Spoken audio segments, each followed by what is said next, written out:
All right, we're live. No 30-second countdown. Screw that. There was a conversation going in the background, so I thought, let's just hit the live button. That's what we do. We'll roll that intro and get back into the conversation for everybody to listen to. All right, let me roll that intro.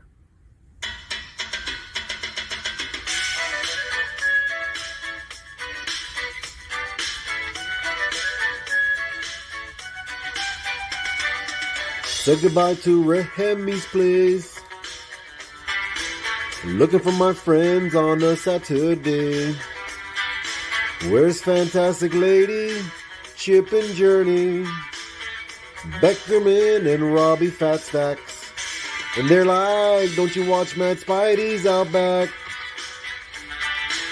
Where Lemmy shows up just like that. Live chat here with YouTubers. You better sub, bring a comic cover. Bow down, bitches. Gobble, gobble, whack, bitches. My best mate, Lee Simon Sorrow. A Lee meme with some muscle. On here, you better watch your language, or you won't get any of his Vegemite sandwich. Freaky Sid, I come from MadSpidey'S Outback. Talking comics and some smack. Welcome all to MadSpidey'S Outback. You better sub, bring a comic cover, yeah.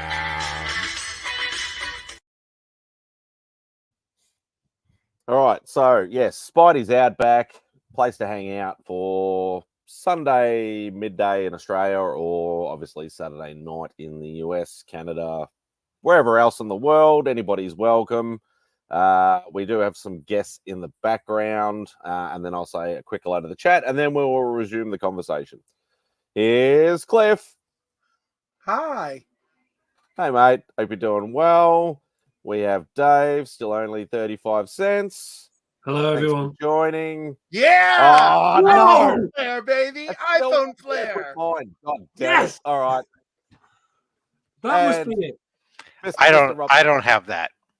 I don't know why mine doesn't do it still. It's annoying. It's Anyway. it's Double thumb idiotic. Pretty much. Idiotic. But I'd still like it to work regardless. Right. And it's It's like I'm missing out. I'm not missing out because I have no iProducts.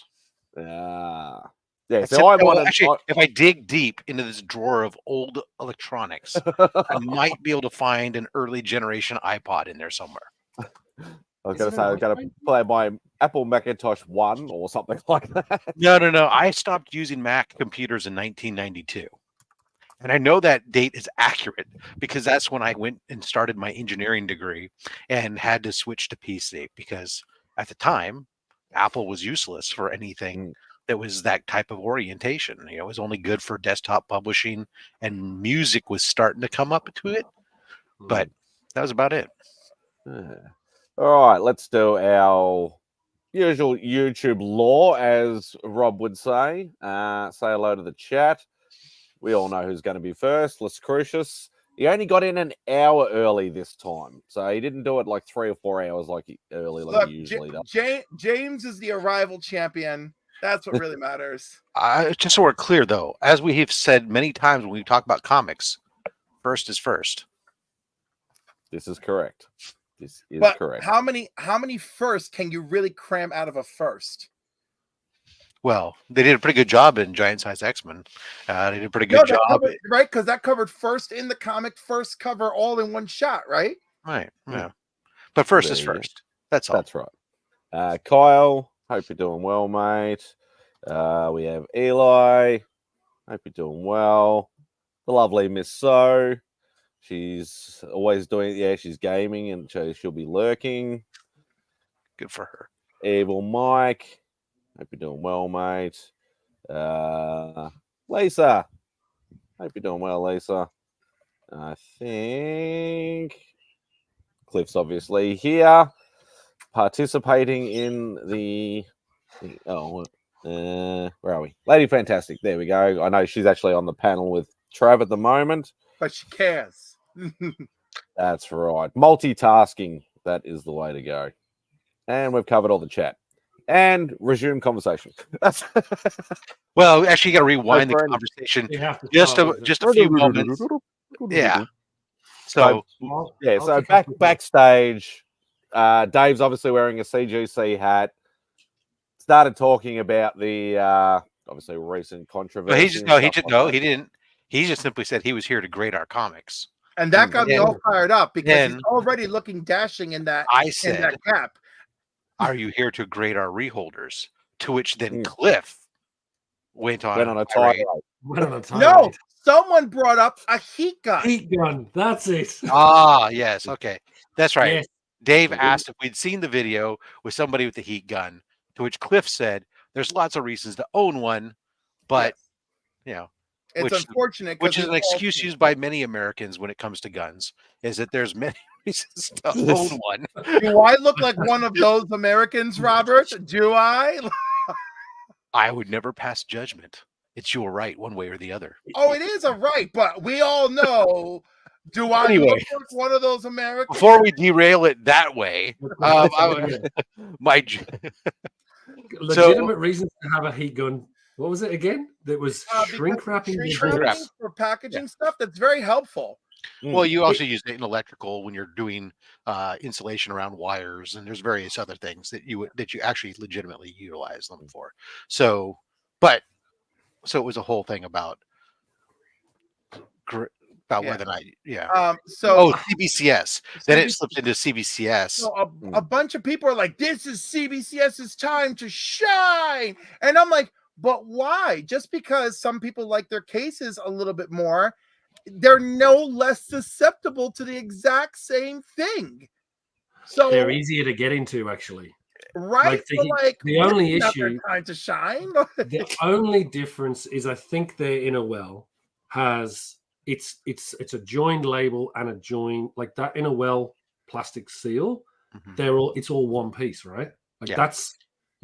Whereas which CGC used to have, but so you couldn't take that label out; it ripped, right? And now it's like completely separate entity. It's in the top part. So that's how this is like. I've had books that come where the slab wasn't even sealed when it got to me from CGC, and we've pulled the label out and got, I could swap labels. But Cliff, there's a more important reason why it's not CBCS's time to shine, and that is CBCS has had their time to step in and shine multiple times over the last couple of years, and all that we have learned from CBCS is they are the Dave Craig of the grading companies. And if you don't know the reference, Dave Craig used to be the quarterback for the Seattle Seahawks and owns the NFL record for the most fumbles. So he can so they fumble the ball repeatedly every time it's been handed to them. They've messed up with a chance to take over. So why would they suddenly all of a sudden figure it out now? Well, what was funny was the whole. So they've had, what is it? When did this kick off? Like late December. They've had since late December to market the hell out of this. Crickets. And they've done nothing. It's like, come on. Like, this is like, we know you don't want to kick someone when they're down, but come on. You've got like a real opportunity. They're still trying to swoop in and be the hero. The problem is that they're still trying to fix their own issues. Yes. And in that they still haven't fixed their customer service 100% yet, which was their biggest issue that they had when CGC handed them the ball. The last time CGC handed them the ball was CGC was backed up. CBCS had short turnaround times, but then CBS turned around, their short lead times got out of whack. They didn't keep their website updated on lead times, so they under-promised their customers. Then they didn't answer the emails or phone calls about what was going on. Then they packed everything up that was in their warehouse and moved it into some offsite facility and lost some of their books that people had sent in while they were moving locations. And it's just been a cluster frack ever since. Oh, I know people who are still upset about their lost books from CBCS. Yeah. That was terrible. I have a book that I don't know so I have a book that's missing that would have gone through CBCS submissions that I don't know if it ever got to CBCS and it got lost by them, or the facilitator who now no longer answers emails or anything else never got it to them, because I sent it in 2 years ago, about 5 months before Neil Adams passed, for a Neil Adams signing, a book, Ooh. and all I know is I've never gotten it back. The facilitator started having issues, health problems, and he's never stated whether or not he's got it back and sent it in. It could be at the Neil Adams estate. It could be in this facilitator's pile of shit. He could have sent it to CBCS and it could have gotten lost in all the shit that was going on with them. All I know is I don't have the book. Thank God it's a cheap book. It was just going to be my only true Neil. Well, actually, that's not true. I have a facsimile copy of a book that's signed by Neil Adams, but it was going to be it was a Superman book. It was the first superhero artwork that Neil Adams did. So he got done doing the romance stuff and moved over to do superheroes. His first artwork on a superhero, I was having him sign it. Unfortunately, it's gone, but I could pick up another copy of that book for like $15-20, but I'm not a good Principle. sign. Yeah, it is. It's annoying. Yeah. Time period where I got screwed by like 4 different companies on things that got lost, and I've never got my money back.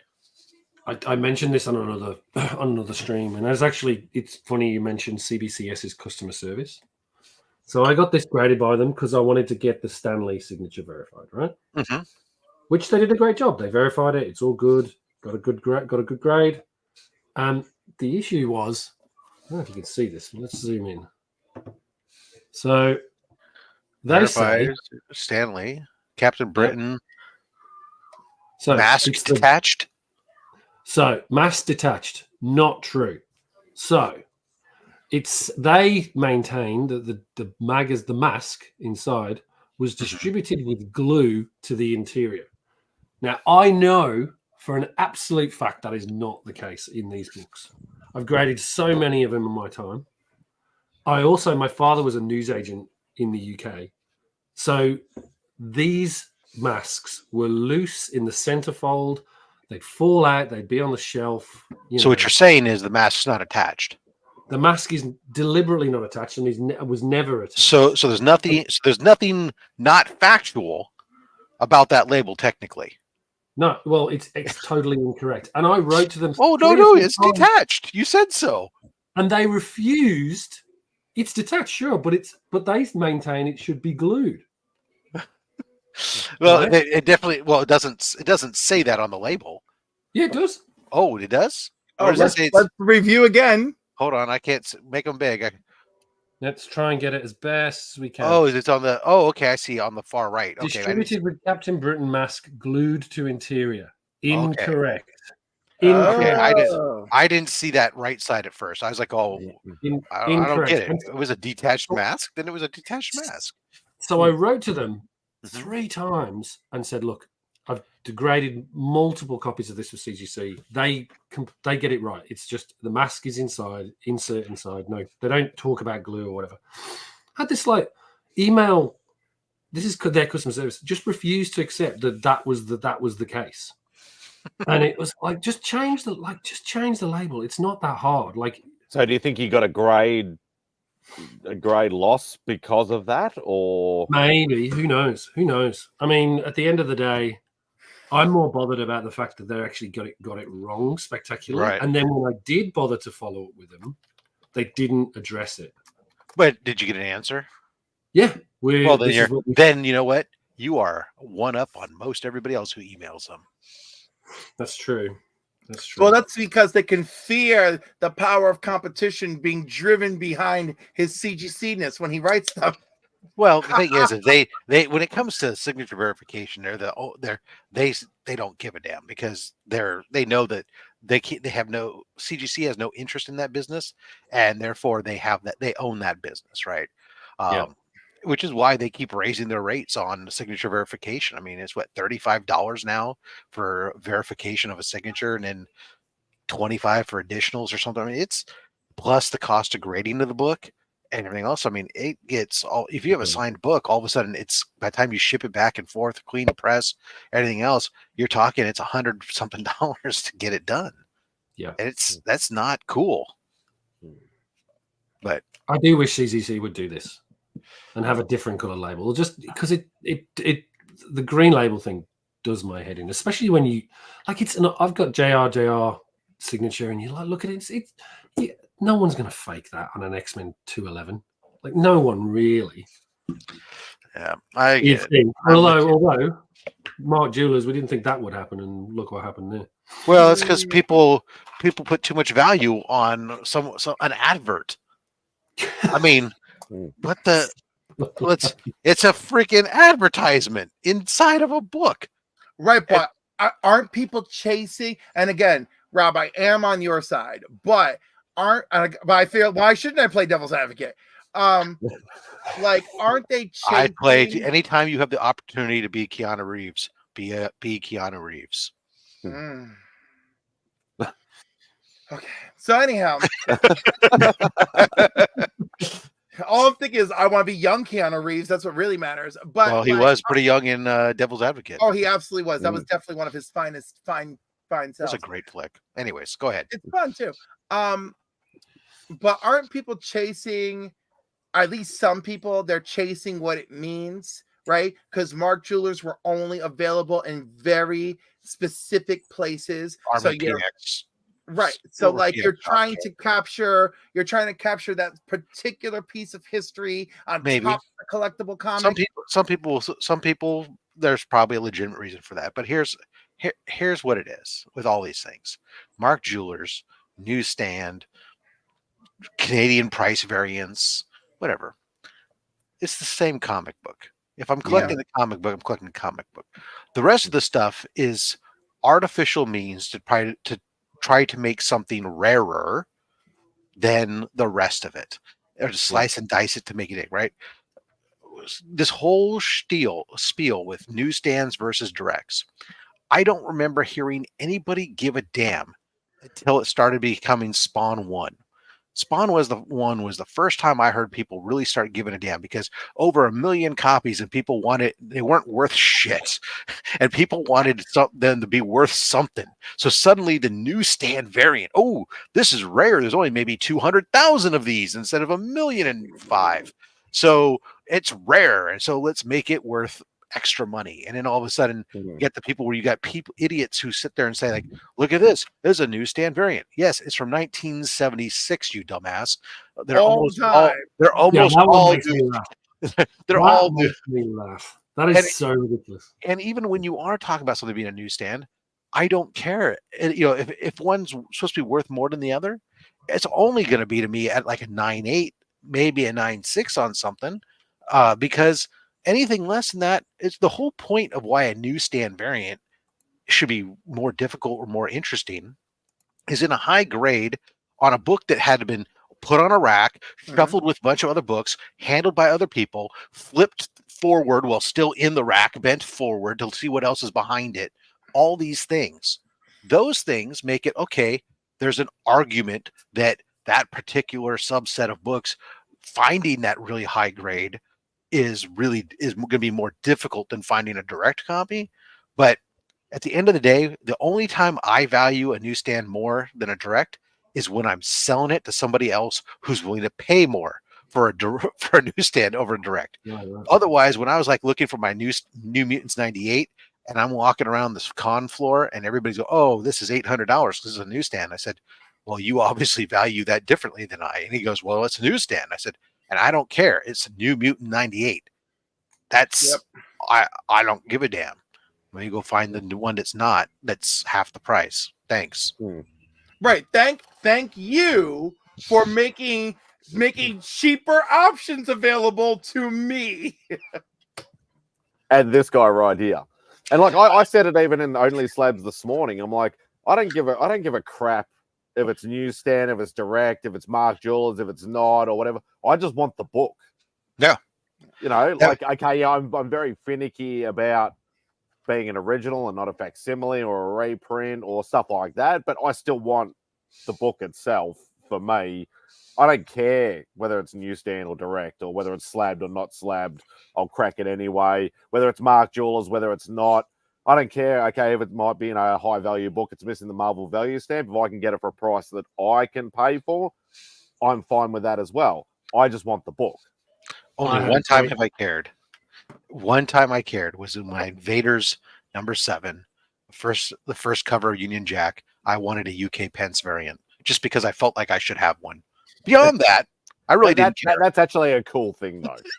Rob, remind me again which one you're missing for now the Invaders? exceptions For Invaders. Yeah.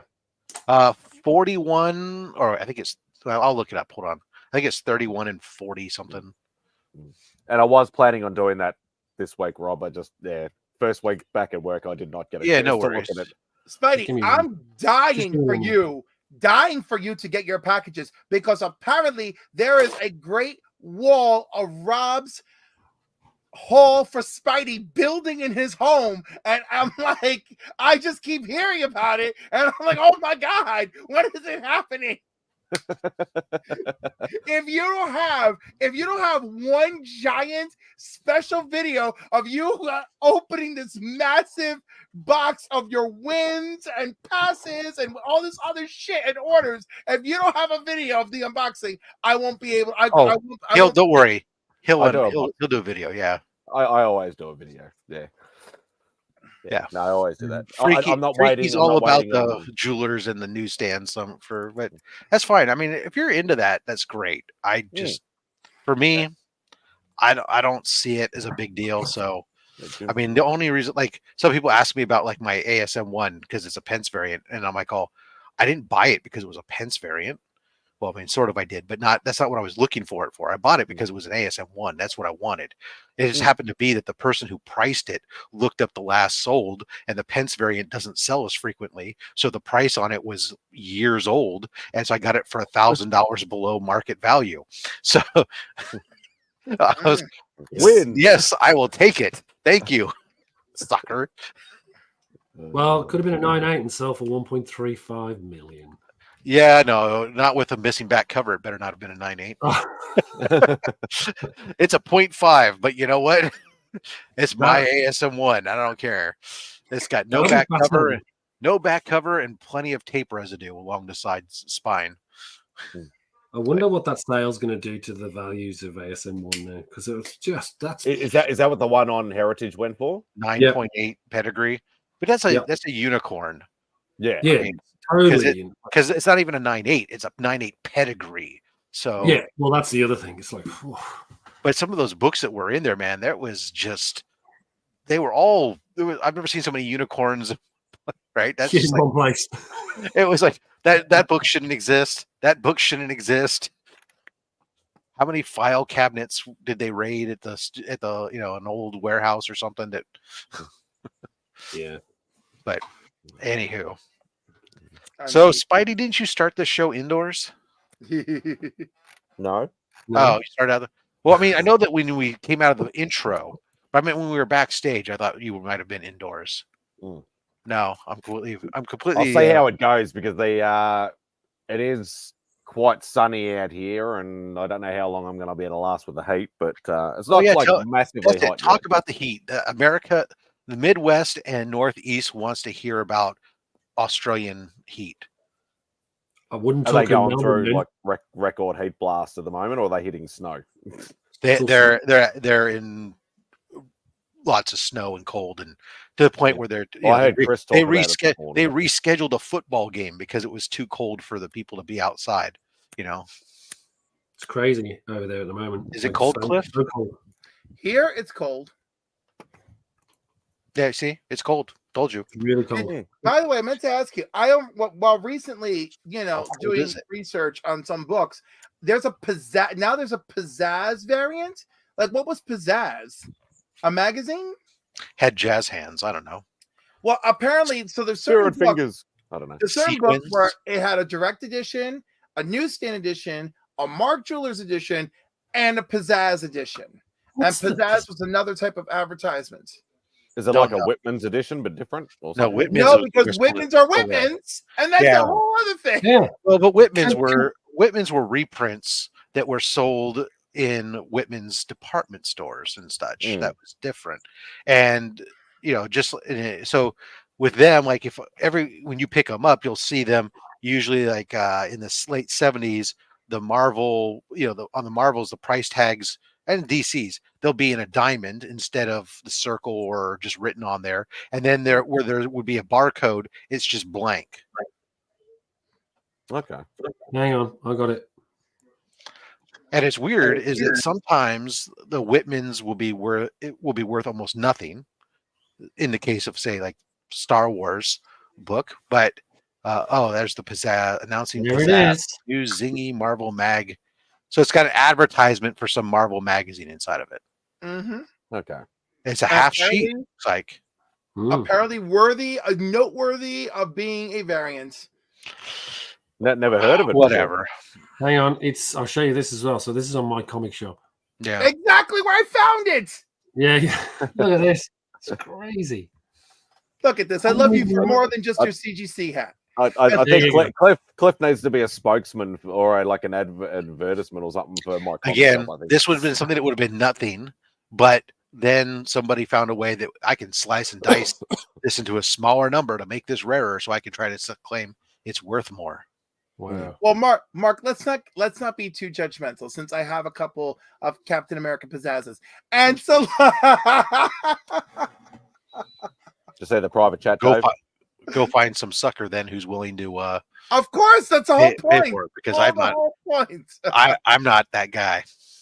No, you're not that guy. Rob, I want to take advantage of people I don't like so much. Like the vultures. So there are people, and I call them vultures. I don't know what you guys call them. Vulturians. Right? But they are the ones where you only see them show up at comic book shows and free comic book day. Sure. You know who I'm talking about, right?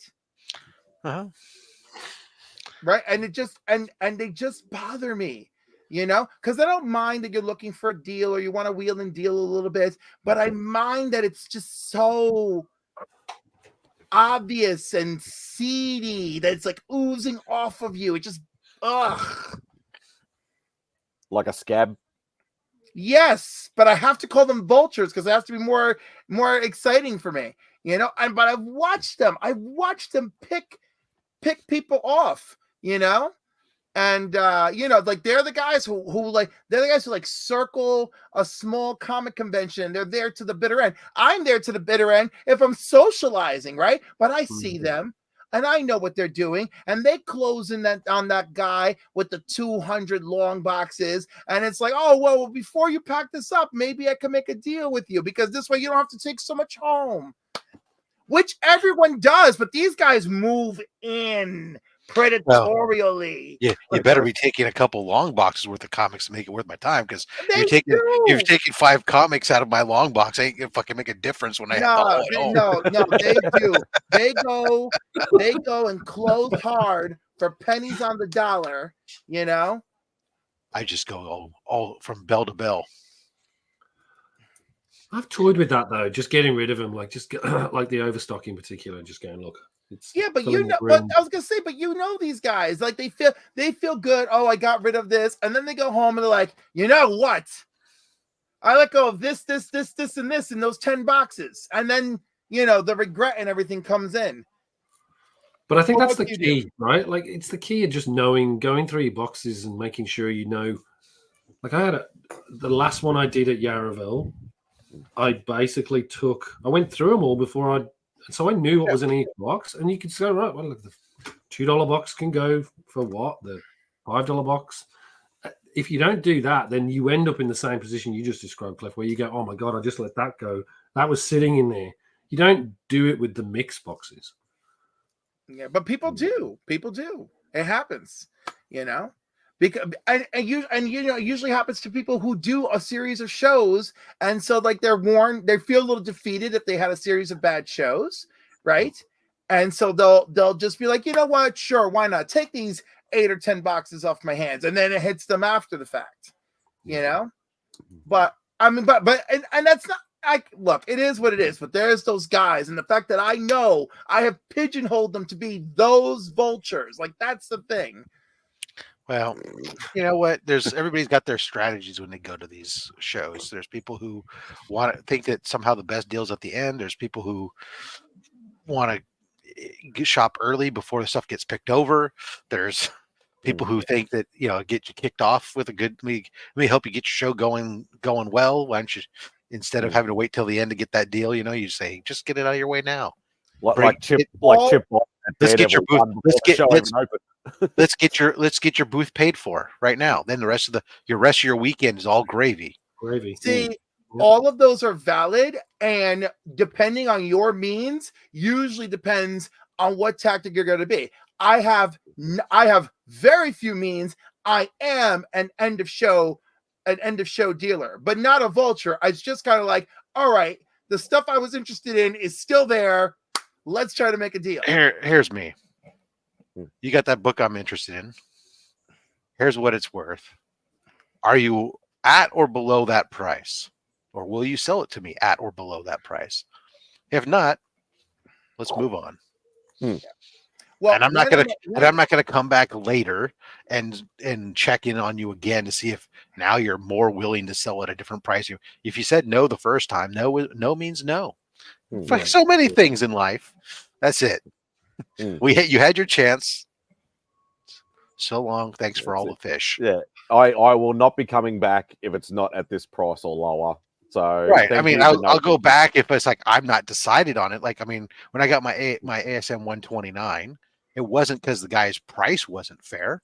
I told him I'm going to think on that because it was a good price, but I wasn't sure if I really wanted it or not. And then it wasn't until later on when I decided towards the end of the show, I said, or the end of the first day, I said, since I didn't pull the trigger on something else, that would be a great compliment to get. I wonder if it's still available. Let me go over there and see.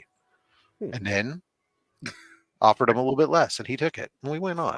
Rob, I've had instances where that strategy's failed miserably. No, it's not guaranteed to work. Because if I say I'm going to look, I knew full well, like when I looked at it, it was an ASM 129 raw book. The guy was asking $475 or something like that for it.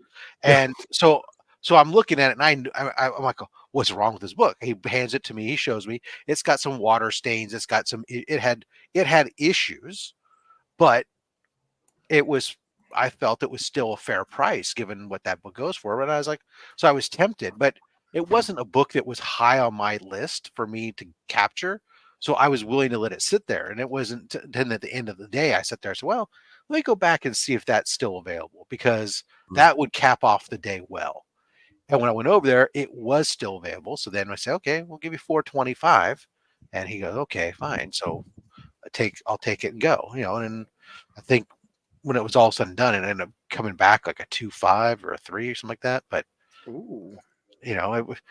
was, it's worth more than I paid for it, but at least to somebody who's a Punisher fan. Exactly. But I think like all those strategies go out the door over here. It's obviously, we talk about stupid pricing and all that sort of stuff, and I've done it a million times. But I think with my strategy, it's more the fact of I only want to spend an hour or 2 hours here. I have limited stalls to actually be able to look at or vendors to be able to look at.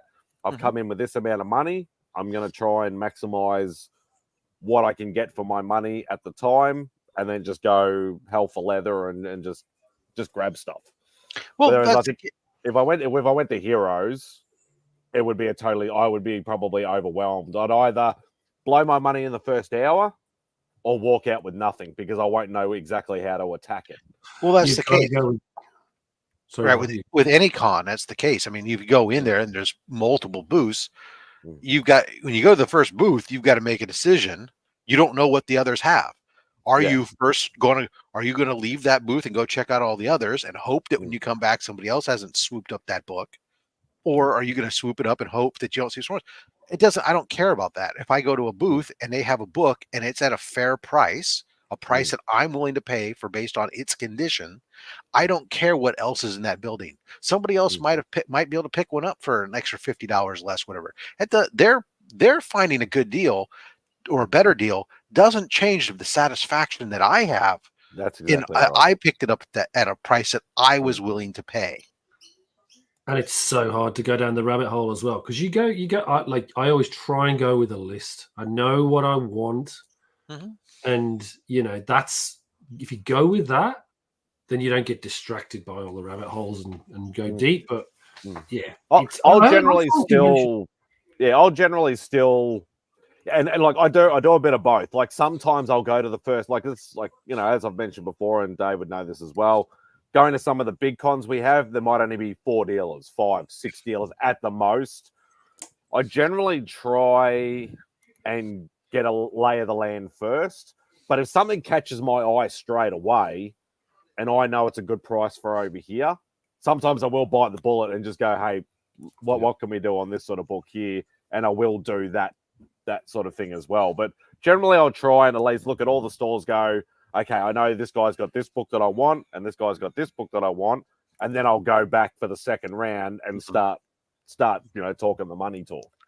Yeah, most of the time when I go, like I have a list I keep in my pocket of obviously for my bin searching, right? My fillers that I need that I'm activating for my runs. I have a different list of the keys I'm hunting, but I know that list in my head for the most part. And I keep myself flexible at a show. I don't go to a show saying, okay, I need to pick up this book, because that's where you're gonna get yourself into trouble. I'm going there to see what's there. Obviously, there's lots of books out there I can pick up. I'm happy with any of them. But I like to go, and when I'm doing my initial circle, I'm doing what I call the big game hunting, right? The trophy wall. I'm looking at their back walls first. I'm looking to see what they got, but that's also where I'm determining, am I gonna waste time going through their bins or not? If I see every single book on their back wall is dramatically overpriced, there's no need for me to sit there and try to go waste time searching through their bins because they're overpriced. And they're not even going to, if I test the waters with something that's on the wall or something that I'm interested in, that's just my philosophy. Is that accurate? Not necessarily. It could be the other way around. Their books in their bins could be perfectly priced or priced super cheap, and only their wall books they're trying to make their money off those wall books, so they're overcharging on them. But I got it sometimes in a big room. That's how I'm going to make a decision where I'm going to allocate my time. Because searching through bins, it's time consuming. Oh yeah, and I think that's the thing. If you've got a good bin that has actually got high grade copies in, like that's my dream, is when you find one of those, and it's like it's not there's no keys in there, but they're fillers. You want the best quality filler for your runs. Yeah. If I can find that, that's perfect. It doesn't happen very often because most of the books in those, they're never going to grade. It happens all the time. Unfortunately, it's always Harvey E's, and they're not willing to pay that kind of money. And we also know that over here too. Yeah, he really loves he probably loves his Mystery in Space runs more than I do, because he always has these nice copies of Mystery in Space in his stack, but he always wants over $100 an issue, and I'm like, yeah. Not happening. Oh. It's Mystery in Space #1. Of course, it's $400. Well, $400 for Mystery in Space 1. I'll pay it right now. Yeah. See, I mean, in almost any grade, almost. But when it comes to like Mystery in Space 41, no. Bleeker, how you doing? Not too bad. How about yourselves, boys, gentlemen? How are you? Hey. I was just gonna say, I want some Canadian perspective on wheeling and dealing. I don't know. It's as easy as shopping. It's not very difficult. You just go in and you buy what you want, and you don't buy what you don't want. Or you buy what you can afford. Yeah, you buy what you can afford. Please and thank you. This is like a thing. Like, I do not encounter too many hagglers in Canada, and it's really funny when I'm haggling at a flea market in Canada, because I feel so singled out, and then I'm like, forget it, I'm the American in this scenario, let's go. You always especially at my shop, always haggle. Prices are made for you to haggle. I enjoy a good haggle. I like to see what the fuck's going on. I enjoy when I'm selling books. Yeah, man, I want people to go, hey, man, give me $5 off or give me $10 off. I don't mind. That's And fine. I I don't want to be in a situation where I have to go to somebody just to get the market price, where I have to say, hey, give me half price just so we can get the market price, because oh then no, we're not haggling. I that's feel not like haggling. I feel like I'm insulting you, first of all, offering half of what you're asking, but anything that you counter with is now over market. I don't want to play the game. I don't want to have to sit there and say I have to now offer you 25% of what you're asking just so we can meet at a fair market price of half price. So you just want to buy the book at the price, then, is what you're saying, Rob? Or just leave it. Yeah. Or at least have a conversation. I've dealt with some people at shows where I've sat there and I said, hey, you know what? I don't know when the last time you repriced your books were, because obviously, markets are dynamic. Well, I understand that. And so they say, what I'm seeing is this book, the recent sales, the average price, last whatever, couple months, 90-day average is this price. Are you willing to come down to that range? And if they sit there and say, yeah, no problem, let me double check, and they look in whatever price guide they have, and they can say, yeah, I can do that, great. But if they turn around and sit there and say, yeah, I don't care what market is, this is the price, and okay, great, well, have a nice day. I actually wonder how bad it's going to be with all the people that paid so much money in the pandemic. I wonder how bad that's going to be. People that is a problem. There are some of the vendors I've talked to, or I've talked to, they're only concerned about making profit, no matter what. In which case, they're going to be in trouble because they're going to have to hold their books for a long time. Absolutely. Then there's other people who understand that, yeah, this sucks, but I need capital, so I'm going to cut my losses on this book, and I'm going to go ahead and move it to get cash, which now I can go reinvest to buy something else that's lower, or buy another collection that hopefully I can make my money back on that instead of necessarily this one particular book, right? Absolutely. That's the game, right? And it also depends on whether or not they got that book as part of a larger deal, or whether or not they were buying individuals. The ones that are most susceptible are the guys who are buying one-off books and like a pawn shop, and then trying to. How many copies of I don't know, Vengeance sold for $1,000 or for $1,200? Like, how many copies of, I don't know, Young Avengers 1 sold for? There's those, right? The Eternals that I've been picking up for like $40 and $50 a piece, right? Right. Oh my god. The high grades Captain Americas that I'm picking up for $100. But just even for that matter, like we talked about today on Only Slabs, ASM 300, right? It was a 9.0 just a year and a half ago, selling for like $1,000. Now you're talking about it's like $600. So even if if somebody had come to your shop and said, "Hey, I want to do it," and the market price was $1,000, and maybe you bought it for $750, well, guess what? You're still losing money now. So and that's the problem, I think, with newer books. And I don't really consider 300 a newer book anymore. Like, it's over 20 years old. It's over 25 years old. It's coming. Well, yeah, it's from the 80s, so it's so it's hard to judge that book as far as its age is concerned. But I don't know, man. Newer books after otherwise the value drops so badly. Everything after the 80s, you have to consider that. And even some of the 70s stuff, it's still the stuff that's 40, 50 years old. There's so much of it. Exactly. And it's in such good condition compared to the older stuff. And when you talk about ASM 300, which we mentioned again today, it's the single most graded book there is. It's not a scarce book. No, but neither is 181. People think 181 is super scarce, and it's not scarce at all. Not scarce at all. No. Yeah. Just people have a lot of copies of it. There are people that hoard that book. People that have been buying it for long periods of time. MadSpidey, I hear, has 75 copies. Fucking MadSpidey. I fucking wish. I wish I just had one. Listen, if Spidey actually had like 120 copies, he's just using them to barter against Spider-Man. Like that. No, what you don't understand is when I said he had 75 copies, I meant they were Xerox copies. Literally. I'll pay your plane ticket to Heroes right now, buddy. Let's go. That's it. But like, it always makes me wonder, though. It's like, okay, yeah, these guys might have bought these books during COVID and paid like an exorbitant inflated price. But when does the point come where holding on to, and that's what, like in the retail sort of world and even in wholesale world that I'm in, you would classify it as dead stock, because you're never going to sell it. You're never going to recoup your money. When are you going to cut your losses and go, I'd rather get a percentage of something than nothing at all? It's your capital. Your capital is tied up, right? And this is where it depends on whether, when you're talking about a comic shop or one of these resellers, it depends upon their business acumen, right? Some of these guys have no business acumen. They have a passion, and they know the concept that if I buy for $5, I sell for 10, I made a profit. But they don't some of them don't. Reason some of these guys get into trouble is they don't even understand all their costs, right? They don't even understand their rent costs, their employee costs, their power and electric, all these different costs that go into things. And some of them don't understand the concept of needing to turn inventory. You can't have your cash tied up in inventory eternally.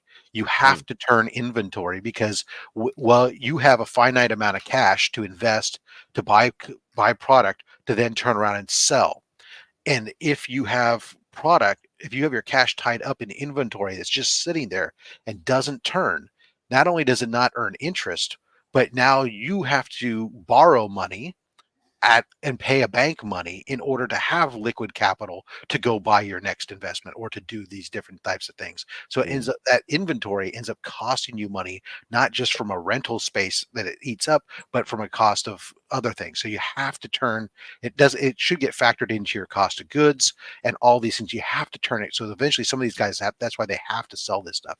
Well, yeah, like if I've bought so many comics over the last, I don't know, 10 years or so. I've got boxes and boxes and boxes. At this point, if boxes don't sell for me, I will take that box out of the shop, depending on what the box is, and I will put it into the, we have an auction house here. I'll throw it in the auction house and see how much the box gets at auction. And, it can get up to $100. It can get up to $200, but it's more than I'm going to get. Like, so what? The things are $5 a comic, or $3 a comic, or $10 a book.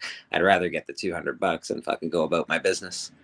Right. Could be able to go now. You can go now. You have capital that you can use to reinvest in other stuff, or eat dinner, or pay the bills, pay the rent. Like there's more to go when you own the business. There's more to go. Like you're not just party time. You got to pay an employee, so that way you can maybe take a day off. Fuck yeah. The other thing is how much floor space these things take up, right? Like, I mean, if you've got a whole bunch of, I'm just going through the books now we've got a Comic Con coming, or Comic Fair coming here. And I'm doing exactly the same thing, which is like just liquidate as much as I can, get rid of the stuff that's just sitting in boxes in the other room that they're over copies that I don't need anymore. And it just takes up so much room. I think that's the other problem with this stuff and it's heavy, right? Like, so moving this stuff as well. So that's another cost in terms of just wanting to get rid of it, right? God, I can't believe how much this conversation sounds like we're talking about my ass. And look, what is your ass is heavy and takes up too much room? Is that what you're saying? Yeah, absolutely. You need to move it. It needs to be priced right. It needs to be priced right to go. It is priced to move, baby. But I got a very limited market. I like it. Oh God. Hello, everybody who has joined this chat as we've been going on. Thanks for joining us here at Spidey's Outback. Spidey would have said that himself, but he asked me to say it because he's too busy thinking that he's cool. Speaking of cool, Lady Fantastic has joined us. How you doing? Hello, you very handsome gentleman. Oh, thank you, lady. Talking about me. Thanks, okay. Okay, well, that makes sense. All right, let's be clear. Rob has a fabulous stash. All right, Jason's got fabulous hair and that lined up jaw. All right, Spidey has just got nice shoulders, and then 35 Cent, whose real name I keep Dave. That's it, Dave. And Dave just has got this just like nice, classic, casual look. He is my Netflix and chills vibe over here, and like it works. Okay, well, what am I? Not his type. You're my gal pal. Who I'm gonna watch her movie. I'll be your beard. And we're gonna mix our popcorn with candies, and and talk about how much and talk about Yes. everyone we hate? I mean, We're that's gonna what talk happened. about like the satirical nuance of the screen, the You can talk about script for guys. Barbie. Yeah, you got. But the we wrong won't, pieces. right? Because like that'll be like the conversation about guys. Well, is we'll the just look at each conversation- other and laugh. I mean, we'll get Right. it. But the conversation about guys is the conversation you have in the kitchen when you're mixing your snacks. By the time you get to the couch, you start going, "Wow, what kind of millimeter film do you think they used to shoot this scene?" Like that's the shift, you know. Yeah. And then if we throw in a little wine and we move back to the in between the kitchen and the living room scenario, now we're getting into some deep shit. Like, you know, when I lived with this bitch back in 95 or 92, there you go. And then that's when that comes out. So like really. I think we should all slumber party at Cliff's house. That sounds like a great I time. think Cliff would know how to entertain a group. I feel like. do. I'm wearing my onesie and I'll be right over, buddy. It's Oh fine. shit. Oh my god. No, Bleecker would be so much fun. It'd be terrible. I think so. I think there's probably a bit of Bleak that I can see there's a guy that might howl at the moon every once in a while. Every full moon would be more my liking, but yeah. Yeah. Oh yeah, Rob. I wanted Yes, to ma'am. rub this in your face because I wanted to show you this. Again. Oh, did I already show you that it was? Yeah, Last I did. week. I rubbed Last it week. in. That's right. We saw that last week, didn't we? Shut up. It's I all like right. that. It's a Found. good book though. I It's a got good in a book. bunch of Hulks. But Ooh. I've already put them up, but I also got this in. And if you guys don't know, so this is Doctor Strange 14, and this is where Dracula crosses over. And in Tomb of Dracula 44, it's the other part of this story. I have that part of the story. Yeah, the Tomb of Dracula 44. Yeah. Yeah, so this Doctor Strange 14, that's a continuation of the story. It's a 2-part story. Is that the second part or the 14. first? What? Is that the second or the first part? That's the first part.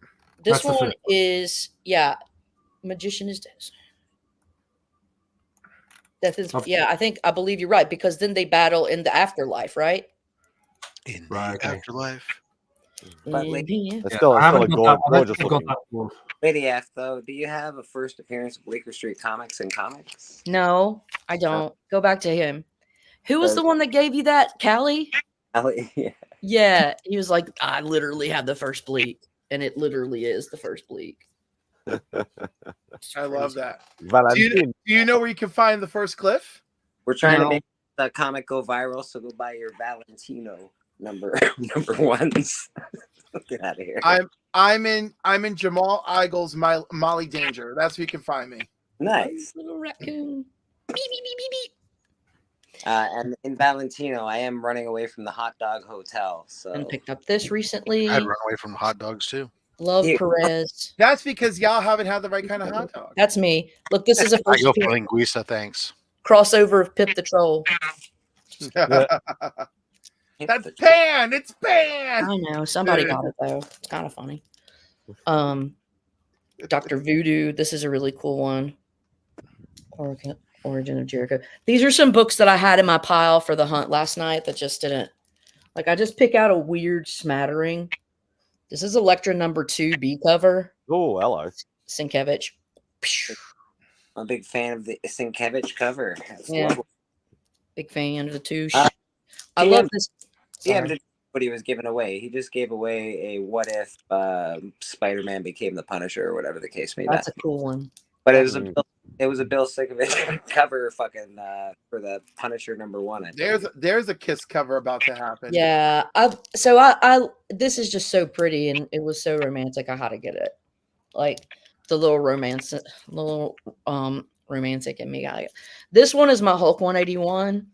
And Yeah, if we you guys talked don't know that this is a Hulk Yeah. 181, then you Yeah. don't know how to collect on a budget. But I do indeed have a copy of Hulk 181, and it is called Thor 229. If you know, you know. You know. Gorgeous Oh, cover. And then I got this thing was like $5, but it was a cool variant. I think it was like this is an homage to oh God, who's the guy that did like Mignola. Rocket drawing him? Mignola. Mignola. Yeah, Mignola. Yeah, you're right. That's exactly right. Mike Mignola did a Conan cover recently, and I was so unhappy with it. I was like, oh, I got this one because Squirrel Girl. Mike She's on the Mignola. cover. But it looks like the scorpion, like a Sidorak kind of being, because there's like the ruby of Sidorak. I don't know. It's crazy. It's wild. Thor 229 contains the ad for the debut of Wolverine. Exactly. Yeah. 28, right? If you guys don't know, this is a Hulk 181. Trust me. And inside a Thor 229. yeah, you can, and you guys, it also appears in like a Daredevil in the 100s. I can't remember, but it's an advertised. There's like 3 books where the first appearance of Wolverine, well, not first appearance, honestly, the second appearance, because he really appears in 180. That's right. Let's right not there on the wall. Or, First. So, or you could go with Foom number 2. that's true. That's true, because the person that like had, it was like a fan letter, like a prototype. Yep. Yeah. For Wolverine. But y'all, if you need what the fuck, 181, it's actually Thor 229. Or if you're on a budget, it's Starling 49. Oh my God, show that one. Show that one. That's Schomburg. Go to him. Oh, Schomburg. You're showing what? Schomburg. Listen, I got a sad Schomburg story. So when I love Schomburg. I wish it was as cool as you thought it was. It's not the original. It's a facsimile. I don't care. It's actually a golden age size too, which is great. So I have a couple of those. I think they're great. This is probably the only time I'm going to own this book, but special shout out to my man at Retro Rocket Comics, son of a Bruce, for hooking me up with this. That's amazing. This is my grail of all grail books, and I'll never get the original, probably, at least not while I pay for tuition. So for now, an honest to God true facsimile, same size as the original, same, no barcodes or anything else. Yep. That's the best I can do. That's very. Did you see automatic? It's sexy as fuck. Yeah. So here's I have a couple of Golden Age facsimiles too. Yeah, nice. Yeah, so it's like the suspense. This is LB Cole.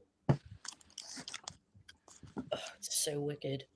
And yeah, there's that one, and then there's this awesome like Suspense 3, I think.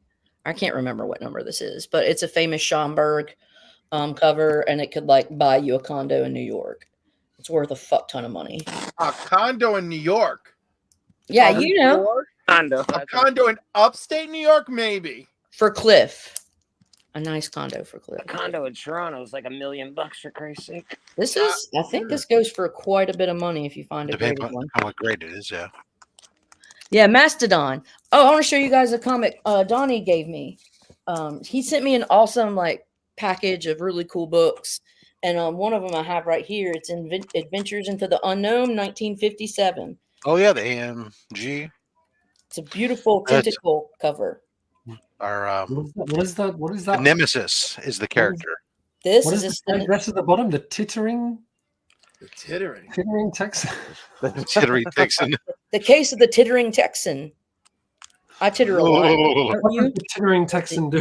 Nemesis pitted against terror from the deep. It's all in that great. Knocks you out. And the tittering Texan is wrapped in tentacles. I mean, we're talking about a lot here. I always loved the I was like wondering. Nemesis is hilarious because I always look at him. He's like, got these boots, shorts, and a hoodie. It's like, dude, that's a look. Here we go. Here's a couple. I have like my old comic box with my old stuff and old quote unquote, but like got my O'Malley and the Alley Cats. Ooh. And that darn cat. I'm just like manifesting crazy cat lady energy. Oh no. Yeah. Well, that's why we got to be friends, Cliff. Okay. Is that what to save each other from the bitter animal ends? Yeah. Here we go. All right, Donnie. Yeah. You do. Well, this is like LB. So this one's Schomburg and this one's Cole. But my LCS had them like randomly, and they had some other ones, but they got scooped. And these are the only ones that I could scoop at the time. But Oh my! Yeah, no, I had asked my shop for this Starling Comics book, but it never came in. So finally, unfortunately, our friend there, Chris at Retro Rocket, said, "Yeah, no, I still have one copy left. I'll send it to you." And I said, "Well, dude, I appreciate that, but let me at least pay for shipping because he's shipping it from Canada." So Fat Flood. Callie announced it. I know. Open the gates. Did I miss the dancing kangaroos? Yes, they were on stripper poles and everything. It was quite impressive. The piece de resistance was when the emus burst out of the pouches and did a fan dance. That was good. The dance of the seven veils. Yeah. So you'll just have to go back and watch that rewind. I won't tell you when it occurred because I want you to watch the whole rewind. It's a pity we didn't get this conversation about 4 hours in instead of 1 hour in. Oh, God. Oh, bloody dancing kangaroos. So congratulations, MadSpidey, on getting one of those Invader books out of the box today. Oh, and I actually, and that's the thing that I'm now nervous on. I looked at my CLZ straight away, and I'm like, I don't actually have that issue. So, but then now the only problem is, as I said, I haven't got to the stacks of books I still haven't scanned yet. So whether I do actually have it, but I'm still happy either way because guaranteed it will be better grade than what most of mine would be anyway. But yeah, as soon as you pulled that out, I'm like, oh my God, I can't believe Chris actually pulled a good book out for once. And the Gettler Spider-Man 200. The foily goodness, yes. I mean, I was impressed that there was more than one Marvel book, to be honest.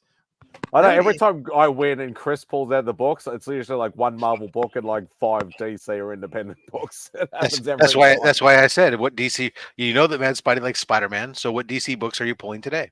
Yeah, exactly.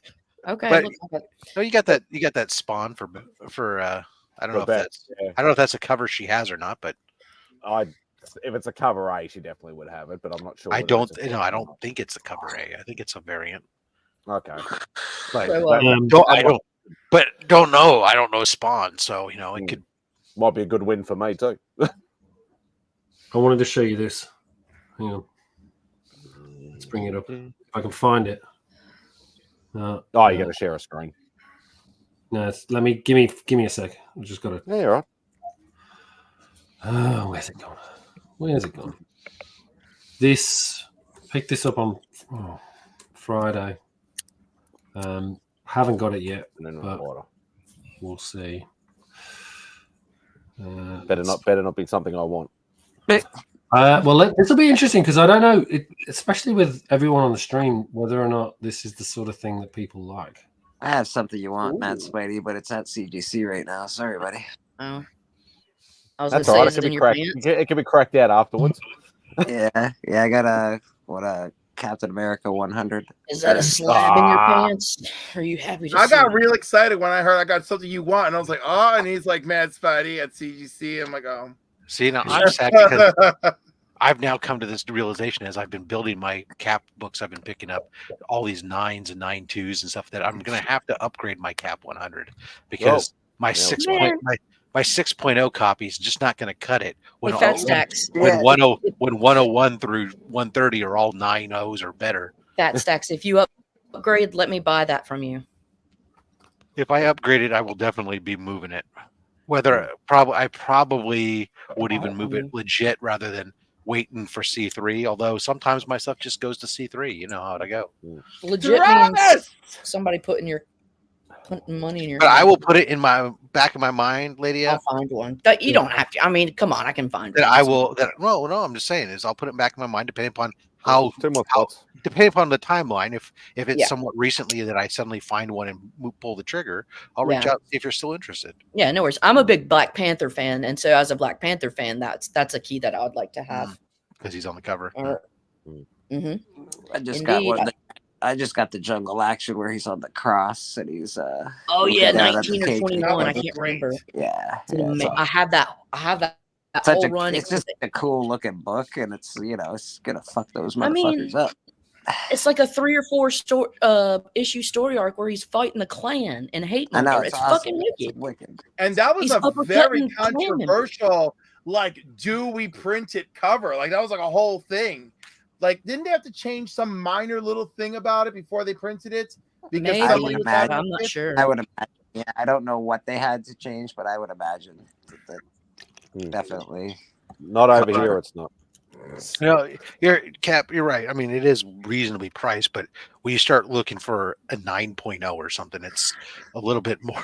See, I mean, for still me, it's like reasonable. 5.0 or It's still better, and reasonable, I'm but it's happy. still a much more expensive book than. I think my I'd Cap be- 100 will come back at like a 6.5. I think so. Where'd you find it, Bleak? Just an older dude that Okay. came into the shop wanted to sell it. That's sweet. Hey, Mm. Tate. Dave, are you ready? Yeah, All right. Dave's ready to show what he was. I There think we it's go. in there. Yep, it's in there. There you go. Oh, Man, it's got in that. there. Oh, They do. Oh, damn. wow. And That's like bagged and boarded. Dr. Dread stuff, right? Yep, issue 1 through to 850, all bagged and boarded. Wow. Awesome. So it's like Holy blew shit. my- How long did it take you to put that together? No, this is not. So this this was on. This someone was selling this at an auction, and I Okay. managed. I found it and was like, "There's no way I'm letting that go." Yeah. There's That's a so- treasure. Nobody like. Here's the thing that I'm finding: there's nothing of these books graded. Very little. Like I think it's literally only issue 1 to 3, and then you might get a 149 and a 1. They're an odd size, aren't they? Yes. Yeah, Yeah, they're- but CGC do special. grade them there. CGC Okay. do grade them. They never used to. Now they do. So I'm like, I've just got to get these. Yeah, put them in Callie magazine approves. slabs. Callie says that's Yeah. fucking awesome. You want to get Judge Death is one of my favorite characters. Judge Dredd. Yeah. Death. Or- Death. I prefer Death. Death, Issue but Dread's all right too. all right. I don't know too much. You know the Uncanny Kyle Walker? Yeah. Yeah. So we're buddies because we're massive. We have the X-Men thing in common, but he's also a big Judge Dredd fan and has a really great collection of that. He actually has a 2-scale Judge Dredd helmet, and he like put it on. He's like, me and my brother have been wearing this back and forth. He's a Kiwi, isn't he? Yeah, he's a Kiwi. Yeah. Yeah, Judge Death is. Put that comment up, MadSpidey. Bad Matt who laughs. It is exactly right. That is Yeah. the biggest rip off ever. It's Judge Death. 100%. It's 1,000,000%. That's fucking Interesting. ridiculous. Even though I love Yes. Batman Who Laughs, I love him, but he's a direct rip-off of Judge Direct Death. rip off of Judge Death. Direct. Yo. They were like, hey, you know what? That's a great character. We're just going to take him. Boop. Didn't even change him. It's amazing. Didn't even It- change. it's- I still to this day, whenever I see a Batman title with Batman Who Laughs on there, go, when's this when did the crossover happen? Oh, hey, I would have T. preferred the I didn't even see you crossover. come. He came in like a wrecking ball, Oh, half nude, swinging across the screen. Even A quiet, polite Canadian wrecking ball. Yeah. he just had his 1,000 giveaway show. He did. I want you to know, Travis, I had no idea you were running so long. I streamed like the last hour and 1 minute, like on the side, just to make sure you got the views because I love you. Well, I didn't think it was going to last 2 hours or over 2 hours and that, and then everybody just kept coming on and doing giveaways. I was like, whoa, well, like it just the amount of generosity from the community was just it unbelievable. So everybody just kept coming on to do giveaways, and I appreciate Did I win the Marvel lot? No. Oh, that sucks. I can't win. I can't win a thing to save my life on these YouTube giveaways, man. Biggie's just like sweeping it. I know Biggie's fucking cleaning up. Biggie's given out a few lately, so He I has. think karma. He actually even won a few on my channel and gave one back. He was like, no. I've won too much. Just keep it. It's like, all right. It's like, nah, man, this is insane. Here, just give that. yeah. Just time. It's too much. It's too much. I'm humble. I can't wait for Tuesday. It's gonna be so much fun. I'm sorry, what's happening on Tuesday? My trivia game, and I will have on Travis and Brother It's John. Jeopardy. I like the And- Jeopardy. Yes, and Biggie Shack and C Bizzle. Oh, Brother John What do you guys- will win. Brother John will win for sure. He just like might. a trivia show. He That's might, but I'm gonna hit it on this time. I'm gonna hit them with modern bullshit that they're all gonna be frazzled. Well, they're gonna be hate great. you. No, They're gonna hate you. Can't I do that love to it. poor Biggie. Biggie doesn't know anything about. I know he'll be cussing you. Neither does brother I know John. he'll be cussing you out. He'll be like, That's what the fuck okay. is I'll this? make sure Tekken is one of the categories. He'll be all right. Good. All right. Yeah, there we go. I make some Kirby questions, some Kubert questions. I think Modern, I think Trav would have that hands down. Yeah. Yeah, Travis will be pretty good at that. Biggie might surprise you though. Question from the I chat. like watching it. It's a Jeopardy 8 form. p.m. Eastern Standard Time. 8 p.m. Eastern. I should be home. I'll be watching. I actually almost beat Comic Journey at trivia. He's full of knowledge. Is he? Is he? He's full of something. He's full of something. He's full of something. It's surprisingly enough, he is smarter than he looks. And Yeah, he knows a thing or two, but let's not boost his ego any more than we have to. He's got a very, very healthy sense of self. What up, Papa? So, do you create your own questions, or how do you get them? Are you like? I knew that was coming. Go ahead and run it, baby. Go ahead and run it.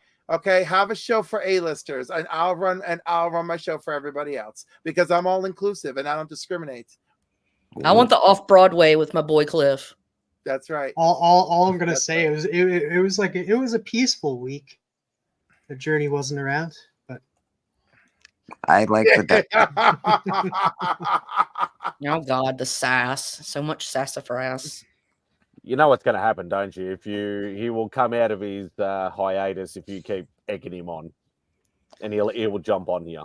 I mean, I think he's just still pissed off that I beat his ass at like the hunt. Like I am the dominant gender. Like you're a bitch, dude. Kiss my balls. Love you, mean it. I had to take on 2 motherfuckers on the hunt last night. Jesus.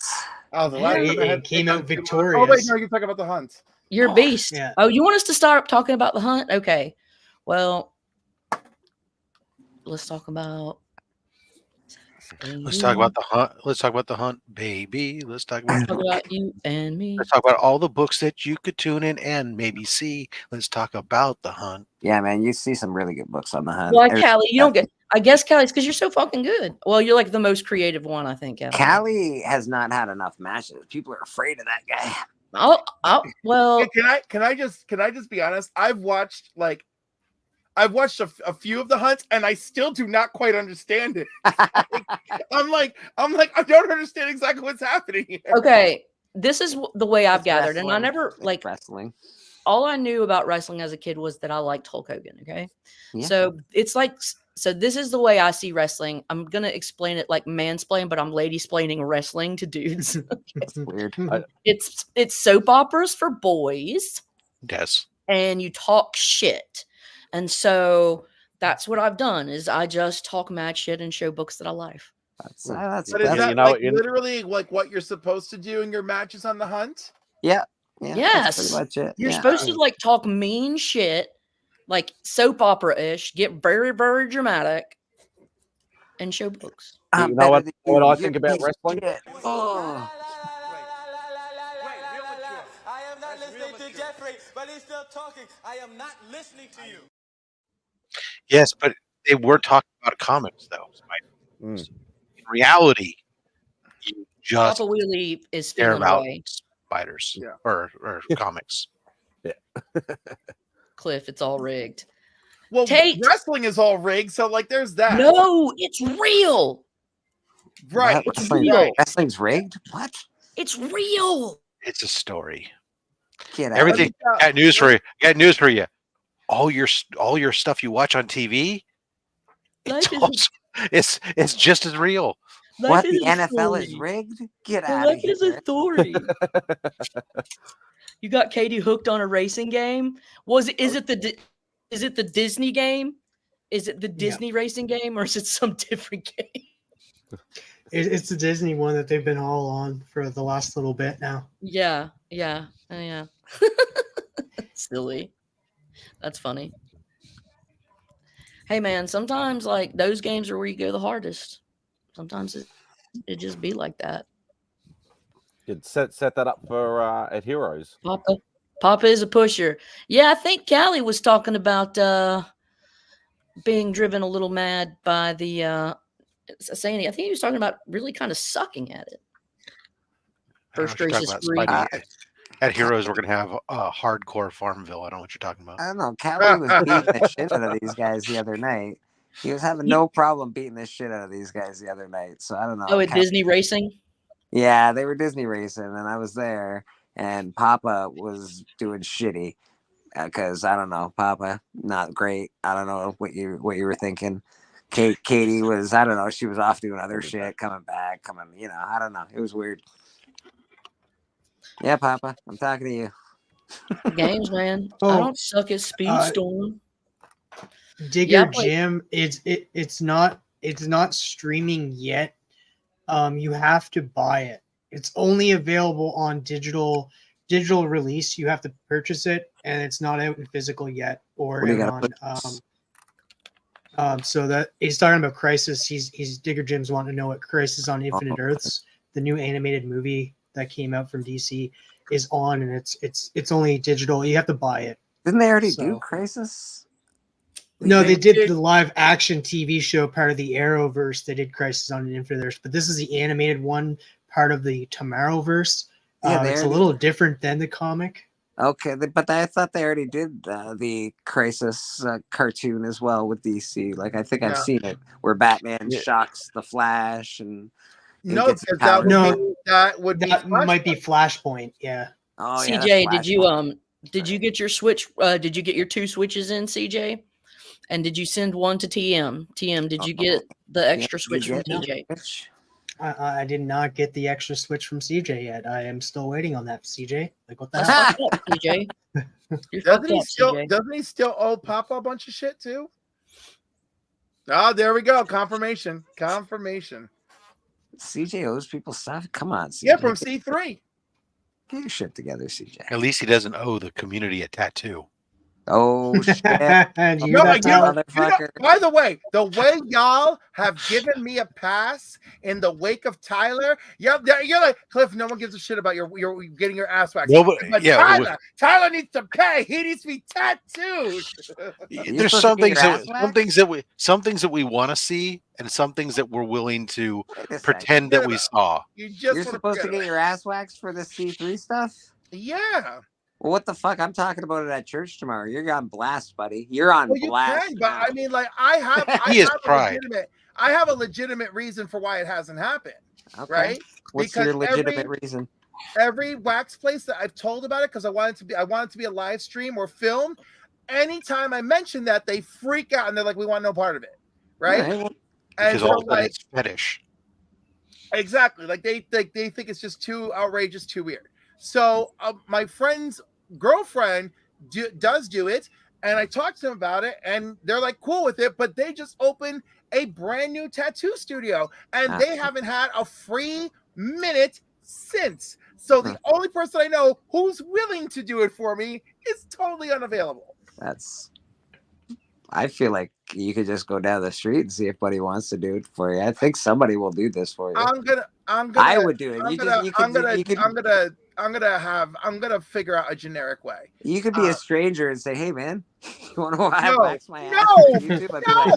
Yeah, you know what? I think I do want to wax your ass. I might as well just hop on Grindr. I'd be like, "Yo, dude, you want to get a little freaky for me tonight?" Why not? I'm a weird dude, man. I'll pay money to see weird shit. I paid money to see, people crash on skateboards. You don't have to pay for this. All right. This is my gift. Actually, the other villain here is Chris the Comic Vet promised to let it be live on his channel. That's the other person involved. I think but he has no control over you not getting permission to get it done. All right. So if I find someone on Grindr to do it for me at 3 a.m., Chris has got to be up and ready to go.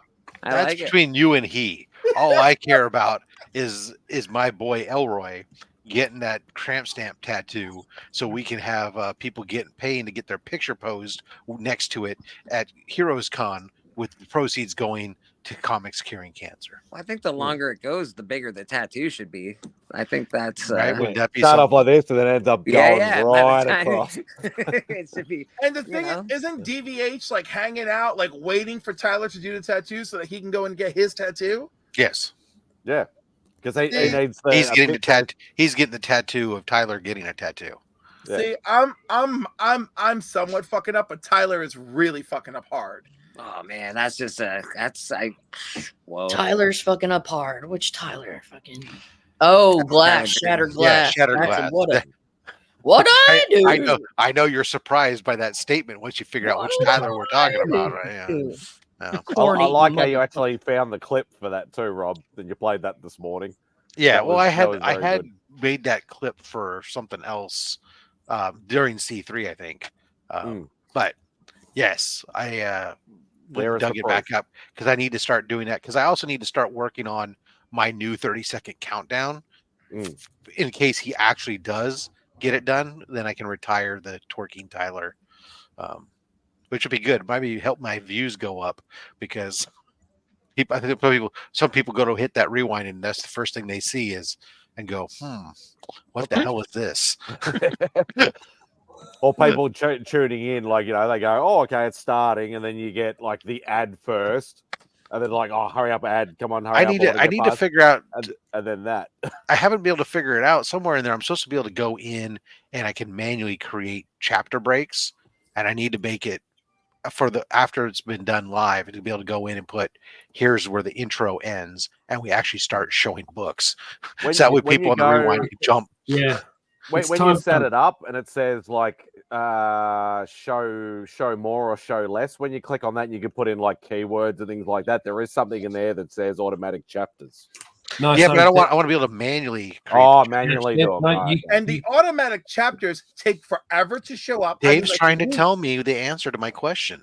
You can do it really easily. You just, and I do this with mine, where you put timestamps in the description and you have to have the timestamp with a colon in the middle rather than just a dot, and it automatically does it for you. You don't even have to touch it. You just I just put the down in the description, put like intro or whatever, and then what time it ends. Yeah, well, what time it starts and ends. Well, you don't even have to do that because essentially what you do is you just put what, like for instance, with Only Slabs, you'd have it whatever the books are. If you even want to get to that level, right? I don't care. I just want books. First half, second half, maybe, but yeah, just literally all you do then is like 3 lines, the timestamp of intro, timestamp for the books, and then whatever the that explains why I've seen people do that. I just never knew that's how you do it. That's great. All right, thank you. Very helpful. I probably won't do it on all the past episodes, but at least start doing it going forward, maybe. Here, or maybe for this season, since this season is only 2 episodes in, maybe that'll be a new feature for this season's episodes. Don't make the mistake I did, which is I did all of that work and didn't put the colon in. I just put a full stop, and it didn't recognize it, and so I had to go through and manually. Well, like Cliff always says, don't forget the colon. What are we talking? So are we talking like 08:01 to start at 8 minutes 1 second? No, I'll try and give you an example. It's you literally just put like whatever the title of what it is. You don't even it will just take you straight to that point in the description, right? And then it automatically then does it. It cuts it up in the YouTube video, right? But I've been doing it manually. But have you put again? It's all about the colon. Well, right. No, I do 08:01, and then I put in Cliff pulls a Spidey, and that works, But I thought we were talking about something else, but because I tried the automatic things, and I had the automatic one show up like a month or 2 later, and I'm like, this is crap, Yeah. But when I put in the manual ones, I get better results. Yeah. I wouldn't rely on any. Yeah, the automatic stuff for me doesn't work. That's why I just put straight to put the list in. Well, I tend to do shorter videos. So like that was the thing. But now I'm like, well, since I'm doing shorter videos, I might as well just sit here and put in my little edits. Especially one time when I realized that 3 minutes of my video, and this was like a month after I posted it, 3 minutes of my video was just me struggling to get the freaking packaging open. I was like, oh, F me. So like I went back and I added the edit, and I was like, this took 3 minutes. Like that's the start. That's the jump. Okay, so I see. I'm looking at one of your. Here, I'm gonna. Yeah. Hey, I gotta go. So great to catch up again, everyone. All right, so I'm using yours as an example right now. Go ahead. Okay. Go ahead, Spidey. Throw her up. It's good. Thank you so much. Good to see you all. Take care, man. Be safe. So this is what we're All right, this is what you're talking about. You're putting your Thanks, timestamps, and you just put in whatever the description was or whatever, and then boom. Okay. And that's it. And then it automatically cuts it up. It's good for that. Does it cut it up? No. It should do. Oh, if you click on one of them. Oh, if I click on it, it'll go to it. Right to it, But it doesn't create the chapters on the. I thought it did. It might be that it does it anyway. It well, does work. at least that's something, right? Better than nothing. All right, cool. Yeah, because usually in the crossbar, usually it like does little breaks when it's. That's when you have the chapter. Yeah, that's what I was trying to say. But I think it cuts it up eventually. It cuts it up eventually, right? All right, I'll take care. I'll see you soon. Au revoir. Thanks, Dave. Say, mate. As they say in Sydney, au revoir. But you didn't know that, ADF. They are a bit, hoity-toity up there. So yeah. You're being told. You want a wrench, Papa? Where the hell's my wrench? It's It's with your dodgeball. I'm not Has anybody checked out Ted yet? The series? The TV show? No. I saw a teaser for it the other day. You're the only person, Travis. I'm sorry. Travis and my friend Colton. My friend Colton loved the first episode. I said, Colton, you really should go follow TM Nerdy because you're the only two people I know who care. And I mean, like, I will eventually watch it. TM does this on every stream. He's like, have you guys seen this yet? And everybody's like, no, sorry, bro. Sorry, I haven't watched it yet. Sorry, can I tell you about the Gospel of the Beast Wars? Yes. Also, I also watched this show has been out for a while, but Percy Jackson, the TV show, it's actually really good. I've watched the first 4 episodes. Yeah, there's five out now. Yeah, we got to catch up. We were going to watch the 5th one last night, but I ended up binging Echo instead. What do you think? Oh, what did you think? I enjoyed it. I expected there to be a lot more, I don't know, violence, I suppose. There's plenty in there, but I expected it to be a bit more full on, because obviously she's in that mindset of like where like everything I've known is wrong and I just want to beat the shit out of people. But they have sort of tied it into obviously the Hawkeye show as well, which I thought was good. Sort of almost like followed it on from there. So it's definitely worth a watch, especially seeing that like it's only 5 episodes. So it's, and the 5th episode's not very long either. I forget how long. No, it is. they're only it's like the shortest episode. 30 minutes. Some episodes 34. I think there's maybe like a couple of 40-minute episodes. So they're not like they're all like an hour and a bit long sort of thing.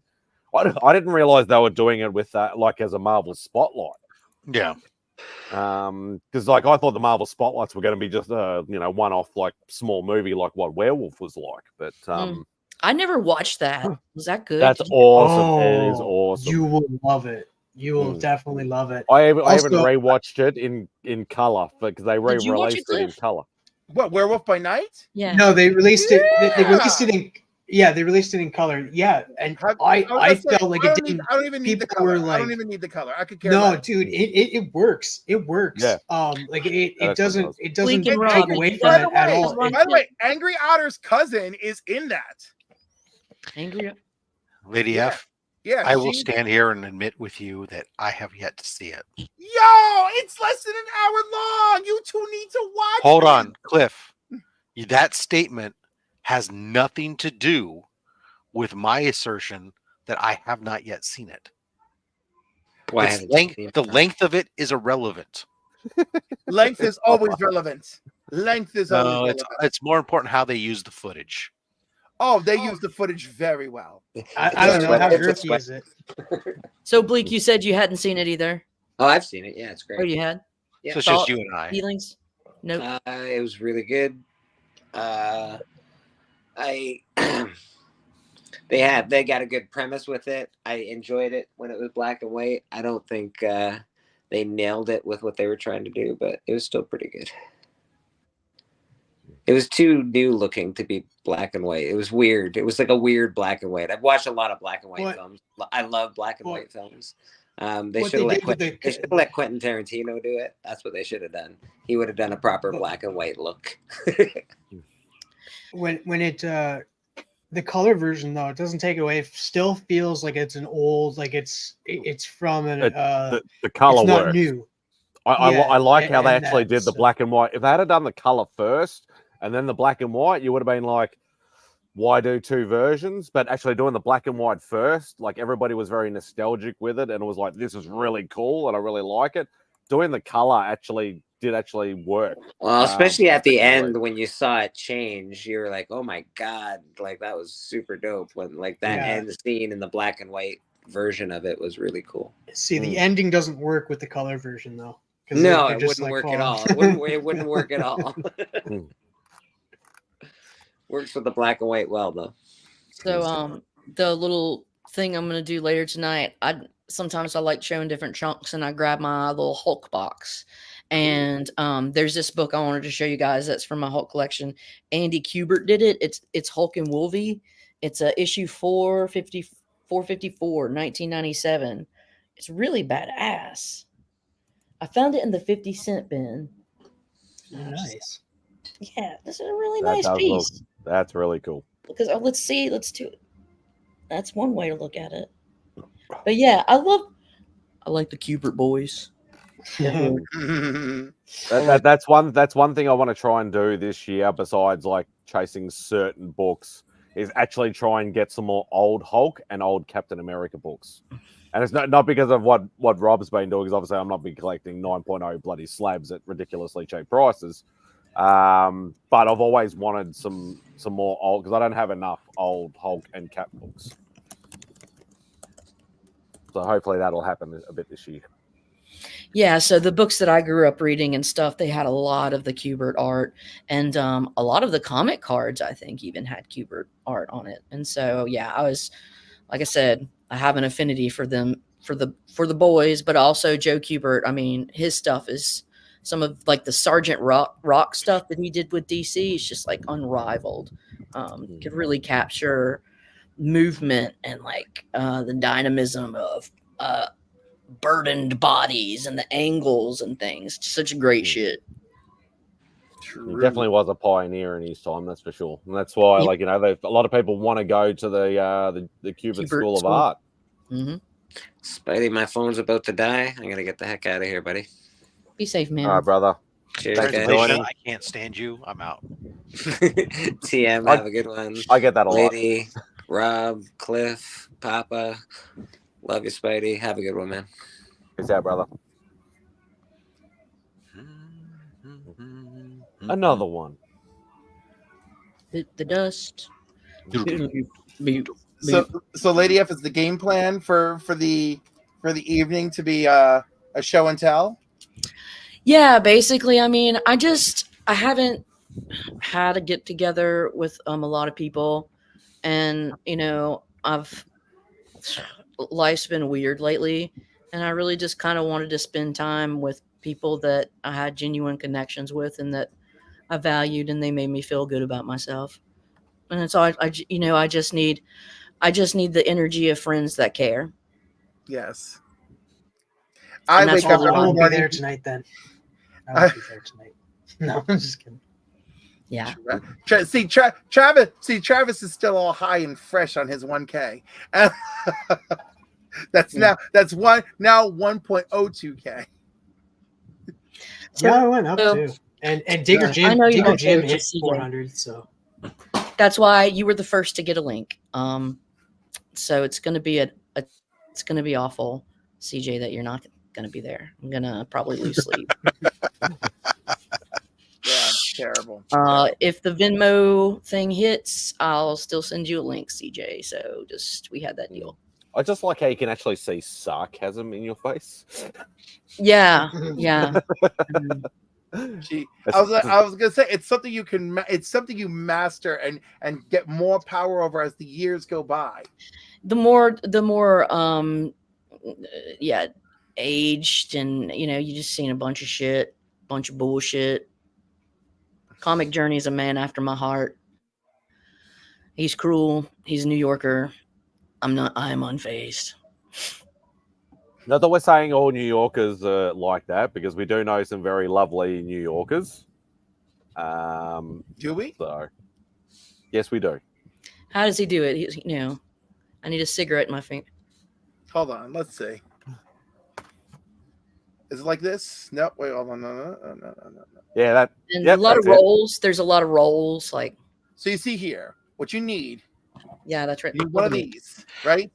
You're good. There's two here, and this hand community, like we're really singled out. We don't have enough. We don't have enough going on here. We're like, look at this, like this. Products like this is supported by the hand community. The hand community has to be here to show you explicitly how to use these products. Okay, these are products made for people in the hand and the finger community, and that's what's important. Also, I wedged this thing back together. Thank you. I saw you followed Remy and gone the Temu route. Thanks, Temu. Yo, I could, dude. His thanks Temu is the greatest thing ever.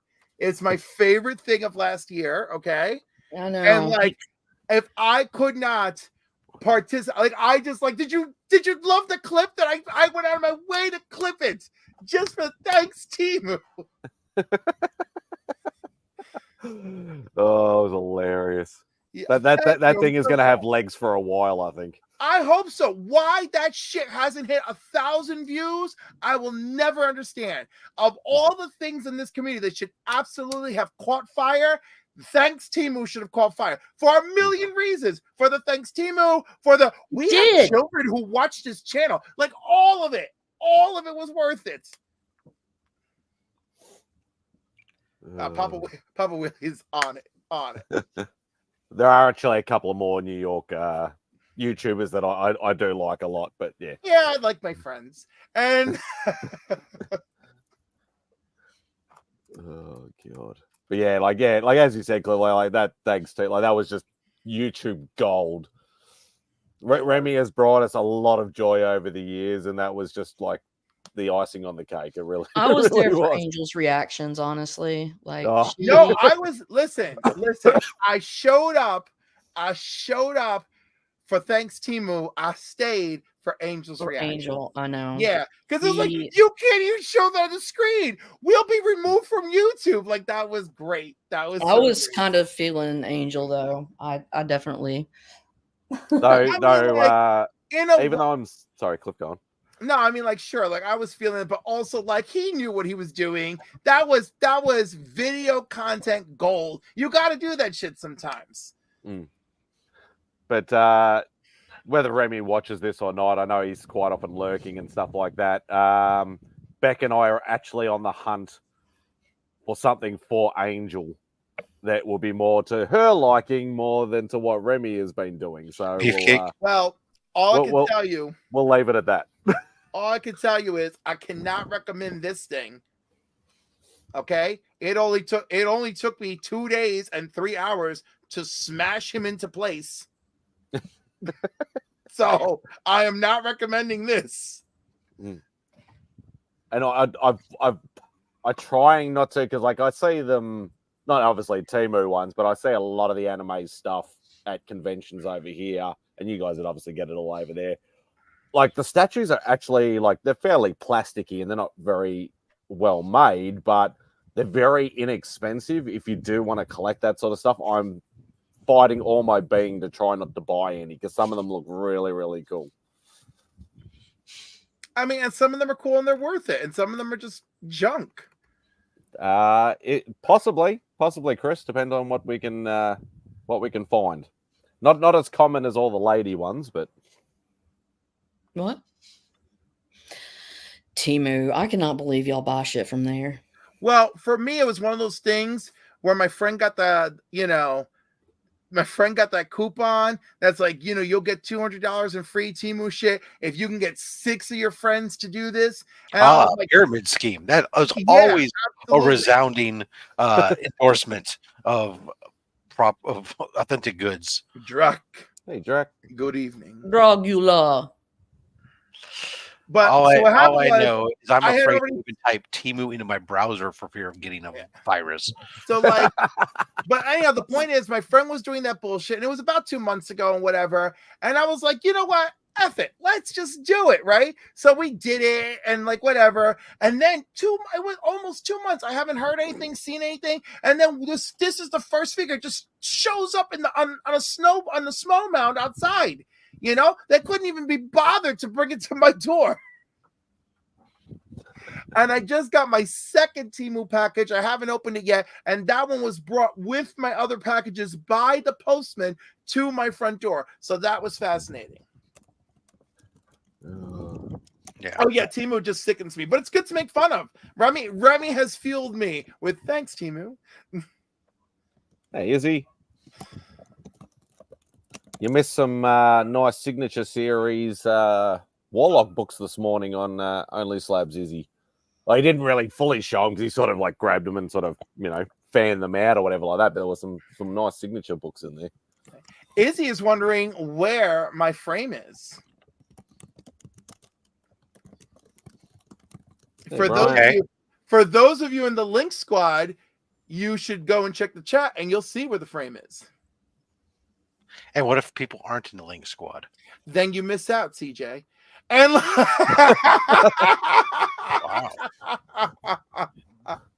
and everyone else can get a private response from me, Rob. Don't worry. I'm in Link Squad. I'm just too lazy to go look. Oh, okay. Well, do you want me to send you a private? But Lady F, I don't know. Are you in the Link Squad? No, I mean I support DJ Links, but I just you don't pay to play. Got it. All right, I don't blame you. Yeah, like I didn't join a sorority when I went to college. Right. You wouldn't want to be a member of any club that would have you as a member. I got it. If I move up in the economic bracket to where I have an expendable income that would allow me to be members without caring to anybody's, then that would be a different case. But given that I'm on a budget, I can't do what I would love to do. But and that means just say you'd rather buy comics. Rather buy comics. Got it. Rather buy comics. I get it. Although you don't. Yeah. All right. But you do. Me and Buffy, we gotta go on down to the country club later tonight. And shit. I'd rather buy Temu's. No, Chaos and Comics. We're gonna go park on the golf course because that's what we'll do. Is who cares? I'm gonna get out of here. I'm just kind of gonna hang for a little bit, but thanks for having me. You're starting one in what, about another hour? I think it is. Yeah, about an hour and 15 minutes. Just gonna have some buddies on. Rob's got a bunch of stuff that he's gotten recently that he wants to show, and somebody else. Yeah, he's like that other Rob. He's the worst. Yeah, not the fat stacks, not the entombed CGC guy. But he's cool. He's got great facial hair, but the worst. But he's not invited. He's the worst. You want to come hang? No, that's all right. I don't need to put you on the spot. I mean, you can come hang if you want. You're more than welcome. I'll shoot you the link. I don't have a neck to hang from. That's my problem. Okay. Sounds exhilarating. Oh, yeah, I know, Journey. Look, I'm sorry that you rejected the offer and you know that you're too cool. I'm sorry. So have your own tea party and, do shit. Talk about how you're better. Because I like that. I like it when you do the hands. As he Journey does. and I have a love-hate. This is my greatest fear is that I'm gonna fucking meet him and like him. I secretly like him, but I can't let him know that. Right. No, He's a it would dick. it would go to his head. I know. And then he's going to be like, oh, they all love me. They can't resist me. They all want me. And it's just like, shut up, bro. No, I only liked him for one morning and he managed to ruin that. So that's done. Did he? Yeah. Was so sounds typical. So now this Ruth Buzzy Goldie Hawn thing we got going on is great. Yeah, I know. See, he does this shit. It's like, you make me crazy, dude. I don't think Madness and Love has a hate relationship with you. Yes, Chaos. No, I like Chaos. Come on, man. Just because I said that you were a fucking dick that actually meant it was totally true. Well, but you say that about everybody. So I mean, really, it's but usually they deserve it when she dishes. I didn't say that they didn't. Chaos is a dick. I'm just saying that it's. I think he has a penchant. I think it's a penchant for sarcasm. Just dick him, lady. F. John's I don't have a dick to dick him. I'd be the one doing the dicking. I know who I want a good dicking from. CJ? Absolutely not. Jesus Christ. Don't even Jeez. Oh my Lord. Oh my God. Oh no. All right, I think we get the point. No. No. Just dick him, lady. Or date. I mean, it's that same difference, right? Well, no, that's completely different. Oh my God. Oh, I'm gonna have to go see it. I'm gonna have to go see it. I'm gonna have to see a witch doctor tomorrow. I'll be like, remove it from me. CJ must be Cliff's crying game. Ouch. It would be. Ouch. Oh God. I feel like who's beatboxing? Yo, I felt so bad one time. Someone, we're at the comic book store filming stuff, and somebody said something about about me and Sam, and I whipped my head around. 0 reaction time. And I was just like, at least pair me up with someone who I'm attracted to, like for the whole world to hear. And Sam looked at me like, damn, Cliff. Like I was like, oh, I didn't mean it like that. Did he pull "Am I a totally hideous chud" response? Because that would have been great. Yeah, no, he really did. He gave me this look of like, I don't want you, and I don't really want you to want me, but I don't want you to not want me like this. Well, at least in your defense, if I was to defend you, based on the story you've just relayed, you didn't say he was ugly. You said that you're not attracted to him. Yeah, and attraction and beauty do not necessarily have to go hand in hand. Yeah. Cliff, another reason why I think we would be friends is that you're like 6'3", 6'4", and I'm short, and you could help me like get things. Oh my! Do you know how many friends I have that the minute I walk through their door, I'm getting things in their kitchen? But do you know how handy a tall friend is? I'm told constantly. It's just like a friend with a pickup truck. Do you know what's super cute? One of my friends, because she is so short, her whole kitchen is short. Like everything, and I I have to bend over for almost everything. She's the only person who doesn't ask me to fetch anything for her because she had the kitchen built to her height, and I'm like, this is insane. I love it. Why wouldn't you? It's her world, not your world. No, Cliff. that's what I love it. Mine is built for my world. Like people see like my pull-out cabinets and stuff, and I was like, yeah, bitch. I'm like, I'm getting old. I'm not bending over for just any old shit. But see, that's why we could be like, okay, I could get the little short things. Like I helped my dad like paint his shop, and I did all the like lower bits because I'm kind of a midgie, and yeah, it was good. Teamwork makes the dream work. See, and Izzy just said, but tall people can't get into small places. And Izzy, small LP. I want a man who's in his late 20s and is about 5'7", 5'8", or 5'9", and that way they can handle all that for me. Oh, just drop things. So you sound like a very good friend. Yeah, we all know he's quality. We could just ask Naman. I love them. You talk about a bosom buddy relationship made in heaven. I fucking love it. Oh my God, Izzy! Let me tell you something, Izzy. I don't know what you need to hear, but you're not going to hear it from me. I mean, 5'7" is short. I'm 5'3". 5'7" is short for a man. How's that? I think it depends on the continent. Right. Well, for the average height of a U.S. male, 5'7" is short. It's below average. I will say I do love me some big surprises in small packages. They are. You never know though, and it's great when they are. You just never know those, because sometimes it can be the lottery, and then you're like, it really can. I mean, obviously not everyone's a shower, but some of them are, and it is just so wonderful. Yeah, some are. This is weird. It's not weird. What is it? Because the straights are here? Nah. Yeah, it's because the other boys are here. I'm a grower, not a shower. I bet you are, Tia. You know what, Tia? It just sounds like you're too packed away. I feel like you need a night with me and your other buddy, and we could just loosen you up. What, Roscoe? No, someone else. My gym dog's massive. Mine's spoken for. Oh my gosh. That's the best way to say it. And I feel like an idiot. I'm curious to know who my other buddy is. You know exactly who it is. They're an award winner for sure. No, not really. And not a CBCA award winner. It's typical with the boob talk. I'm 5'6", 5'7", depending on the gas station I am in. Right. That's all. Travis, is your memory really that dented?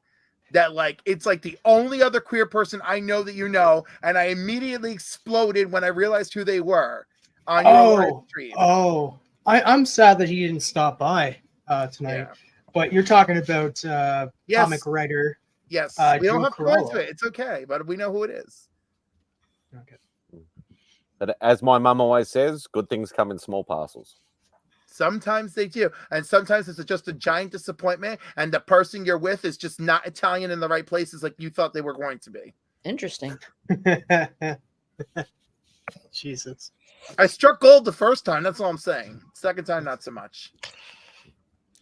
CJ, a breeder is me. Someone who makes children. CJ is a breeder. You know what's hilarious? Is a lot of times I know damn well CJ must know what it means. He will just ask questions. I'm like, bitch, you are 44, 45. He wants to hear people. He wants to hear it. Because he gets entertained by hearing the explanation. Yeah, fair enough. The straights. That's true. No? What about the narrows? The narrows. The straights and the narrows. Like Cliff, you and me backstage, we can talk. But around the boys, I don't get See, this is the thing. This is the thing, because I don't give a crap. I want to drag them to why world. should you? Because we have no qualms about talking about whatever we want to talk in front of you, huh? Yeah, exactly. I'm like, the playing field should be. Yo, look at that Marvel Age. Papa Wheelie is pulling. Papa. He's showing. He's like, I'm fucking hung. So what's up? I'm He-Man here. So everybody drop the hashtag He-Man in the chat. Papa's giving this away. He says, I saw exactly what he said. Fuck you, bastard. He's giving away his masculine appeal. It's just rubbing off, make Lady F awkward is a real skill. So there's some things I don't like, I don't guess and tell, man. As I'm told, I'm fun size by Cliff. Cliff's the only person that ever said that I'm fun size. Snack size. I'm so short. Size. Yeah. I mean, you could be fun size. I mean, we really got to feel that out. But there's also some weird people on fucking YouTube too. Let's not even kid ourselves. There's some people that try to be showing their shit too soon. I've had a couple of those experiences, and it was weird. I know. It's 34 years. Mine's been spoken for one person, and I've had to complain. Because you're a good man. You're a good man, Rob Fat Stacks. Well, yeah, I'm one of those things. Yeah. There's certain kinds of weirds that are good. There's other kinds of weirds that are toxic. And that's how you got to know the difference. You know what the real terribleness of the universe is that all the toxic ones are, well, not all the toxic ones, but many of the toxic ones are in the wrong field. You know, I'm like, oh, if you were gay and showing me your junk in the first 3 hours, it would be no problem. Yeah. Yeah, I'd be like, there's a different world.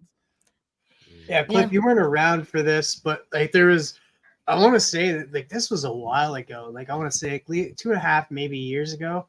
There was this random dude that showed up on Remy Q's stream and blank thing and just came out. The infamous. It was on one of the Let's Talk About It shows. I think it's how Remy got into having chickens. Yeah. There is if you can't see it, if it's been taken down altogether, I know there are some people that I think have actually clipped the event. It's the first appearance of a rooster on his channel. Yeah. Wow. And that's why, and pretty because it's happened previously. Because it happened to Jigs quite a few years ago.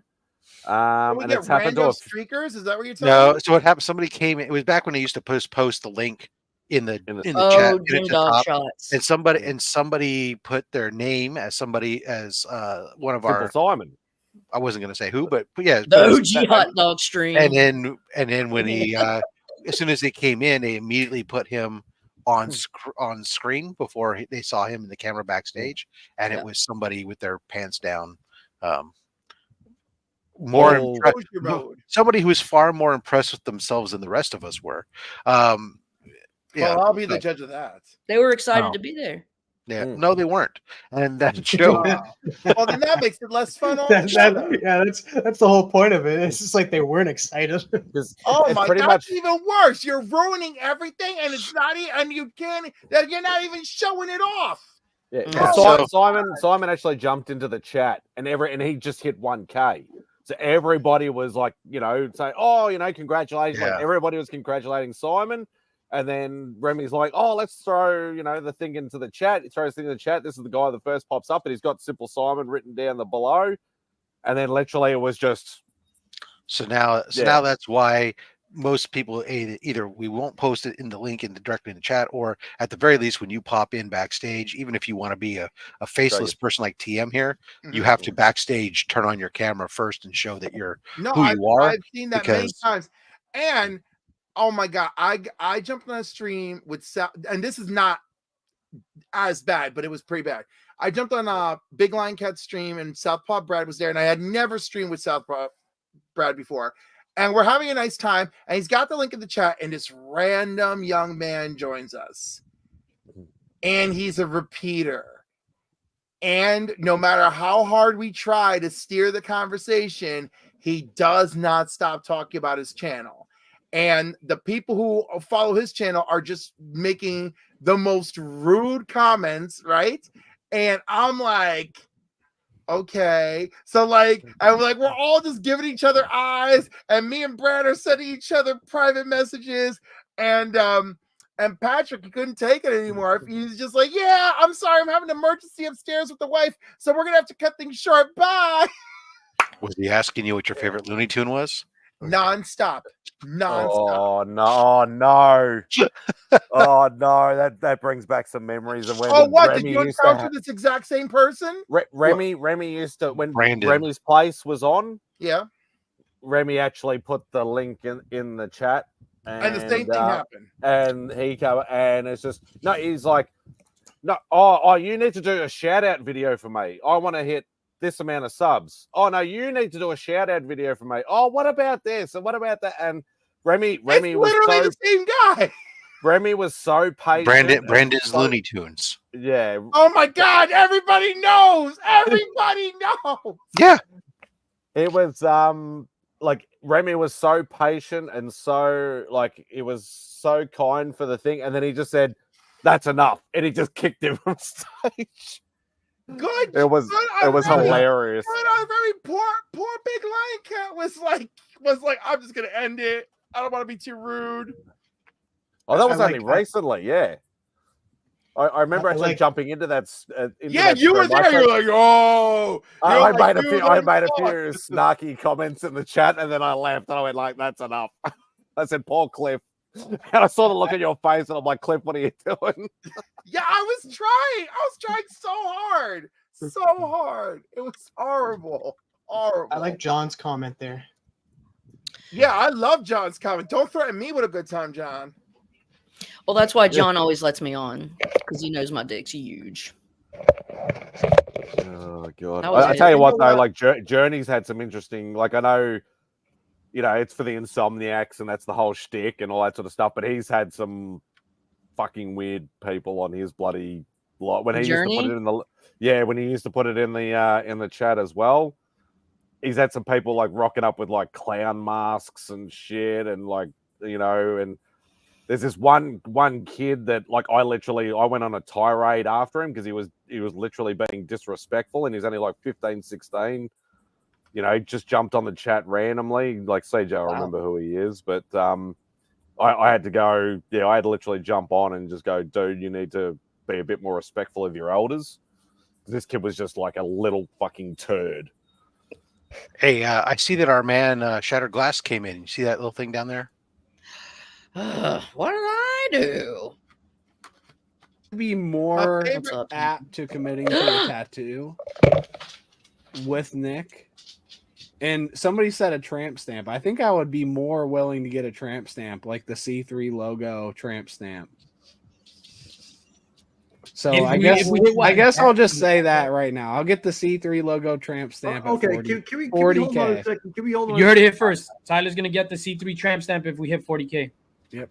Nice. I'll do it.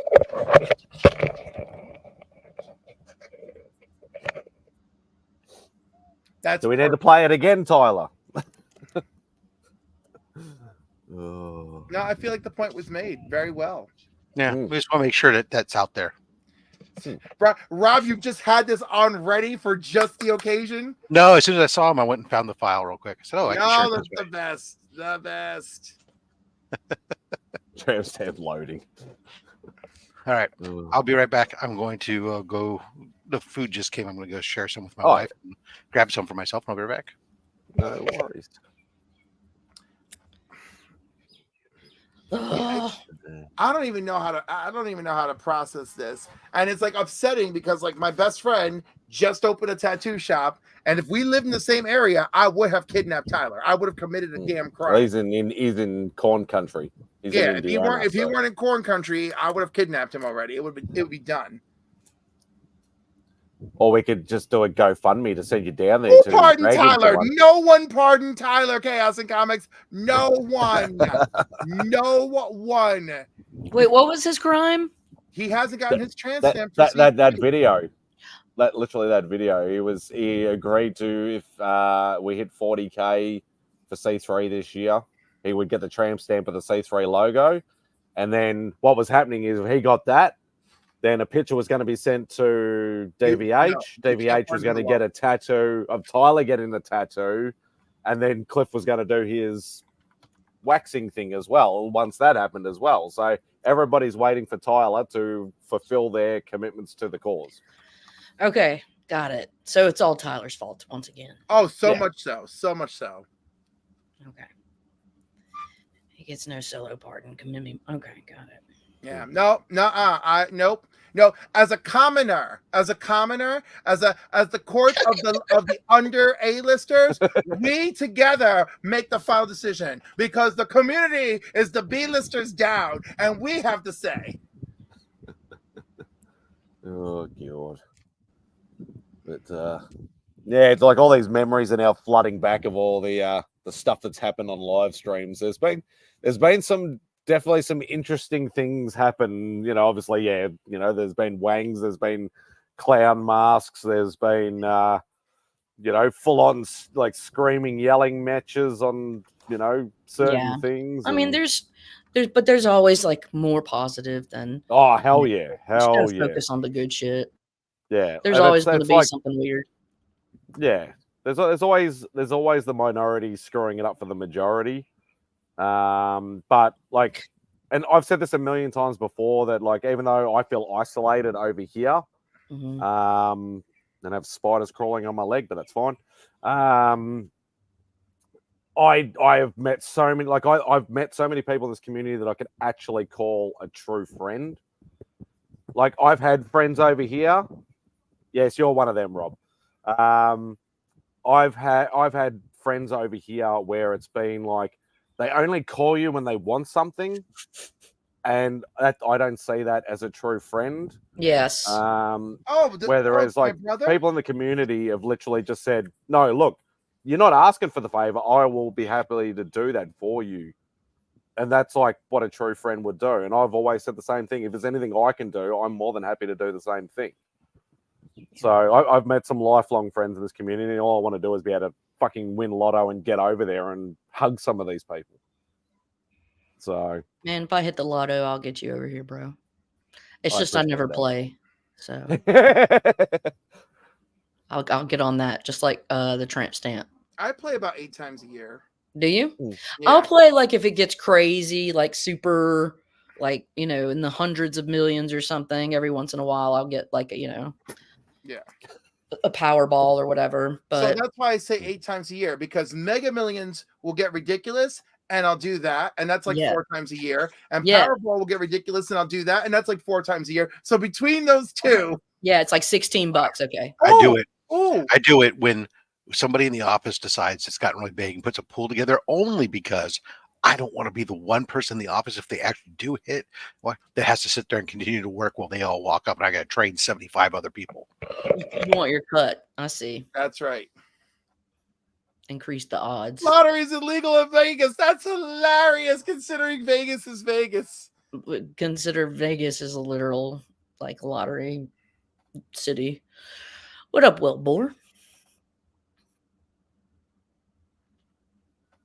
Oh, Marcus is here too.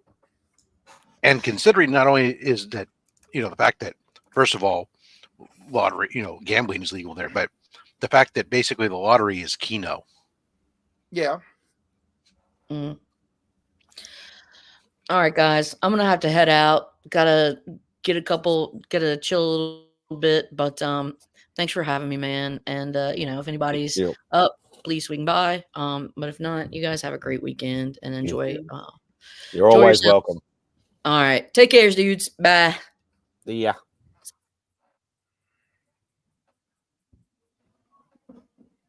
Vegas doesn't like to compete with the government.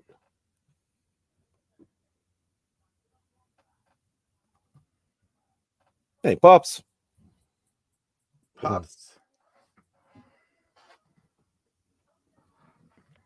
Arizona's close, depending upon what part of the state you're in, but I guess if you're in Las Vegas,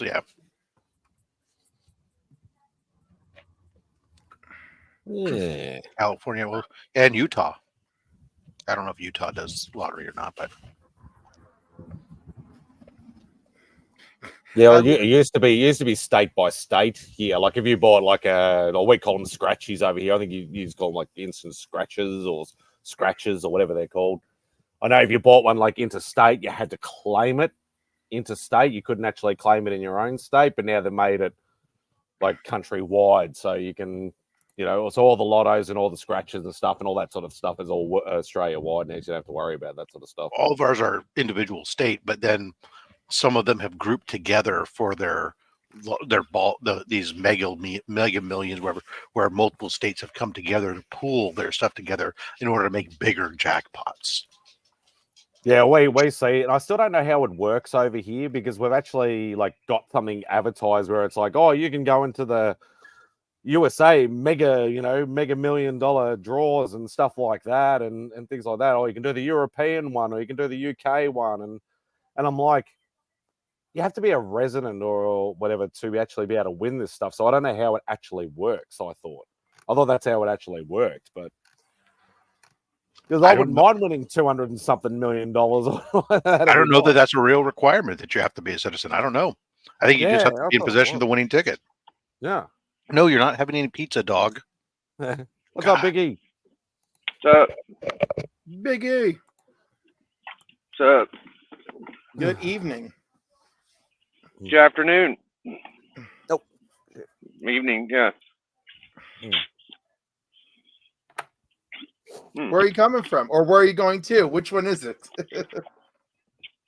I'm going to Rallies to grab everybody some food real quick. My mom came to town, so I'm helping her get all her stuff out of a truck and packing stuff around in 0-degree weather.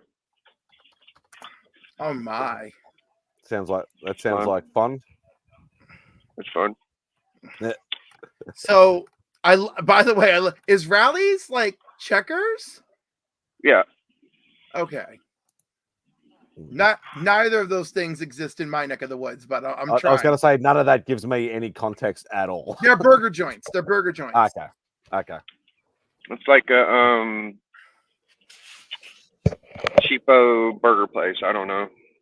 I don't know what would be equivalent in Australia. All we have by me is the standards. We got McDonald's, we got Burger King, we've got Wendy's, and then we've got Five Guys, which is so overpriced. I don't even know what's happening when I walk in there anymore. Well, I've been told to try Five Guys, and I because we have one here in the whole country. Yep. But I've been told by a reliable source to go and try it, so we're gonna try it. Like when we get a chance. The only problem is that where it is quite. It's right. It's like right near the city, or like right in the city, which means they might overprice it too because it is the only one and it is in the cities. It's already overpriced, I guarantee you. But yours will probably be spectacular because of where it is. Whereas mine is a freaking joke. And I went for the grilled cheeseburger the other day, and it was garbage. And I was like, how did I almost spend $30 on this? I was so mad. Because between the sandwich and my drink and everything, it was just too much. I'm like, this is bullshit. And the meantime, how do you get to $30 buying a burger, fries, and a drink? Dude, it's just overpriced. I think the grilled cheeseburger by itself automatically was $13, right? And then I ordered a shake. I mean, let's just be. But then the shake, fries and a drink is $17. Yeah. So anyhow, it's just overpriced in general. So like, it's not the cheapest place in the world. No, it's not. But like, it's worth it if you go to a good one. When I was in New Jersey with a friend of mine, and we went to his Five Guys, and I had the grilled cheeseburger, and again I also spent about $24 there. It was delicious. It was great. It was all the cheesiness that I desired. Anyhow, that's all I'm saying. I think John's been drinking because he's usually not this cheeky when he's John is always cheeky when I'm around. I don't know if y'all noticed. He is happy-go-lucky cheeky when I'm around. He's usually extra cheeky when he's had a drink or two. Then I'll send you the link, John. Why don't you jump on? Doesn't matter if you've had a drink or two. You can jump on and be cheeky on the stream. Well, I guess actually, I'm just looking right now at the DoorDash stuff. If I was to order it, it would actually be quite expensive, but. Yeah, it's a lot. Like I think people should try it, but I'm like, make sure it's a good one. You better check them reviews, you know. But at the same time, if I look at the price of just the burger at a Burger King or a Carl's Jr. or whatever, it can be anywhere from $9 to $14 just as well there too. Also terrible, but I got the phone on my app with the coupon, so I got something to help me out. I know that. I mean, don't get me wrong, and I can hack the menu and everything else, but yeah, I mean, we watched Spidey hack the menu live. Yeah, we did that. We did that all last week, didn't we? Have a look at all the menus. Yeah, and I was gonna say, and there's different shit on your menu too. I mean, like, you know, I'm like, wait a second, why do you get a jalapeno popper cheeseburger and we don't? we're still confused over how the hell they have a chicken burger. I didn't know cows came in chicken form. Yeah. Oh my God, if it has a bun, it's called a burger. That's pretty much the explanatory. My mom and I went out for dinner earlier. She wanted fish and chips, so I ordered her this fried cod with these truffle fries. Thank God she liked it, because neither of us noticed that it was on the sandwich portion of the menu. So when it showed up in a bun, she was like, "What is this?" And I was like, "Don't say anything, please. We're so hungry," you know. And anyhow, it was very good. But like, I'm like, I wish. And this place previously had straight fish and chips on the menu. I don't know what changed, but it was very good, and I'm happy about that. I had their Philly cheese. It was nice. You guys don't have grilled over there, so it's grill and then apostrophe D. Do you have grilled there? That's a burger joint that's over here. Beck and I tried it last weekend actually, and that was actually a very nice burger. Very change of pace for us because we're so used to just weekends, Macca's, KFC, like just getting takeaway because we're being lazy and whatever on the weekends. But yeah, grilled was very nice. What I'm doing today, being lazy. Grilled is in Australia, and it is Australian owned. So I wouldn't have filtered over there. Then. They're probably not big enough to. They've been here for a while, but first time we've actually tried them. This one's good, Cliff. This is all just pepperoni, salami, linguiça, and sausage. That sounds amazing. Oh, it is. Do you have Burger Urge down there too, right? Burger Edge? Yes. Not as many around anymore. Okay. I haven't actually seen one in quite a while, but there's been a lot of burger joints popping up. There's another one called MadSpidey's. I've never tried that before. A lot of other places. What's that other one that's popular? Think about suing them for name infringement. Say, hey, I'm MadSpidey. Your MadSpidey's. It's too similar. I'm going to need 5% of all your revenue. Do like a Kanye West, because Kanye West actually sued a company here that was a burger joint that named something after one of his albums or something like that. And it's like they're a mum and pop one-off store, and he decided to sue a little place in Australia. And it's like, you're just a dick. Yeah. But, what's the other one I'm thinking of? It's one that Simon and Sarah like to go to a lot. If you're just dropping the fancy bougie. I mean, if they named their fucking hold on. If they named their fucking restaurant after his album, then fuck those people. That's fucking dumb. It wasn't like, but it was like a song or an album, but it was like a common, like they didn't. It's like a common thing. Yeah, they didn't. If it was like College Dropout or something, I can understand why the fuck he would like. That's my fucking shit. Yeah. No, it was like some common name or something like that of a song or an album or something like that. That was like they didn't even know it was something of his. I guess. I'll give it back. Why would you go? Yeah, why would you go after somebody? It's like you got multi-millions of dollars, and these people are just trying to survive, and you're being a dick about it. Like seriously. I mean, it's still. I'm saying it depends.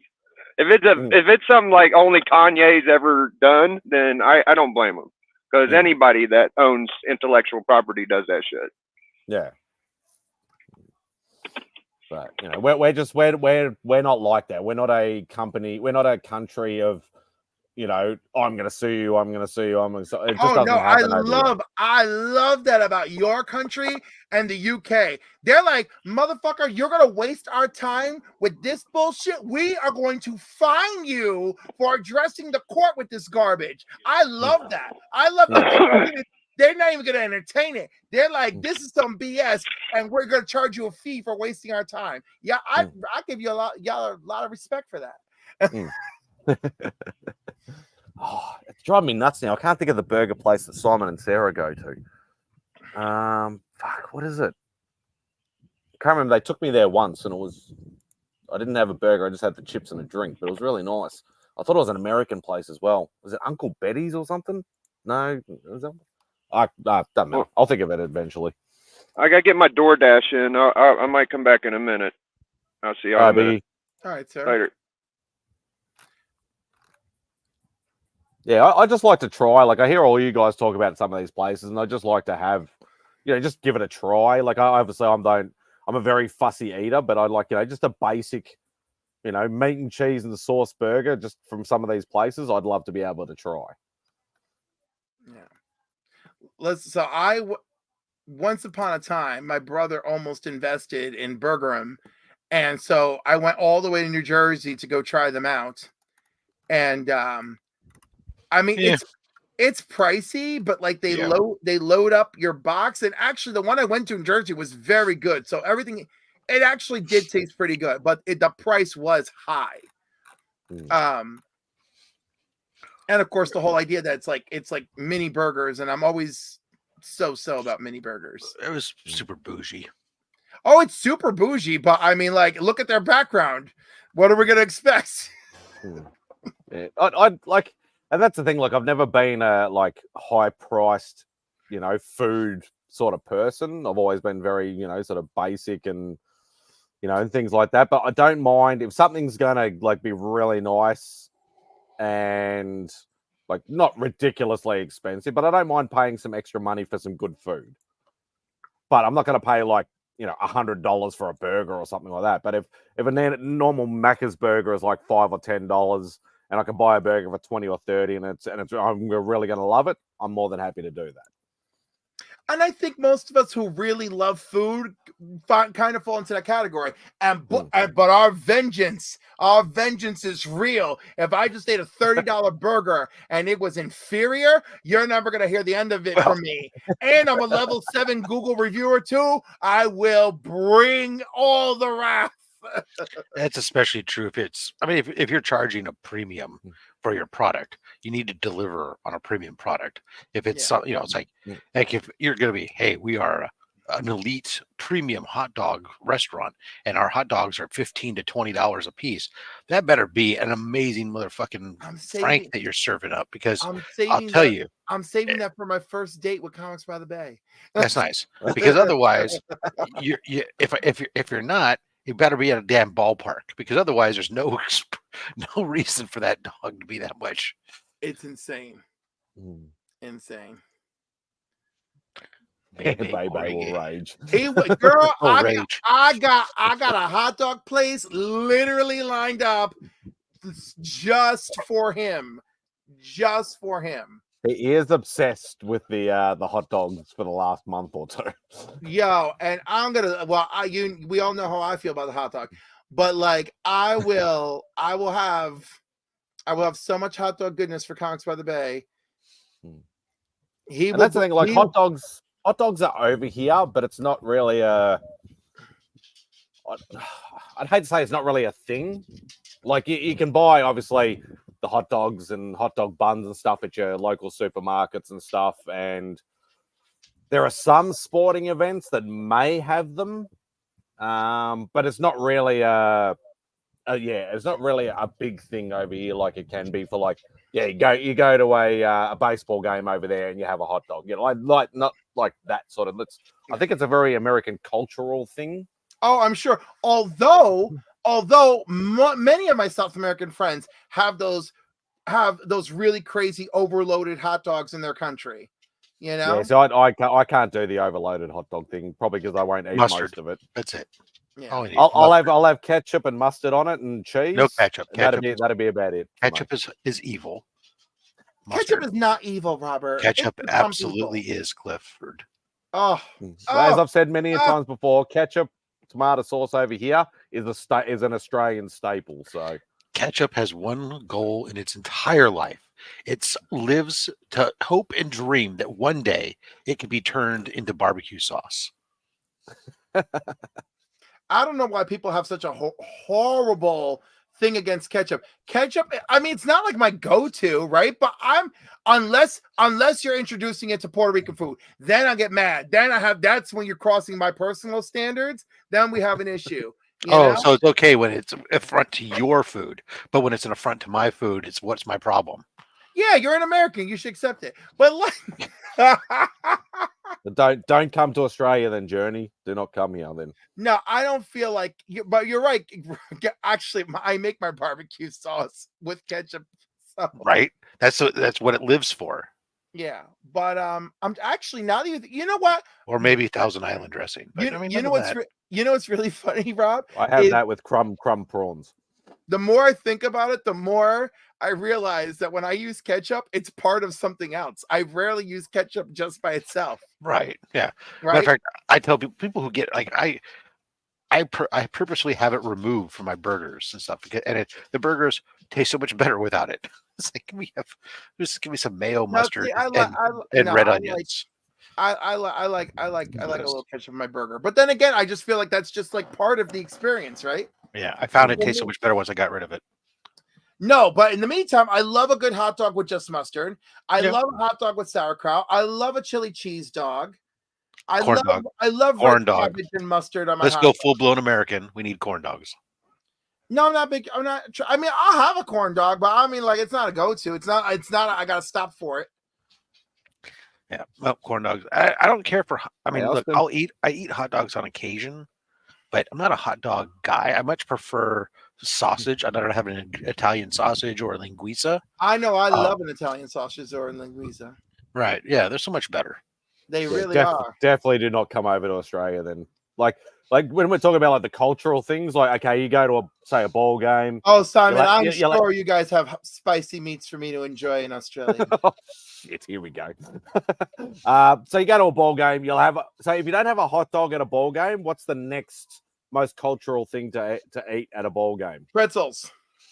Okay. Well, so it depends on which ball game. If it's baseball, then peanuts.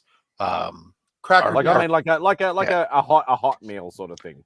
Oh, it's usually it's going to vary by ballpark and depend on who bougie your ballpark is.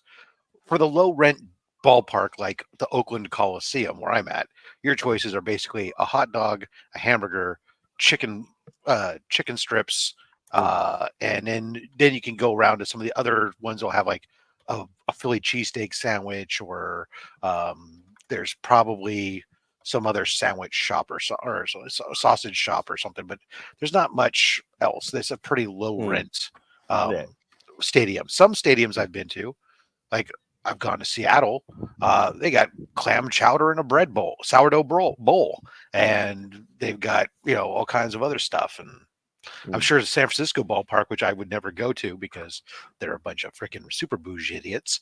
I'm sure they've got like freaking caviar with their wine and other weird stuff, but yeah. So whereas like a cultural thing for us, well, especially in like, the more southern states. Oh, nachos. Yeah. Good call, Papa. Lots of nachos all over the place. Yeah. All day. So here it's more, okay, you go to an Australian rural football game. It's a meat pie with tomato sauce. It's a sausage roll with tomato sauce. Your version of burgers and hot dogs. Got it. Yeah. Not necessarily hot dogs or burgers, but hot chips as well. And then you obviously get a beer and all that. I'm saying it's sausage. I was talking about sausage roll and your meat pie are kind of like almost your versions of a hamburger and a hot dog. That's exactly correct. Yeah. So that's the sort of cultural thing. But that's what I mean. Like if anybody says they don't like ketchup, I'll be like, be very careful going into a lot of Jordy. Nobody puts ketchup. Nobody puts ketchup on nachos. You put nacho cheese because it's my cheese, not your cheese. Oh God. And of course you need those jalapenos on there too. It's unhinged. Yeah, so I suppose, country, sometimes state-wise, but yeah, like as an overall thing, it is a very cultural thing. So for you guys, it's like you like your hot sauces, your barbecue sauces. Over here, we like our tomato sauces, ketchups. I don't know what it's like in the UK, whether they're probably like Worcestershire sauce or something, or something like that. Malt vinegar, baby. Yeah. Nachos in California, the whole Southwest, unstoppable. Absolutely, they get. Unfortunately, my ballpark is so low rent. It's like the super lame nachos. It's just like some chips with nacho cheese and maybe 2 jalapenos. That's all we get. Whereas you go to other places, you'll get like some massive spread, phenomenal nachos. Oh, we have brown sauce. That's true. Which is, at least it's better than rooster sauce. But yeah, nachos are cool. That was the other day. I basically did that. I just opened up. I did the lazy way. I did it with chili and nacho cheese and chips. Can of chili is good. I was lazy. Didn't have time to cook. Me. I didn't have time to cook you. What? No, I have time to cook. I mean, and it's funny because I can be lazy as fuck, but when it comes to food, I'll be like, hold on, let me see what I got in this refrigerator. Let me whip something up. Yeah, no, we hadn't gone shopping. The refrigerator was pretty bare. So it was, what did I have on the pantry? Well, and I only had a few minutes for lunch. I opened up a can of chili, put some cheese, get some nachos. Oh my God, that sounds sad. And look, you know what? I'm sure it's fine for in a rush. I'm sure. Yeah. Yeah. Dude, every once in a while, I'll get a wild ass craving for a Spam sandwich, and I'll make it happen. I'm just there. Grilled Spam or fried Spam's good. Oh, fried all the time. Yeah. It's good grilled too, but I mean, it's more of a hassle than frying it. Yeah, and honestly, like my grilling situation is super sad. I have the electric grill, and that's it. That's all I got for the house. Yeah.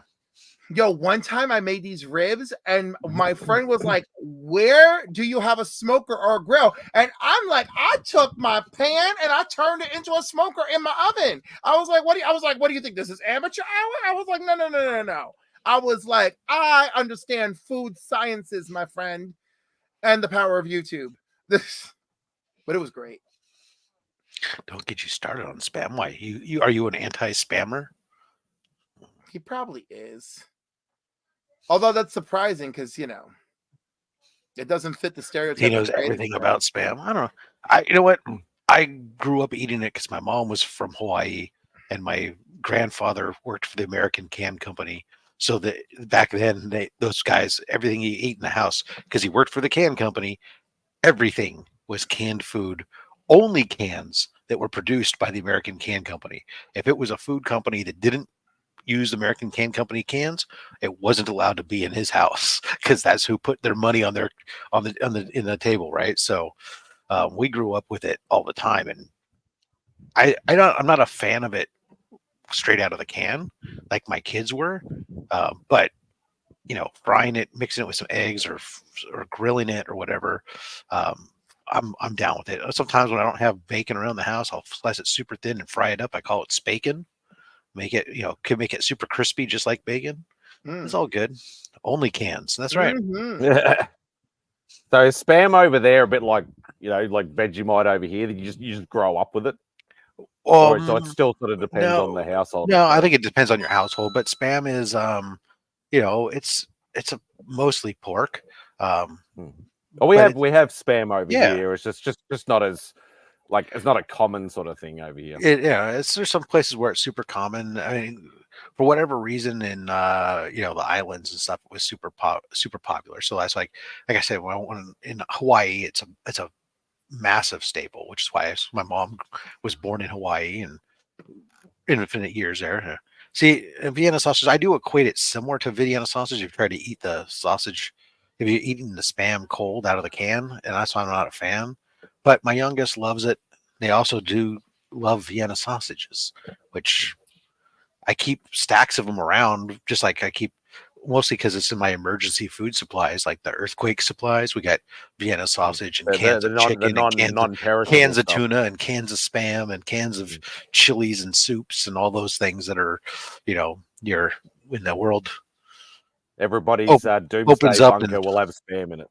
Well, when they open it up, when the earth opens up and decides to split off my part of California from the rest of the world, and we're dead, at least I'll have some food. Yeah, there you go. Austin's right. True story. Yeah. Well, one thing Austin and I share culturally is lechon. Oh, that roasted pig. Canned tuna. That's good that you hate it. I mean, I don't hate food. There's some food I dislike, but canned tuna I'm good with. That was a staple growing up as a kid too. I mean, I'm only now finding out that growing up my childhood, we were apparently poorer than I realized we were growing up, and we weren't what I would call poor in reality, but we scraped a few meals together, and so tuna, spam, those types of things that were there, those we grew up on. I gotta say, I'm very happy. My parents peanut butter, lots of peanut butter. My parents managed to do a magical job of not making us feel entirely poor. But once in a blue moon, there would be some thing that I would want, and my brother and sister would sing, "We can't afford it, so you can't have it." Yeah, that's it. I think they did a good job always of kind of hiding that from you, and what Yeah. are making you My not parents were the making it same so you thing. didn't realize that type of stuff. So that was always good. Mm. Plus Hey, Jay. plus it was also still a time that even though like I've lived here in California in the Silicon Valley my entire life, but or the vast majority of it. But at the time, this was still an agriculture area too, and so like you could easily buy, livestock essentially. There was a farm less than a mile away or whatnot that produced sheep and cattle and stuff, and you could order in bulk. I mean, I'll get an entire lamb, and they'd cut it up for you, and they even give you a freezer initially, and you just load it up and you'd be good to go. Yeah, San Andreas, exactly. So you could buy in bulk like that very inexpensively, and you'd freeze it and you have it, and it's all good. So I'd say maybe peanut butter would be more like our Vegemite over there. Yeah. It's like every house has like a jar of it, sort of thing. It's very American. I understand that. Although it is spreading.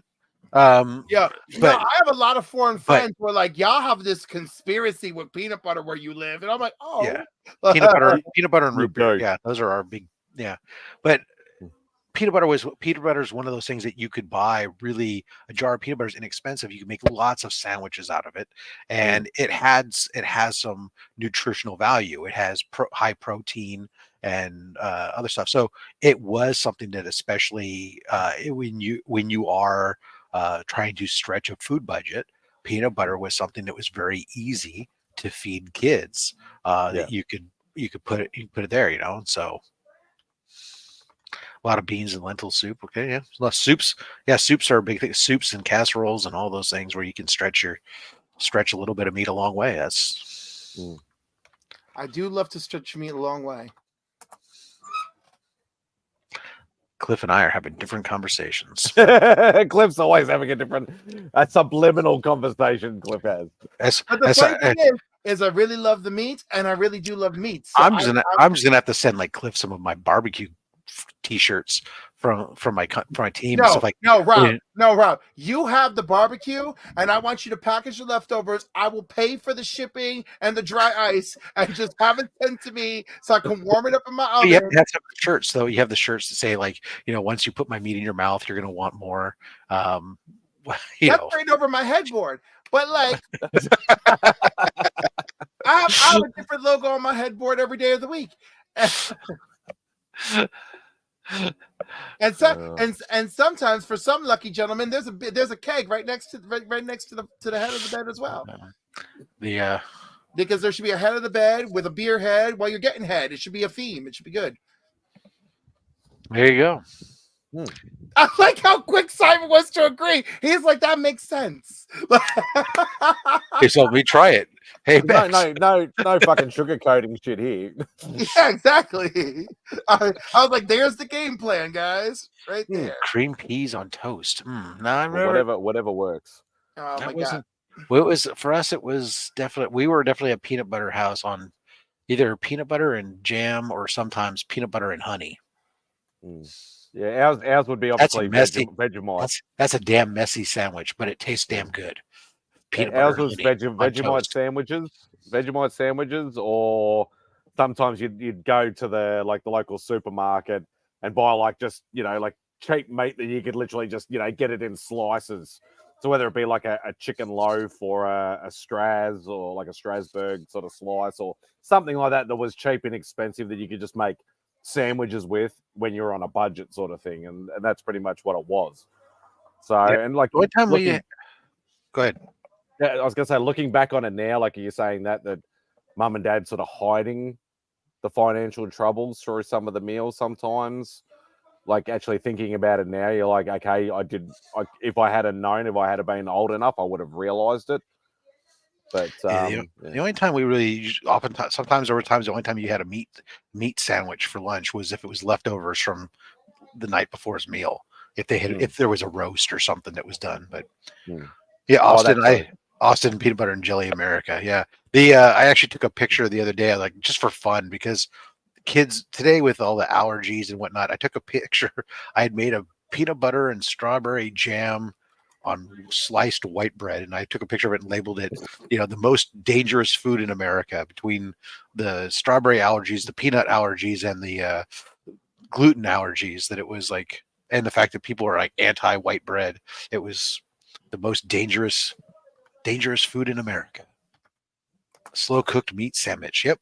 Hey, there you go. Yeah, I mean, there's nothing like a nice pulled pork sandwich or brisket sandwich the next day, and there's something special. All right, gotta go, guys. You don't want to sit here and talk about meat some more? I did love it, but I gotta run. I'll talk to you soon. Take care. Love you guys. Somebody's gonna give him some meat. He's just got a message saying I'm out the front door.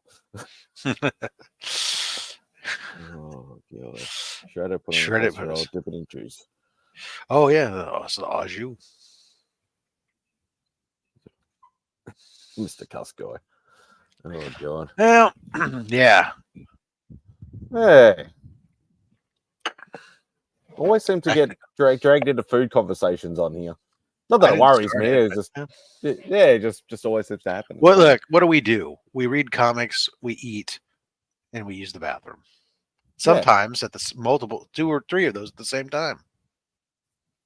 At least we didn't get into the mammogram talk again. That was probably one thing that happened the other time, but it was something different. So that's all right. It's all good. Just check that. I don't even know if Trav's still awake. He's probably fallen asleep, which he tends to do quite a lot on stream. 4 hours ahead. He's now in Sunday. I'm still here. It's Sunday for you now, right? No, you're 20 an hour. Minutes. Yeah, 20 minutes. Yeah, I did my math wrong. Sorry. You haven't said anything for a while, so I thought you might have fallen asleep. No, I was packing up the winnings because I had four different people. So I was getting the stuff ready. That way I can just go out Monday and ship them out. Yeah. Thank you, Austin. Although when we were talking about my childhood, it's not cuisine; it was just food. But how about tonight? We were lazy.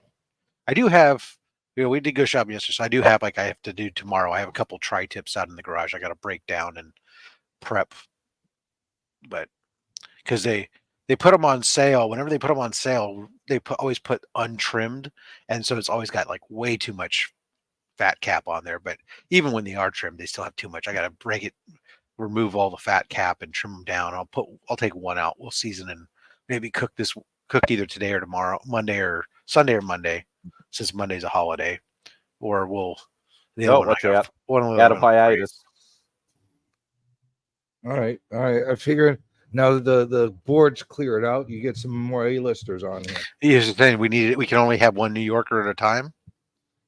Well, I told you. If you had another A-list New Yorker, I don't mind sharing the screen with them. But but no, only one B-list New Yorker at a time. I don't know. We don't put B-listers on here.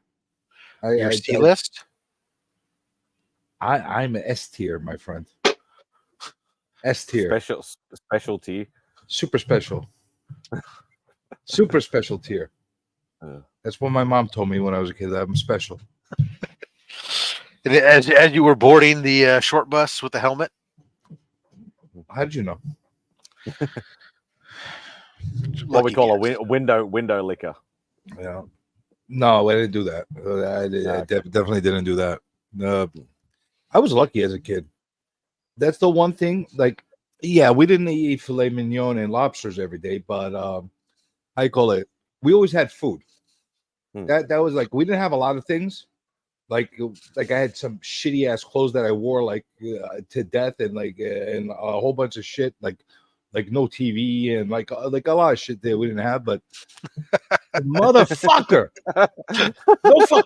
no fuck me, fuck you, fuck you, Papa, fucking guy. But food was always a priority in the house, always to make sure everybody wasn't hungry. Agreed. I think the same thing for us. There were other things that sometimes you might bypass. There was always food. It may not have been like premium stuff or in super, super abundance, but I was fortunate in that we never had that situation where it was like 2 meals or only 1 meal. Now, I found out only recently. I did find out recently. My mom said, yeah, there were some times where the reason you got 3 meals was because of free lunch at school, free lunch program, but whatever. I was also lucky that Greek meals. A lot of Greek meals weren't very costly to make, and you could literally make something that could last you 2-3 days. So we ate a lot of that kind of food. Yeah. Pasta TM dishes, frozen. casseroles. Oh, I wasn't sure if either he was frozen or his neck was broken, one or the other. Congratulations, TM. Hi. Congratulations on your 1,000. Thank you. Yeah, you weren't there when I hit it, so you were on hiatus. No, I was there when you hit it. I congratulated you when you told me when you hit it. I just wasn't there when you kept bragging about it all week. I'm assuming. I did not brag about it all week. I'm sure you did. He was happy that he hit it all week. Yeah, he didn't go around telling everybody, "Look at me, look at me. I'm 1,000. I'm in the 1,000 club." He didn't do any of that. Well, I did. Yeah, I did post on IG and say thank you. I hit 1,000. That was about it. Well, hopefully that stream will throw you over the 3,000 hours too. Congratulations. I think it will be because my hours did go back down. It was at 2920, but then wait, you don't have 3,000 hours already with all those live streams that you do? No, well, it's hard because it keeps going down because around this time last year, I was doing quite a bit of live streams. So now, Biggie, now you're that I'm quite not welcome doing for me timing you out. You're quite welcome. If Spidey gave me a wrench, I would have timed you out here too. That's my present to you. It's because I've only been That's doing my lives present to you. Every 2 weeks. No, but you should. I would think you would have more than that. But no, it goes down because you need to keep up with the content because the hours go away. After you hit, let's say last year on January 12th, I had 80 hours. So on January 12th, what day is it today? No, okay. So January 14th, let's say, because I have 80 hours from last year. Now, once that hits this year and I don't have a video, I lose 80 hours. You'll get it, no problem. You'll get it. But, trust me. But after your stream today, you get it. Yeah. Well, my analytics tell me that I had 155 hours. Watched. From what? From that video that you had today? Yeah, from that live I did. Yeah. But it also depends on as the date goes. You might look at what you did a year ago today, and if you didn't do anything much for a week or 2 weeks or a month, then that's a big chunk taken out of your accumulative hours as well. So you got to be careful too that you sort of, when you want to go for it, you want to pick, a time where you've got a year's worth of decent amount of content.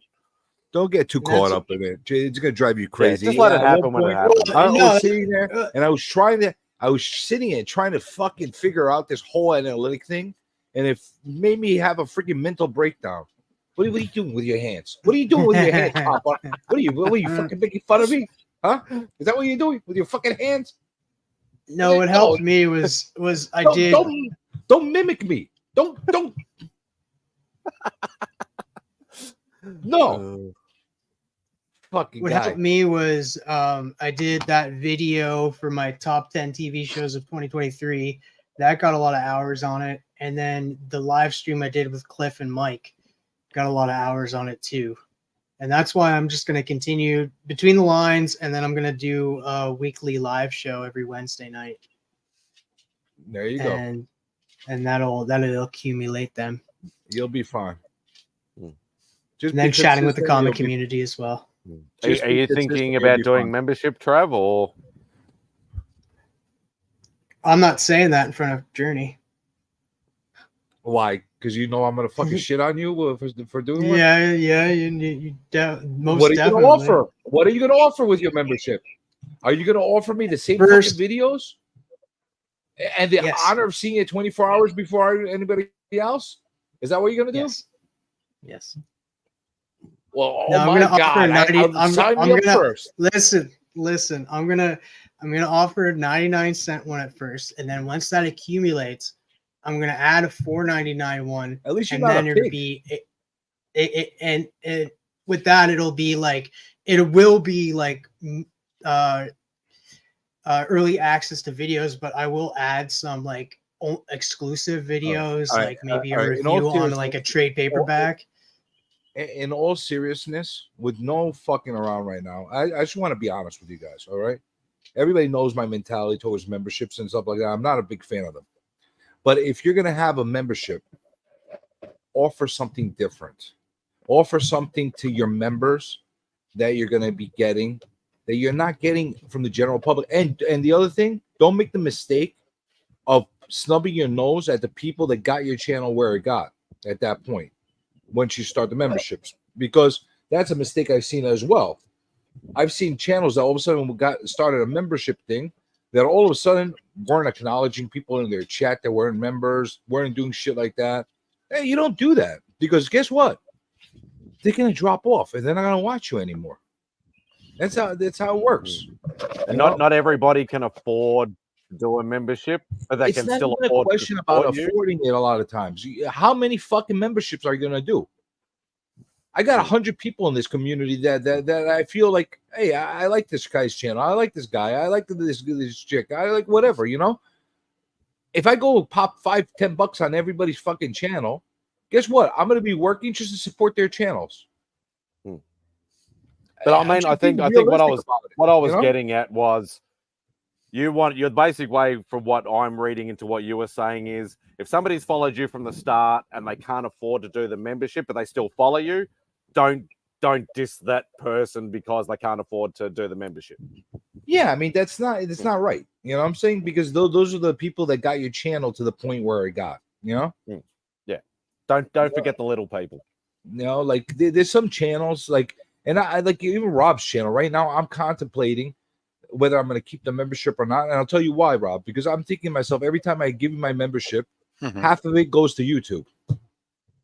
I'm thinking I might be better off just cutting a fucking check once a year or whatever the case is for whatever the subs are and giving it directly to the charity, and they get all of it instead of YouTube making half of it. I don't know, like it just doesn't make sense to me. You see the cut they take every freaking month out of you. Yeah, it's not half, but it is. It's a big percentage. It's a good chunk.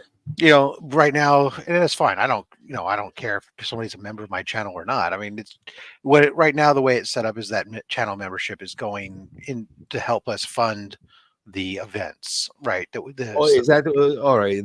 So now the way we made an announcement after this last C3 that we changed the membership, that all the membership money goes to the Comics Curing Cancer event. So it's pooled. First and foremost, it goes to cover our shipping expenses. All right, that makes any a lot other more expenses sense. we have, and then anything left over at the end of the year is then donated to the charity itself. What?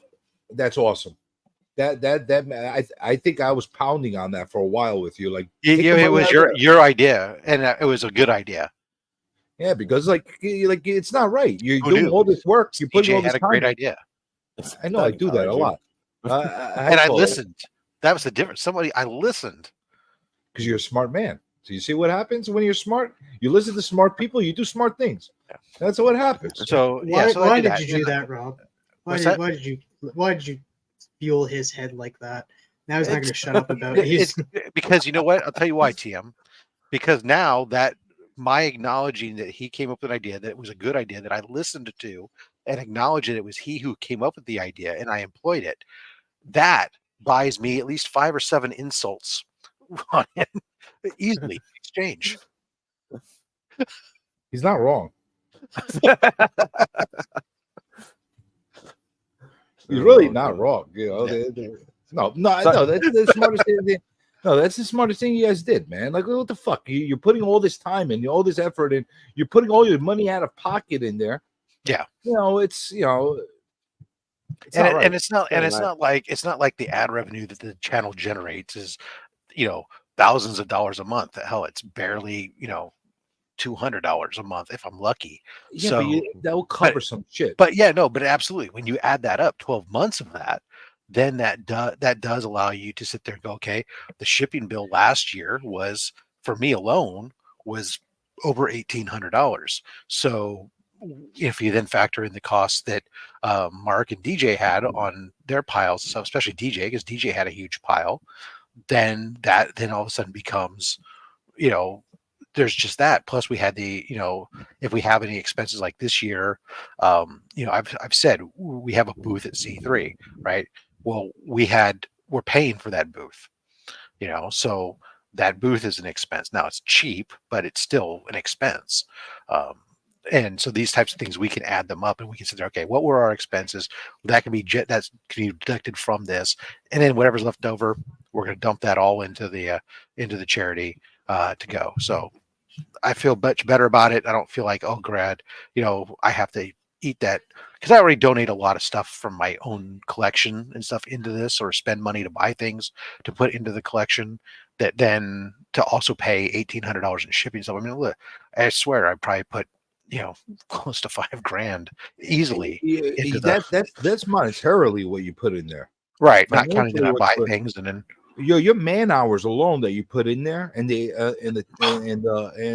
anxiety, because I know that you're anxious kind of person. When you got all these things around you and you're trying to get things done, you know what I'm saying? It puts stress on you. You know what I'm saying? So it takes something off of that. So that's nice. Well, plus this year it's really nice in that, like, because we've been doing things, we have several different things in motion right now. And, there are certain projects that are being spearheaded by different, by DJ, and certain things are being spearheaded by Mark. And I'm able to I'm just letting them run, because they're fully capable. They're great freaking guys who have the full capability. I don't have to micromanage things, nor do I want to. So it's just like work. Hey, this is your responsibility. You take it, you run. This is your responsibility. You take it and run. And it's great. It's working out well. You delegate. That's we splice it up. We all, like you said, we all have our things. So, but the important thing to know is, you guys, I don't know if you know this, but CJ is going to be on Only Slabs in just a couple weeks. I'm actually really excited.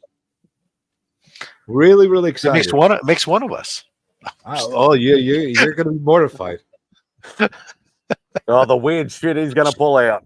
Yeah, you know what? I promise you, because it's already been done for you, it's not funny anymore. I'm not going to bring out the Pokemon slabs. Well, that's good. Unless they're in comics. So I can't do that. So, and Turtle, I'm not going to bring out Turtle freaking slabs left and right. Like, what's his name? Panda.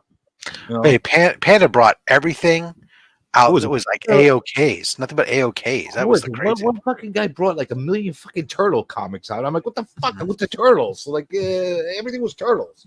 This was a while back, probably like a year and a half, 2 years back. I forgot who it was. And Austin, we love you for all your support of the C3 campaign, sir. You are incredible, as is so many other members of this community who do well. But Austin is really, really great. But I'm really, really excited, and I actually pulled the trigger on 2 items that I'm waiting to get shipped to me, specifically for your show, that I'm not going to unveil until that day. You'll only be the second person who will have bought something specifically for my show. No, I guarantee you they didn't buy this. All right. Well, I'm not saying that. I'm just saying it could have been this or that. Condom Man #1. That would be hilarious. I'm not gonna like ruin the surprise. No, I'm not gonna ruin the surprise. But no, I saw a couple things that I'm like, holy shit, I need to get these now. And, like, they were on my radar, but I was like, now I'm gonna get them, just because I don't know whether to be excited or mortified. I'm excited. Or both. I'm excited. Yeah, I'm excited. Every single, my goal. I told Robin my goal of the show is, I want to try to show off at least 80% of the stuff that I show that nobody either seen on there or doesn't even know exists. That's my goal. I'm actually interested to see Dave, to see how much, like, to see what Dave brings on when he comes on. Oh yeah. Dave's Well, he's not coming on. He's not coming on until April. I could guarantee okay. you. I thought he took one of the February slots. Oh no, it was Sean that. Yeah, Sean's in February. He's actually the week after CJ. But yeah, no, but Dave's not coming on till like April because he's getting married in March or whatever. And I could assure you, from the little I've seen in person from him, he's got some crazy stuff. Oh yeah, he's got some big boy books. He's got some crazy stuff, good stuff, like really nice stuff, and some like original art stuff that's like I like a lot of the stuff he has. Good stuff. I don't see that enough. Why don't people bring sketch covers more often on Slab? I don't know. We've had, I think most of the sketch covers that have been brought on by Chris or I. Yeah, that's what I'm saying. I don't see that too often. Like, I don't know if I would. Really I would find that more. I would find that a lot more interesting too. You got something like done by Neil Adams or something. Yeah. Really, to be honest, actually, I think it's mostly been Chris because mine I don't think have shown up because I stopped really showing my books on Only Slabs. I did the first episodes in the very first, and then Chris came on afterwards. And Chris's showing of an entire box of nothing but doing an entire episode of nothing but sketch covers was what got me really interested in getting sketch covers done. And so I don't think I've done one. That might be something I do one time as a pre-recorded for a fill-in, because I know like I have the first weekend in May, there's not going to be a live episode because I'll be traveling of my son's graduating from university. C3, mate. You're not going to do one at C3, are you? I don't know. Now we might try to do one there. I don't know. You know, what would be cool, but then nobody's going to. But most of the people who are going to watch won't be there. So it really, here's a great idea. All right, take it and run with it, and make it your own. Wait until do a later a later slab, only slab that day, and ask anybody from the con that picked up the slab to come and show up their slab. Yeah, that's what we kind of talked about doing last year, and then we never executed it. That would be great. Like, so it would definitely be something that would be a special that we would need to do it special if we're going to do that. Basically, because it is, you're going to be unique. So I don't know, we'll do, but yeah, Tyler was in school because he was awesome, actually, really awesome. But so, anyways, yeah, that's a good idea. So maybe I'll take my for the next the pre-recorded one. Maybe I will do a bunch of my sketch covers because I got almost up quite a lot. I've got almost 2 full boxes of sketch cover slabs. My biggest problem is I haven't slabbed most of my sketch covers. I just kept them raw. I put them in like top loaders and that kind of stuff. I've got most of them all graded. I don't know if the only ones that aren't. Weird, it's one of those weird things. Like I don't know if I want to slab them all up or not slab them. Like, what am I accomplishing by slabbing them? Preserve the art. Well, I put it in a nice thick case or like in a comic capsule or I don't know. I'm a slab guy, so I get stuck in my head. But for me, I don't know if it adds anything other than the encasement to it. Value-wise, does it really add anything to it? Well, it's original art. So that's the thing with sketch covers, right? They're like not what their value is always kind of hard because some people only want, it's just like signature books, right? Some people only want them if they're theirs type of thing. But if somebody's a famous person or a really big name and that big name's no longer alive, then yeah, maybe then they're worth some more. But from a value standpoint, really the big thing in my mind that the slab does is there's some authentication that goes along with that, obviously, especially the witnessed ones, right? So there's that element of it. But yeah, I don't know. For me, it's really just That's just who I am. I've got some kind of weird fetish with plasticized comic books for some reason. Plastic coffins. Yeah. But anywho, yeah, I've got a fair amount of them. I wouldn't have guessed that you have that kind of a condition. Yeah, well, there you are. It's You know tough what to I admit, need? but- You know what I need from you? I need something personally from you. I thought, yeah, if anybody would have, it might have been Mike. Brought If some sketch covers. Oh, you brought it to the show. Yeah, I mean, there's people who've done some, but I mean, nobody. I think that not too many people have done lots of them, as you say, like or an entire show of them, type of thing. Other than Chris's early appearance on Slab Hub. I'm really starting to gear though, as far as the art, to Mhm. have them do the instead of the actual casing, Mhm. to do that like art verification. Like these charge you $30 Mhm. to put it in a sleeve Mhm. and have it authenticated that way instead of actually putting it in the actual slab. And that works for like a single page. That's not a book. I'm sorry, I gotta go to the dog out. Hold on. Okay, continue your conversation without me, but Spidey, you get what I'm saying. Like like a lot of times I like getting art done on like a Bristol board. Yeah. Or like an 11 by 17 or something Yeah, well, like you know, that. I'm like 95% of my original art collection is all on either 11 by 17, 11 by 14. I actually prefer it that way, or even 9 by 12 if it's on Bristol. Well, 9 by 12, like, because I've always been one of the advocates for myself that if I've got an opportunity to get something from an artist that I like, or I just have an opportunity of somebody I've never heard before, and I'm like, oh, okay, this guy's work is good, or this lady's work is good, that I'll try and maximize the most I can get from my dollars that I have. So that's why I generally will pick 11 by 17. But sometimes you will get some artists that will be like, I don't work on anything bigger than a 9 by 12, but it's a big name, like an Arthur Adams. Arthur That's what I was Adams about to say. A lot of them, only they work won't do on it. 9 by 12. A lot of them won't do it. Mm. Art Hughes, Yeah, too. they won't. At the cons, I'll he does pay 9 by more. 12s. That's it. Yeah, I'll pay more. You know, like that. No, I won't do it. Yeah, I'll only like. And No, I've Art done Hughes, that. he I've done has a that at standard cons. thing. I've done that at cons where, like James O'Barr, for argument's sake, when he came here, he goes, "I only work on 9 by 12. That's all I have." And I said, "Well, I actually have because I still have an art book that like a Bristol board book, like pad that I bought for a particular." We won't get into that story until I do that episode. But I bought it, so I've kept it, and I always bring it to cons with me just in case. And it worked out to my favor, where James O'Barr basically said, "Yeah, I'm happy to do that." He didn't even charge me extra when they usually, but I'm happy to pay extra if they say, "Okay, look, you know, it's an extra $100 for 11 by 17." That's fine, I'll do that. But I nearly always have it with cons if I'm, going for art. I'll have that book with me just in case they're one of those artists.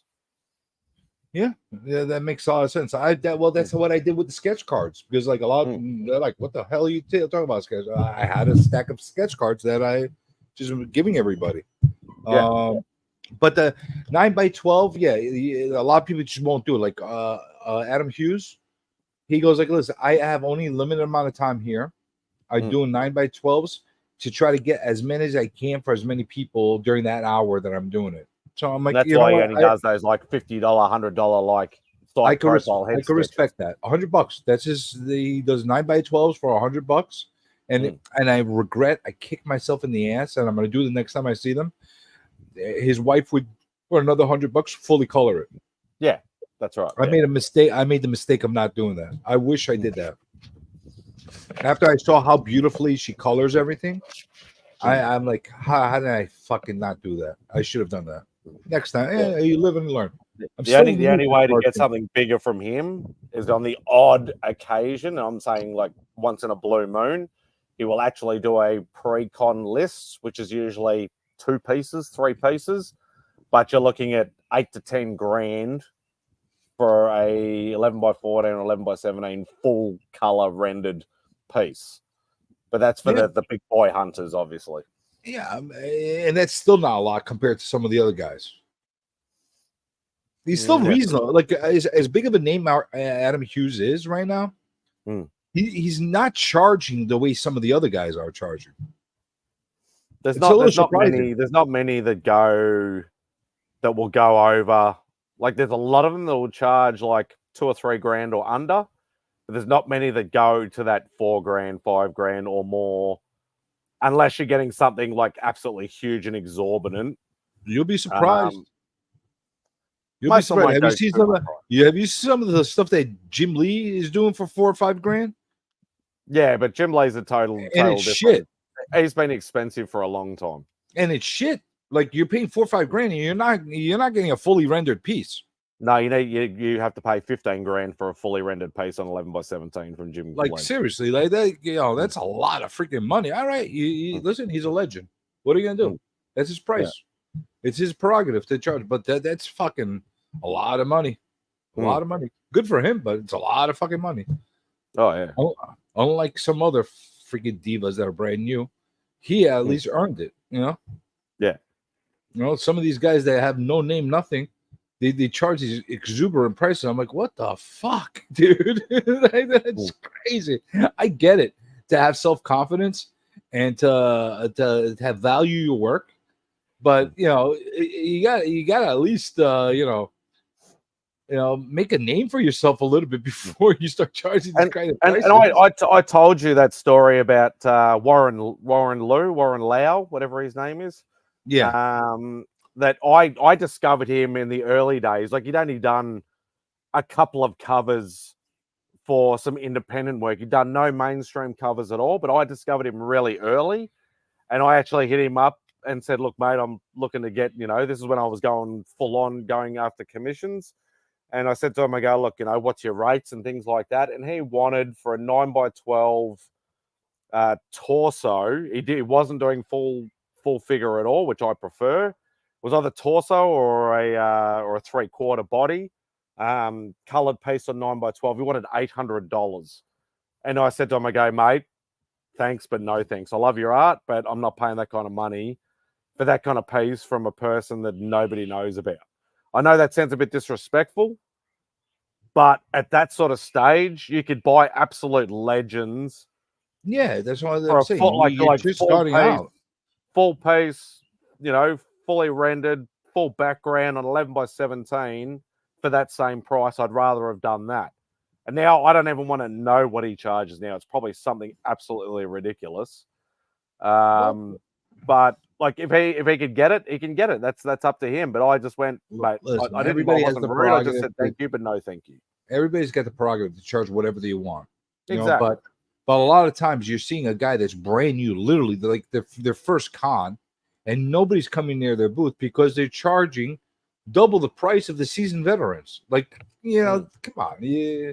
I know you might be great. You might have fantastic art, and I admire it, and I'm willing to pay, but not the same rates as legend rates. You got to kind of go by what the market is bearing at that point. And that's like what, and that's part of the reason why I put myself in hiatus, is because a lot of these artists that I haven't had a previous opportunity to get, and I knew their prices if they did arise, come to try and get them, like just after COVID or even during COVID when everybody opened a commission list, all their prices have just absolutely skyrocketed. And I'm like, well, maybe a year ago, 2 years ago, you were charging $400 or $500 for this. Now you want $2,000 for it. I'm like, well, no, I'm not doing it.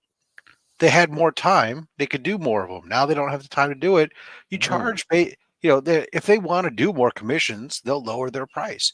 But you're going to price it to the point, hey, I can only do so many. I don't want to do a ton. Great. Then I'm going to raise my price until the commission list gets to where I want it to be. And, I don't want to do commissions, but hey, if somebody wants to pay me this, I'll do it.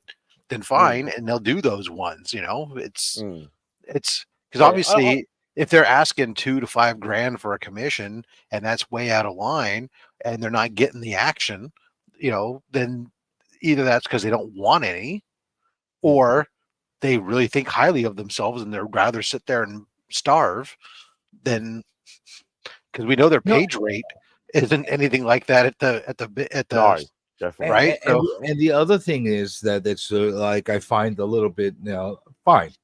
You're charging $3, $4, $5 grand, no problem. You have somebody willing to pay. Put a good effort towards it. What you're doing for the person.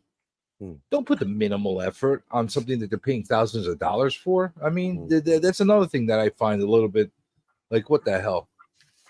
I got something new, Spidey.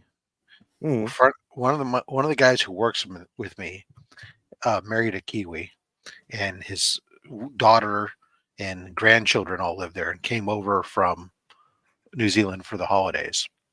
And they brought back a suitcase full of chocolates. The Whittaker's chocolates. Yeah. So I have to try these to see how they are compared to the Cadbury. Yeah, they're not as well, like they used to be everywhere, like Cadbury, but not as much anymore. They've actually sort of taken a back seat a lot to Cadbury and to also like Darryl Lea, some of the stuff that I sent to Remy. Rainforest. I think they might actually be a New Zealand company, I think. Well, it does say, crafted in New Zealand by the J.H. Whittaker and Sons Limited. So their address, everything, all in New Zealand. So, yeah, they might be. Yeah, because you still see them over here, but it's not. I haven't tried it for years. I do remember liking it. Still love me Cadbury though, like above that. Oh yeah, and actually in their About Us thing, it mentions right here in New Zealand. So yeah, it's a New Zealand. So, but I figured that if it was from New Zealand, you might have heard of it just because it's an easy trade between your two countries. Yes. So I was curious. I haven't tried it yet. The last time he got me one of these bars, it was like some kind of raisin and rum or something, and I never ended up. Yeah. I'm not a big fan. Like I do like the bars with the like, cause we have ones with there's Cadbury that's got like hazelnuts in it. There's one that's got almonds in it and stuff like that. They're actually really nice. But yeah, not the rum and raisin stuff's a bit weird. So, but this one though, creamy caramel. I'm willing to try that. Rob, going back to what I was saying before on I interrupted you with chocolate. No, the chocolate's fine. I don't know, as long as it's not canned tuna fish. No, it's not. I don't know what it is a can of tuna fish. That guy. Wait, no. I don't know what it is. I don't know what it is about canned tuna fish. I had it when I was a kid. I never had I never loved it.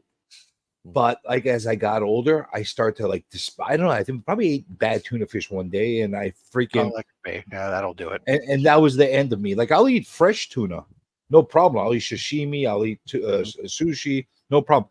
But the canned tuna, I will freaking. You want to see me barf? I will barf. Who we're waving to? I think TM was leaving. Smoke bomb. It's now Sunday in TM land. Well, he got quiet when we started the membership talk. Yeah, he didn't let me finish it, giving him a lecture. But the reason why I'm on the fence about the whole slabbing is because most of the stuff I get, like I got stuff on sketch covers, but I actually physically prefer to have it on a Bristol board or 11x17 or something along those lines. I prefer that form of having the artwork done. And it doesn't work well for slabbing those unless you're going to go get them slab as art, where it just says art on top, or you have that thin slab that CGC does for posters and that kind of stuff. And they do it for $30. So I'm like, you know what?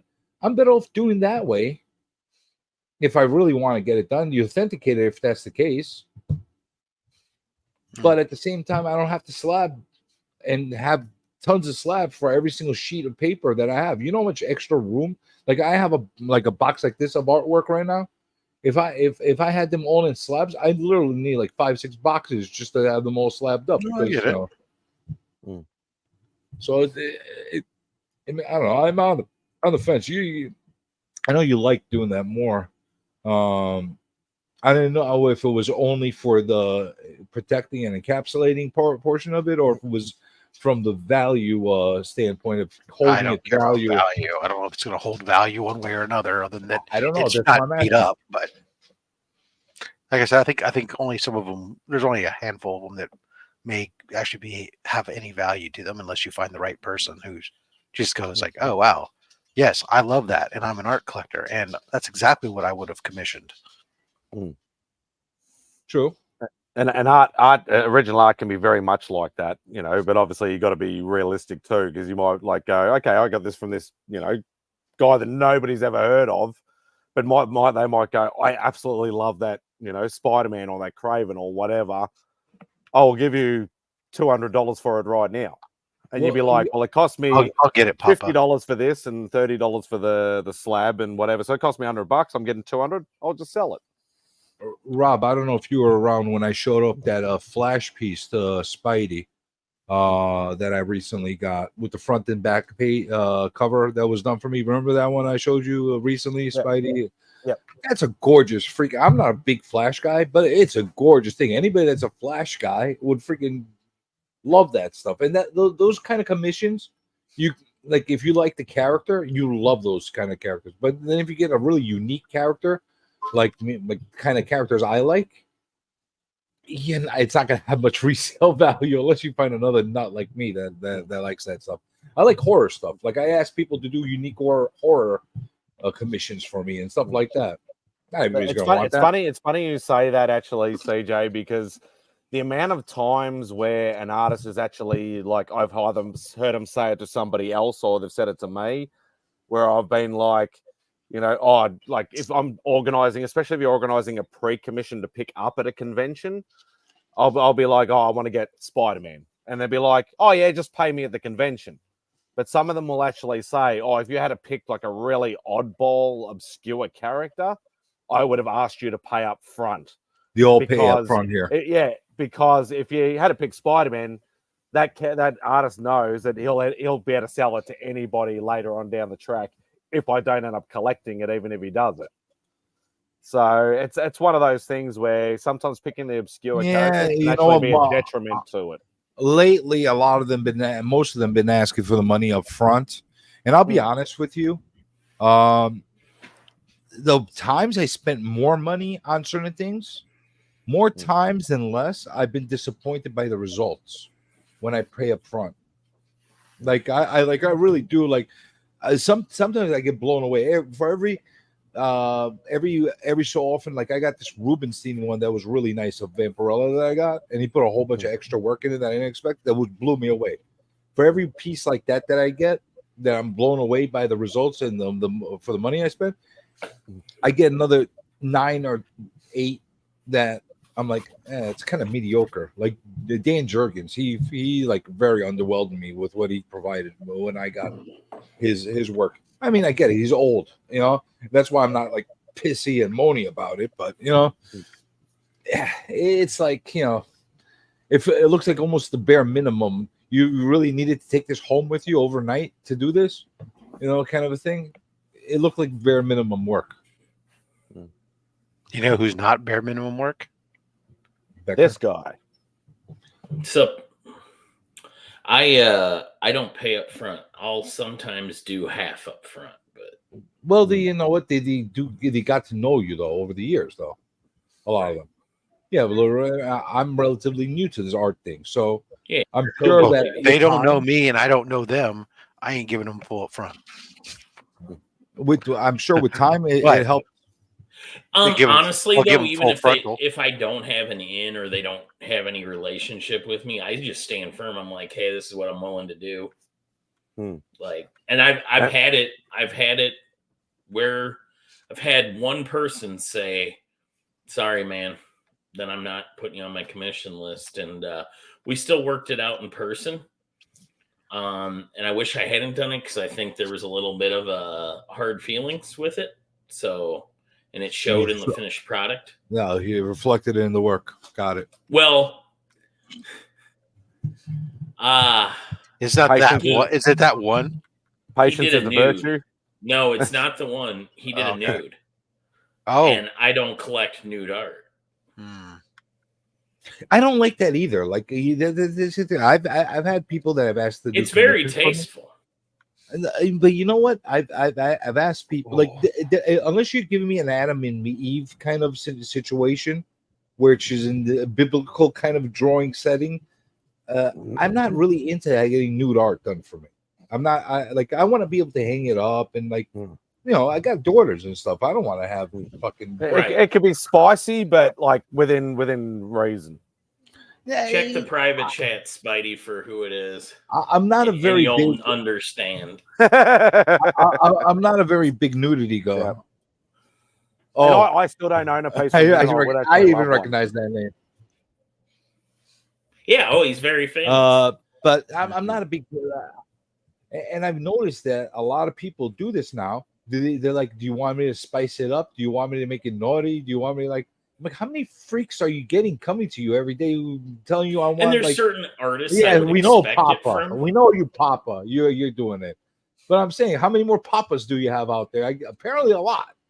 That they all want to freaking poison ivy boobs all over the place. The one artist that I'd be scared commissioning that he might do that, but he'd do it more as a whim would be Tim Vigil. Well, and any of the Xenoscope guys obviously are used to making their stuff look. Yeah, but you know what you're getting. Yeah, what do you want from Tim Vigil? I'm going to be seeing him in a couple weeks. What do you need? But the thing is, if you're going to the Xenoscope guys, you know what you're going to guys that's what they do for a living. They make so Orion Kincaid for sure. You expect. Well, Mike Chrome, fellow Aussie, he's a Xenoscope guy. One. All my stuff has been like really tasteful and awesome. Hey, we got an Aussie coming on 4C. Have you? Yeah. Hang on. We're talking artist. Yes.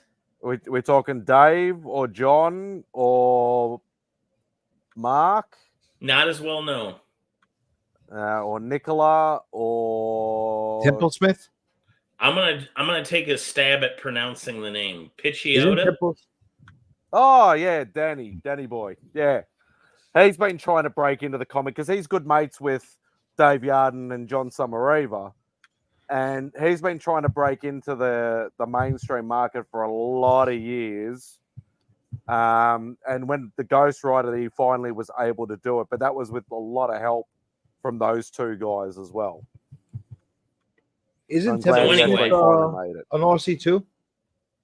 He is, right?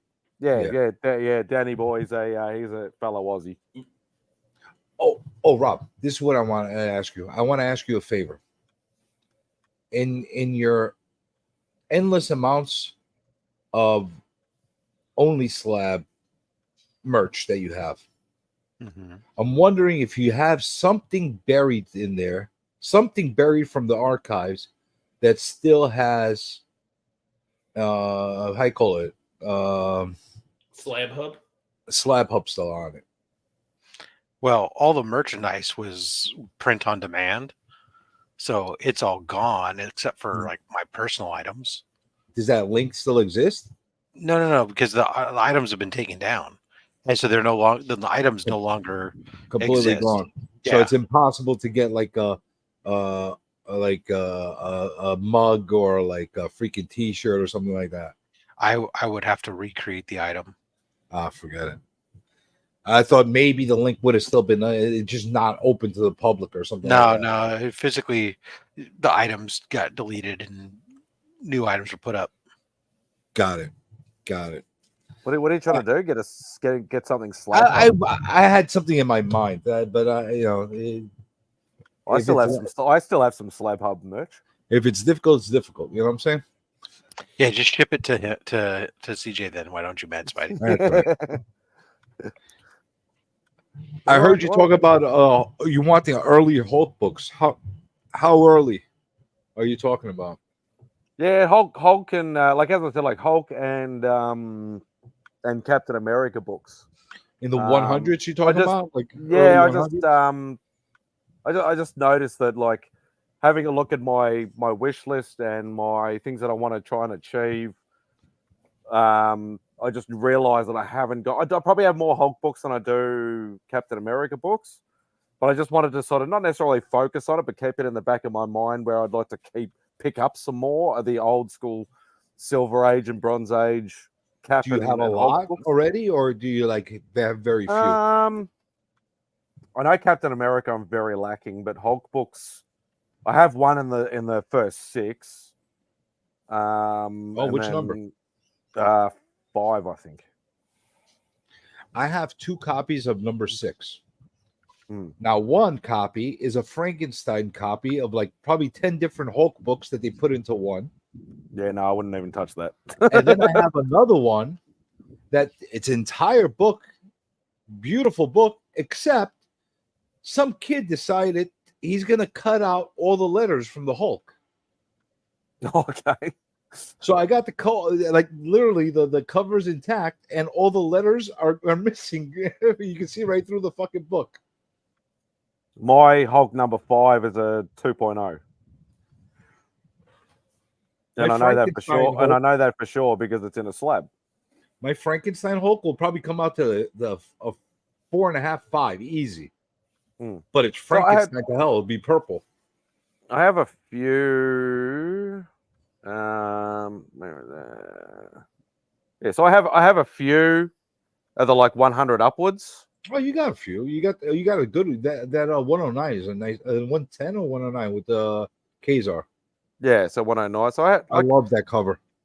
I have a few of the early stuff, but there's a few more that I really want to try and. I love that cover. You got a lot more to me. Oh, I got a lot of Hulk. That's why I was asking. Again. Like I want that 102 especially, and that annual. What is it? Annual 1, the one with the bloody lift and the. Yeah, like they're sort of like top of my list, but there's a few other sort of bits and pieces. But the Cap books, where's the Cap books? You seen the Steranko without the Steranko face? You know how mad Steranko gets when you tell him about, hey, I like the face on that Incredible Hulk annual 1 you have. So I only have like two really early Captain America books. At least you got 117. Yeah. Well, that's a good one to have. That one's probably worth more than 100. It is. Well, the way 100's going, what the fuck? Why is 100 worth so little? I don't know. It never was that expensive. Yeah, but it makes no sense to me. That's an important book. Captain America 100 and just like Hulk 102 are very important books. They get no fucking love. Well, they're bloody expensive over here. No love. Because I want both those books, and I either one I can't find them, or two I won't pay what they're asking for it. Because it's ridiculous pricing. I remember I got my 102 during the freaking COVID boom, and I still got it for a pretty decent price back then. I got mine for $50. I didn't get mine for $50, but I got it slabbed though already. You probably got it raw. Yep, got it raw. I think I bought mine for like $300. So Pandora's box.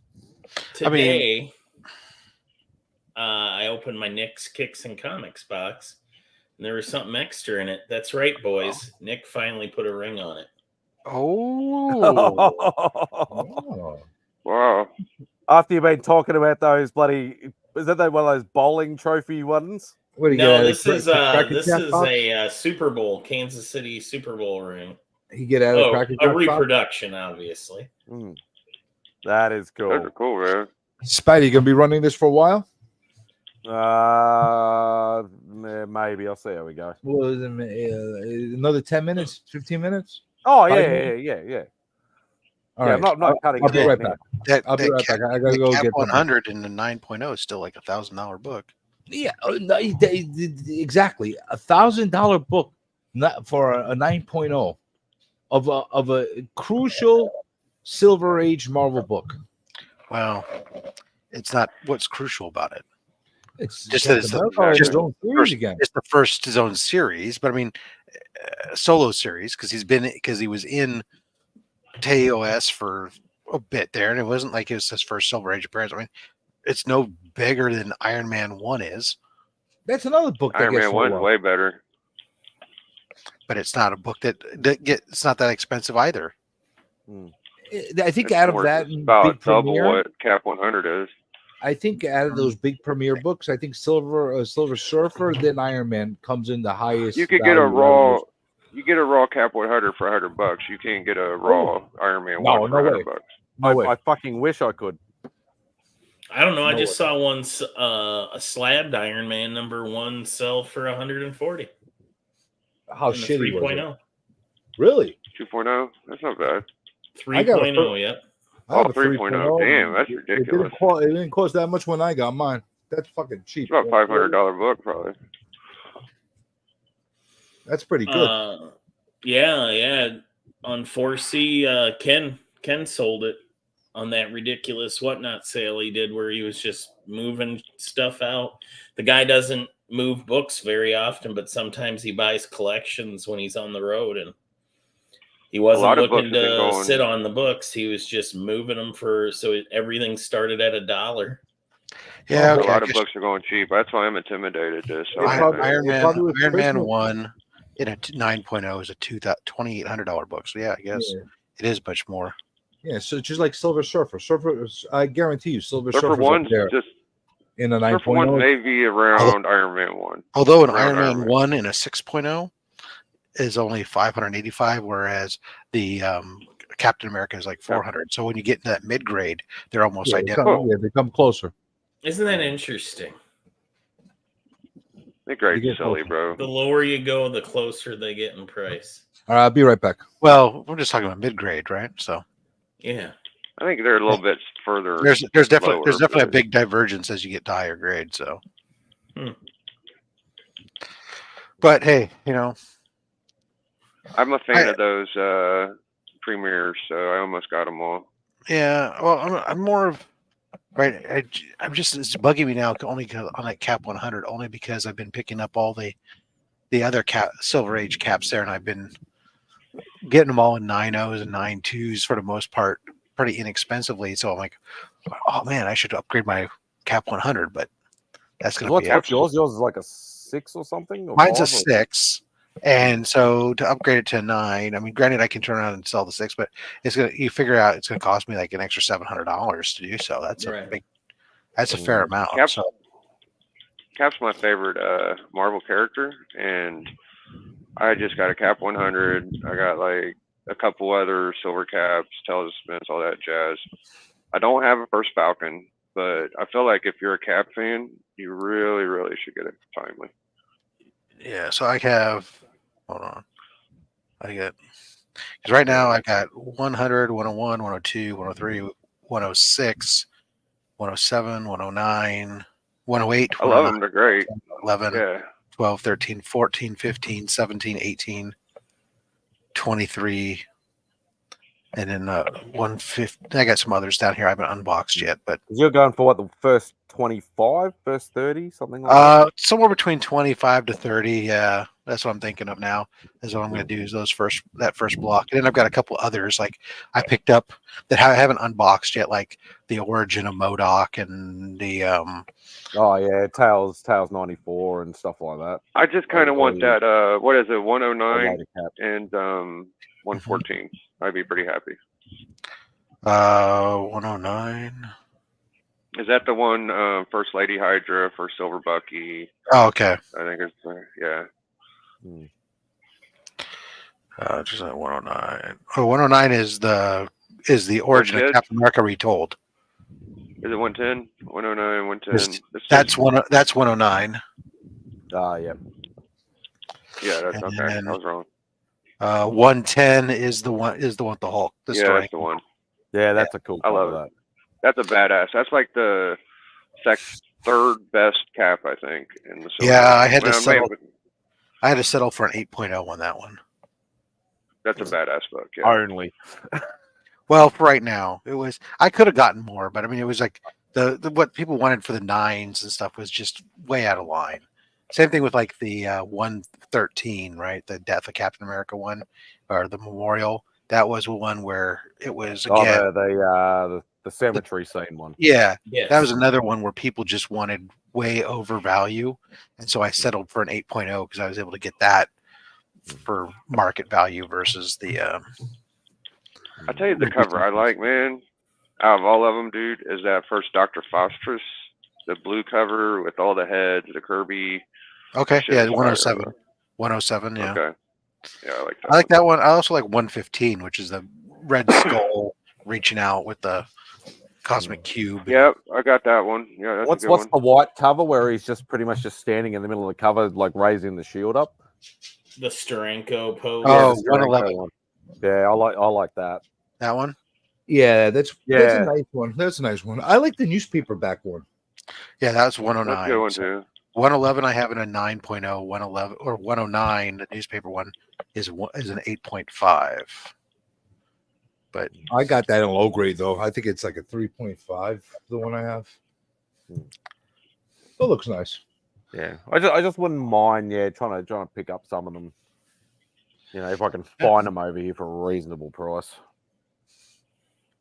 Biggie, you complain about not seeing any of my shitty books. Right, you can get to see some of my shitty books when I go onto Rob's channel. I never said your books are shitty. I just said you don't have a bunch of books you haven't shown us that are worth the fuck. So just show us something that I haven't seen. I'll be happy. That's what he's planning on doing. Yeah.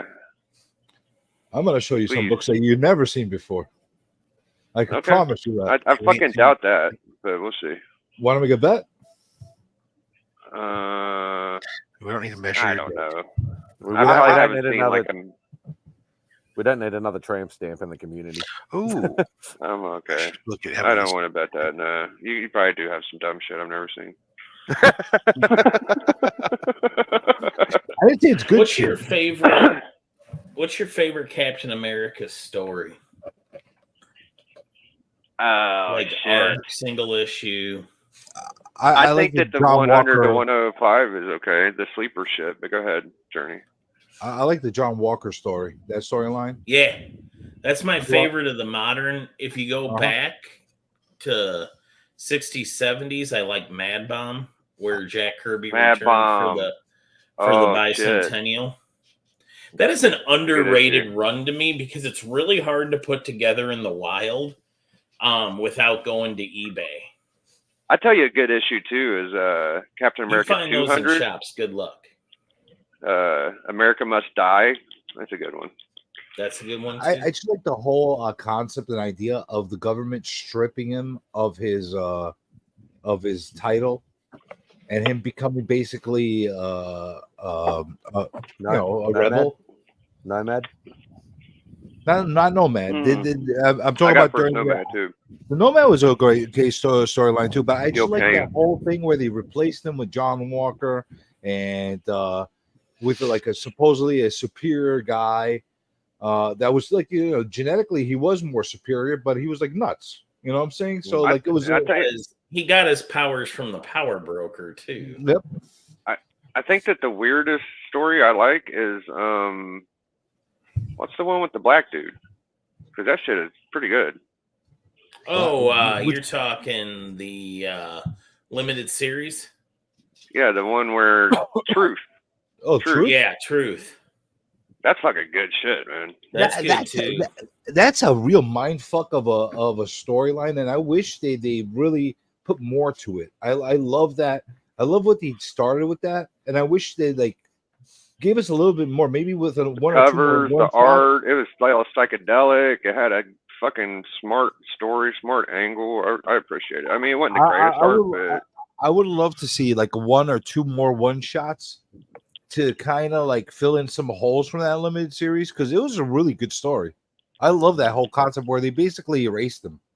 They kind of did the same thing with. They made a different Captain America, a stronger one almost. The Legend of the Blue Marvel is another one of those similar storylines. I like those. They came around the same time, I think, too. The only storylines I remember from when I actually was reading from Captain America was like the stuff in the 90s, like like the Cap Wolf and Streets of Poison and that Cap sort of stuff. Streets of Poison wasn't bad. like I remember reading that sort of stuff when I was actually reading, and like I enjoyed that sort of stuff. Like that was that classic '90s looking sort of Captain America sort of thing. I before thoroughly like, the big chest enjoyed shit, of course, but that entire Ron Lim era. I really enjoyed the art on Captain at that point, and the writing was solid throughout that whole time period. That was What really about, like Ron Lim drew a great Captain America. And it was that what was the other one that what was that other one that I remember reading? That's something to do with diamonds or something. I can't remember the Diamond Back. Diamond. No, it was a Back, storyline. yes, No, it was a storyline. It was a storyline. It was like a 3-issue storyline. Blood Diamond or something. Bloodstone. Oh yeah, that's where Crossbones showed up. Okay. Yeah, Bloodstone. That was good. Crossbones showed up there for the first time. What about another great character? I like Crossbones as well. What about U.S. Agent? Winter Soldier? U.S. Agent's good. Winter Not Soldier's bad good. for a storyline that copied an earlier story. I like the Winter Soldier thing, but I only read portions of it. I haven't read the entire. So I don't actually have any of from beginning to end. I don't have first appearance of Winter Soldier or any of those books. You ever realize that was a rehash of a previous storyline? Oh yeah, I know that. I knew that was. There was a story where Captain America was found to have like MK Ultra programming and trigger words, just like Winter Soldier. You read that, Journey? I remember something like that from an older storyline, and I also say this. Who was the creator on it? I don't remember like the whole story. It wasn't Rob Liefeld. Was it? Yeah, that was the storyline to his cap. Was from that Heroes Reborn cap over government programming? Was that what it was? The Heroes Reborn cap? That's what it was. Yeah. No, that's why I vaguely remember it. You know, as far as I remember that like being a similar storyline, but if you think about it, that Hail Hydra is another offshoot of that as well. Think about it. He's another sleeper agent, and maybe not before with Captain America, but it's the best Captain America villain. It's the best Captain America Red Skull. I mean, yeah, the obvious answer is Red Skull. That's he's horrible, though. He's horrible. Yeah, but that's his like iconic character that he has as a villain. I don't care. Honestly, my favorite though, like if you're asking who I think looks you ask who do I think, and you say you don't care. Well, then why would you ask it? I'm just saying I don't like that. I don't like that answer. I don't care if Beckerman says it. I don't care if Rob says it. I don't care if you say it. But it's kind of like saying Joker's Batman's villain. It's the main villain. Red Skull, whether you better or not. Yeah, I would say he's the main, but I just don't. I don't know why anybody would pick him. I think he's a little. So many of Cap's Rogues Gallery is derivative of Red Skull. Like they came. At least Joker isn't boring. Like Red Skull.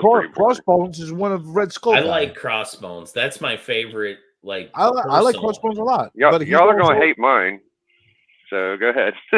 but Crossbones is one of Red Skull's guys. Who's yours? Okay, so mine is Tales to Astonish 94, man.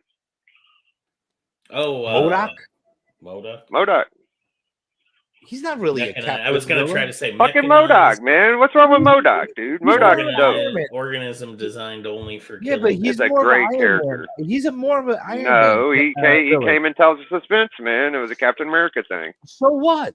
Don't get it wrong. I'm telling you where it came from. You're getting it wrong because he's not an iconic Captain America villain. He's more of a freaking Iron Man villain. I don't even know. Is Iron Man even in the damn issue? Because all I see is Captain America. Nobody mentioned Zemo or the Masters of Evil or who else would I think of? The Serpent Zemo would Society. Be a good one too. The Serpent Society is another one I think of when I think Hydra. Yeah. Crossbones. But AIM is like a freaking Iron Man problem. I don't think of MODOK as being an Iron Man thing. I think clearly you don't read enough Iron Man then. Because I mean he fucking cameoed in a Cap movie, so why are we talking? What the hell did he do? Cameoed in a Cap movie? MODOK. No, he cameoed. That was Adam Zola was in Captain America. It was before the Ant-Man thing. he already cameoed in like Captain America, the first one. No, he wasn't. It was No, Zola. I could have swore. That was I Adam think he Zola. did. No, was it Zoloff? Yeah. I thought I saw something on the when him and Black Widow went to the old bunker, like the old thing where Cap was training before he got the super soldier serum thing, and they went down there and he was on the computer. Yeah, it was Arnim Zola. I call it. So MODOK was in the Ant-Man movie, so I guess that makes him his arch rival too, right? That's the biggest villain. I don't know. Come on, man. Maybe. Just because he had a few encounters doesn't make him his like chief I rival. don't remember seeing MODOK in an Iron Man movie. I don't know. He's throughout the entire freaking original series of Iron Man. You're talking about the cartoon animated series. Freaking the Hulk fought MODOK more than than Captain America. The Hulk fought MODOK more? Okay, if you say so. I don't know, dude. All I know is the first MODOK, Captain America's all over that motherfucker. So there you go. Well, conversely, the first appearance of any member of the Serpent Society was in Thor. Yeah, there you go. So I guess they're Thor villains. Captain America's like punching the shit out of Hydra agents, and MODOK's right there. So it doesn't matter where his first appearance was. Who was his Journey biggest just rival? loves to argue. It does matter. It matters a lot. I'm right. You're not right. It matters more than even him being in other things, because you think Kingpin would be Daredevil's guy, but he came from ASM. Yeah, and Spider-Man. it does matter. But matters. who's he known more as far as rivaling with now? Daredevil. Right? Well, he didn't hit a Daredevil book until what, like issue? If we were talking about the 70s and 80s, he was a Spider-Man villain. After mid 80s and beyond, he all of a sudden became the chief Daredevil villain. Who? Kingpin. Oh yeah. But through the Frank 70s Miller, and 80s, maybe. it was all Kingpin versus Spider-Man. That was like a big rival for Spider-Man, but they moved that out of the way. But a lot of villains, chip and change books so many times that it's sometimes hard to pinpoint how much of a arch nemesis they are for a certain hero.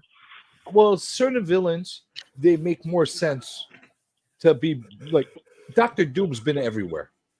But who's he the arch rival with? We say Fantastic Four generally. Yeah, of course. It's you think of Fantastic Four, you think of Doom. Spider-Man and Daredevil share a lot of villains. If you would like to entertain, for the sake of this argument, third party, there was an article that was put together on CBR, MODOK's 10 biggest enemies. Number 10, Ant-Man and the Wasp. Number 9, Captain America. Number 8, Captain Marvel. Number 7, Hydra. Number 6, Agent 13. Number 5, the Hulk. Number 4, Falcon.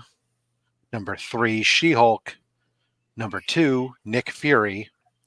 Number 1, Iron Man. Oh. MODOK? See, Iron Man and MODOK have had countless run-ins, largely for the same reason as MODOK's encounters with S.H.I.E.L.D. The murderous machine cannot be the smartest being alive with the best weaponry when Tony Stark exists. This creates an organic hatred between the Ames leadership, or hatred within Ames leadership. What angers MODOK further is the quick-witted Stark doesn't take his supposed enemy all that seriously. He respects the work of the scientist supreme Monica far more than MODOK, I guess. As one of MODOK's workplace rivals, his penchant for jealousy rears its ugly head once more, and the organism is obsessed with getting the scientific acclaim he doesn't deserve. Do you think Who else AIM said would have that? been CVR? Yeah, a CBR article. I'll put the link in our private chat. Comic book, something? Okay. Yeah. Clearly, Journey knows something. He knows some Well, shit. I don't give a fuck about that. I'm not saying You that. didn't I'm say Iron Man. I'm saying that the opinion that Iron Man is more of a rival to him versus Captain America is supported somewhat by this article in that he has more over time. He has potentially more encounters and rivalries since then, although his origin may have originally come up in Captain America. Yeah, but yeah, it wasn't a Captain America book. It was probably a Captain America and Iron Man book. To be honest, I have to look. No, it tells us suspense. I think you're right. It was Tales of Suspense, which was a combination book between the two of them. And then later on in like Captain America 153 or something like that, is MODOK's origin story and stuff is told in that book. No, but there's a lot of that's fine. That's there's fine. a lot of villains. I think of MODOK. Where did MODOK come from? Didn't it come from fucking Hydra or some shit? AIM. It was like a evil Nazi AIM. Oh, that's it. AIM. Right. Yeah. So Tales of Suspense. What is it? 94, 93. Right. 94. But there's a lot of characters that first appear in somebody else's book that don't really turn into anything in that book, but have like a huge rivalry with another character in their series. Well, that happens a lot, actually. You named a couple of them that I know that, like Gwenpool and who else fought him a lot? Maybe Squirrel Girl fought MODOK a lot. MODOK became kind of a joke character after a while. Yeah. I consider MODOK's rivalry with She-Hulk to be an example of that. Yeah, Gwenpool was like underneath MODOK for like a whole series for like 12 issues at one point. So. They try to legitimize him at one point by facing him against the Hulk for a lot of issues, just to put the whole super intelligent versus super savage, battle going on. And then they finally made Bruce Banner smart in the original smart Bruce Banner, which actually had the Bruce Banner brain in it from Hulk 272, not 377, which everybody thinks it is, 272. And how you call it? He was more of a Hulk villain for that. What, the McFarlane cover? The one where he's at the car? Is that what you're talking about? No, he's. I thought that was talking about. Remember the corner box art slowly took him from Professor Hulk to Savage again from 272 on. That was the real Professor Hulk. Now, here you go. When I asked Bard, the AI bot, about who MODOK's biggest rival is, we get on a personal level, Captain America, MODOK's first major villainous conflict in the comics involved Captain America, who tried to rescue his girlfriend Sharon Carter from AIM's clutches. This established a long-standing animosity between the two that surfaced various narratives. She-Hulk, their clash of contrasting intellectual and physical prowess, created entertaining dynamic. She-Hulk's own gamma mutant background parallels MODOK's obsession with science and its consequences. As leader of AIM, Nick Fury, so he's got different, they break it out. The bot basically breaks out into personal leadership as a leader of AIM, and then a thematic perspective where his scientific rivalry stuff goes with Iron Man and his ego. Does the bot say why Mandroids looked so lame? Why did Mandroids? Yep. Look, they probably did have the shittiest exosuit ever. The color yellow is not a strong color to make. Why did they make that head look like an egg? Why did they have to make that head? Yeah, and it was like they just gave up designing partway through. Like, oh, let's just make a big egg head on top of it. And their arms will be guns. So here you go. You ready? The perception of Mandroid's lameness is definitively subjective and depends on which Mandroid you're referring to and your criteria for lame. But here are some potential reasons someone might find them visually underwhelming. Lack of visible mechanical parts compared to other classic they were comics, smooth. like Iron Man or X-Men Sentinels. The Mandroids often lack exposed gears, wires, metallic plating. This can make them appear less futuristic or powerful despite their supposed robotic nature. Human-like appearance. I'm offended on how good of an answer. In some iterations, Mandroids are essentially humans in oversized, clunky armor. This can make them seem less impressive than robots built entirely from machines, lacking alien and imposing presence often associated with robots. They have an I'm gonna go hide in the closet. They have an uninspiring design. Compared to the creative and iconic designs of other comic book characters, some mandroids might appear generic or unimaginative. Their outfits might be dull, with their proportions awkward, and their overall aesthetic uninspired. They have inconsistency across appearances. The mandroids have gone through numerous design changes throughout the comic book history. The inconsistency can make it hard to form a coherent image of their visual identity, contributing to a sense of lameness for some viewers. However, it is important to consider other alternative perspectives. Functionality over form. The mandroids are often portrayed as a more practical than flashy. Their armor prioritizes protection and combat efficiency over aesthetics, which might appear to viewers who prefer more grounded or pragmatic design. Subversion of expectations. In some stories, the mandroids' seemingly lame appearance is intentional. Their unsuspected, often goofy looks serve as a contrast to their hidden power or surprising threat level, creating a subversion of expectation that some viewers may find appealing.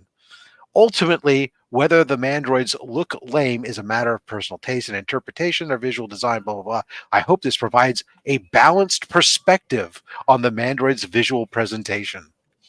Oh, shit. No, it just validates our opinions on them.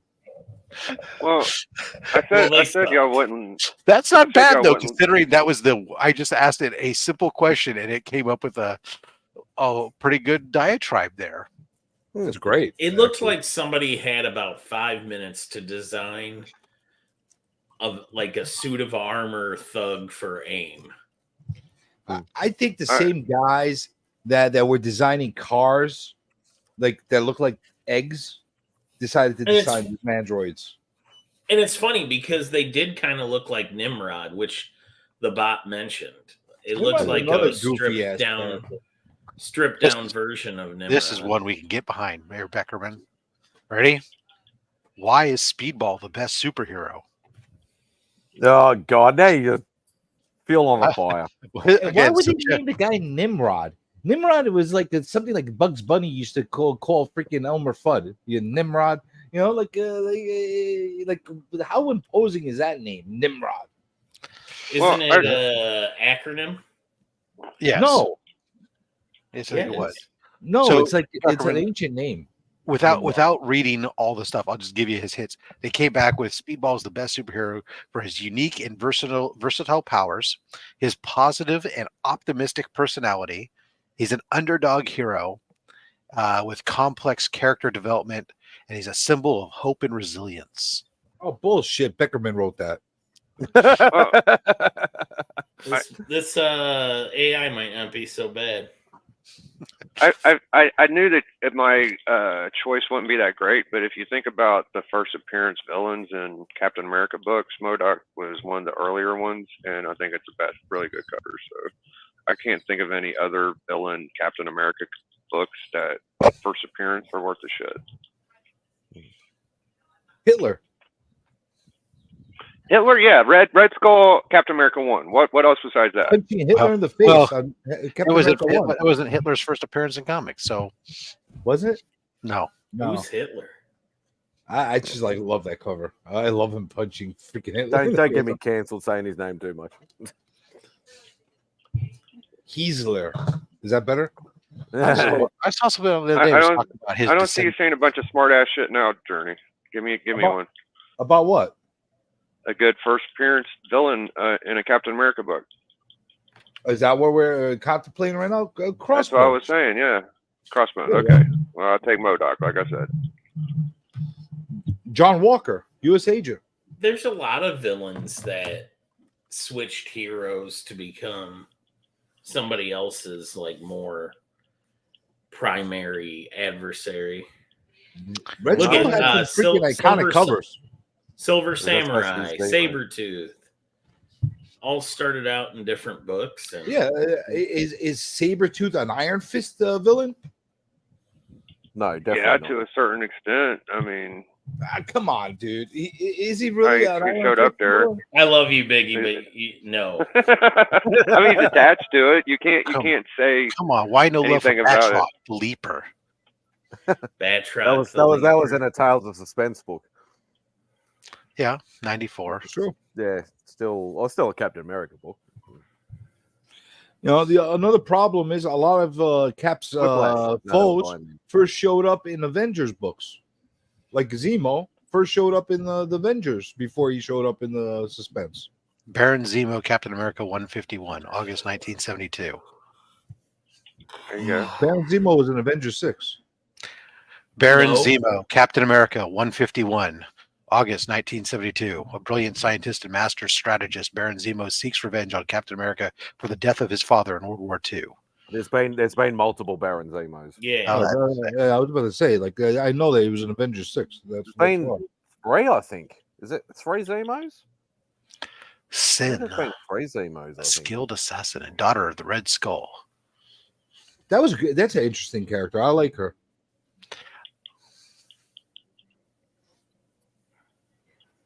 There's another one called Mother Something that was a villain. Mother. Yeah, I think I have that book. What the fuck was her name? Mother Hubbard? Yes, so that's the original Baron Zemo is issue 6 Avengers. Where is it? Captain America Volume 1. I wish I showed up in a Captain America. There. Mother Superior. Was it Mother Superior? Is that the one you're looking at? Is that the one you're talking about? Yeah. She's a Mother character too. See, that's during that era. I was reading a lot of Captain America during that era. I read a lot during that era of Captain America and a lot of stuff from the 70s. So like issues, like around the issues, like sort of late 100s to 200s and stuff like that. So, I want to say like late 100s until like early mid 200s. I read a lot of that. And then I jumped on again the late 200s again. Yeah, Batroc the Leaper. He was in first appearance was in a Tales of Suspense book, I think. The reason was because when I was a kid, the new books were like in the 80s. The stuff was in the 200s. But I was reading a lot of back issue stuff that I was getting out of the quarter bins, or back then we had 10 for $1. We had 10-cent bins back then. If we had $1, you could get 10 comics. Fucking great, man. You know how many freaking Hulks I got with the title cut off, like the newsstand versions. I read like almost every Hulk. Yeah, that's how they used to return them when they didn't sell. I had a Hulk 181s like that. I had a Hulk 180s like that. I would pick anything up. Why didn't you keep it? I lost that entire part of my collection. Oh. All right. Well, I gotta go. I'll see y'all later. Take it easy, see y'all later. Thanks, Spidey. Oh, it's not for sale. Damn it. What are you looking for? What did you find? No, I was scrolling through something. Somebody posted a picture of Strange Adventures #1 in a 5.0, but it's not for sale. Easy come, easy go. That should be a pricey book. Somebody just posting it for the sake of posting it. Just a flex. Yeah, no, hey, it's fine. With the big bold NFS. I was looking at I was looking at because I was looking on Facebook feed, and it was usually what comes up under the sale trade feed, but it would happen to be just a Golden Age, whatever post or sci-fi post feed. I think I'm gonna go to bed. Oh, I'll move to the chat. Well, I have a feeling. We're not good old speedball. Is that what it is? One right. We're not entertaining enough for you? Is that the problem? I'm tired. Too much getting excited. See what you did, Spidey? What did I do? You bored him. How nice of Nick was that? You should have put out the kangaroos to dance and shit. Rob, you got a banger of a box from Nick. I did. Yeah, I haven't watched that yet. Well, I won't tell you what's in it then, because you need to. I saw Rob's Rob. I forgot. You I got the saw 425 box, DJs. right? DJs was like DJ's had a freaking insane box with that Fallout in there. He got the $800 box. Yeah. But he got a Fallout in there. I was like, wow, that was shocking. 9.6. That was very cool. I'm not a Miles Morales fan, so I was like looking. I'm like, like if right. if Beckerman, I just DM'd you the full response from the Bard on it, so you can read it at your own leisure. Thank you. The boxes were MadSpidey. I was not a big I'm not a big like Miles Morales reader and that kind of thing. So I'm watching. I'm like, whatever, like and I'm like, all right, he's probably gonna have a Fallout in there or something like that, like an 8.0 or something. When I saw 9.6 in there, I was like, holy shit! Yeah. That's a fucking. So Nick does this thing where like when he does his mystery boxes, he doesn't like have them well pre-built. He actually kind of, if he kind of know, he tries to tailor them to the people. So that's why, which I think is risky. It is, especially when you take a box like an $800 box and you do all Miles, right? But he knows DJ so well. I feel like exactly. So it's like, okay, that works. But if you're watching it, you sit there and think to yourself, man, so if I'm a DC guy, I would have hated that box if I had fit that. Well, no, you probably would have got a different box, what was constructed of it. But and I'll be honest, because Nick and I have talked about it a lot and whatever, but his last set where he was straight tailoring them and they were cheaper, they were like 50 or 80 or something like that. You remember that? I think I got one of those. And everybody really liked theirs. I hated mine to the point where we didn't end up using the footage we filmed because Nick thought that I would like Penance because it was Robbie Baldwin. And he, this is before I had gone on Penance rants before, but Nick had never seen them. And he legitimately felt bad that I didn't like it. He tried to refund me. I sent the money back. It was bad.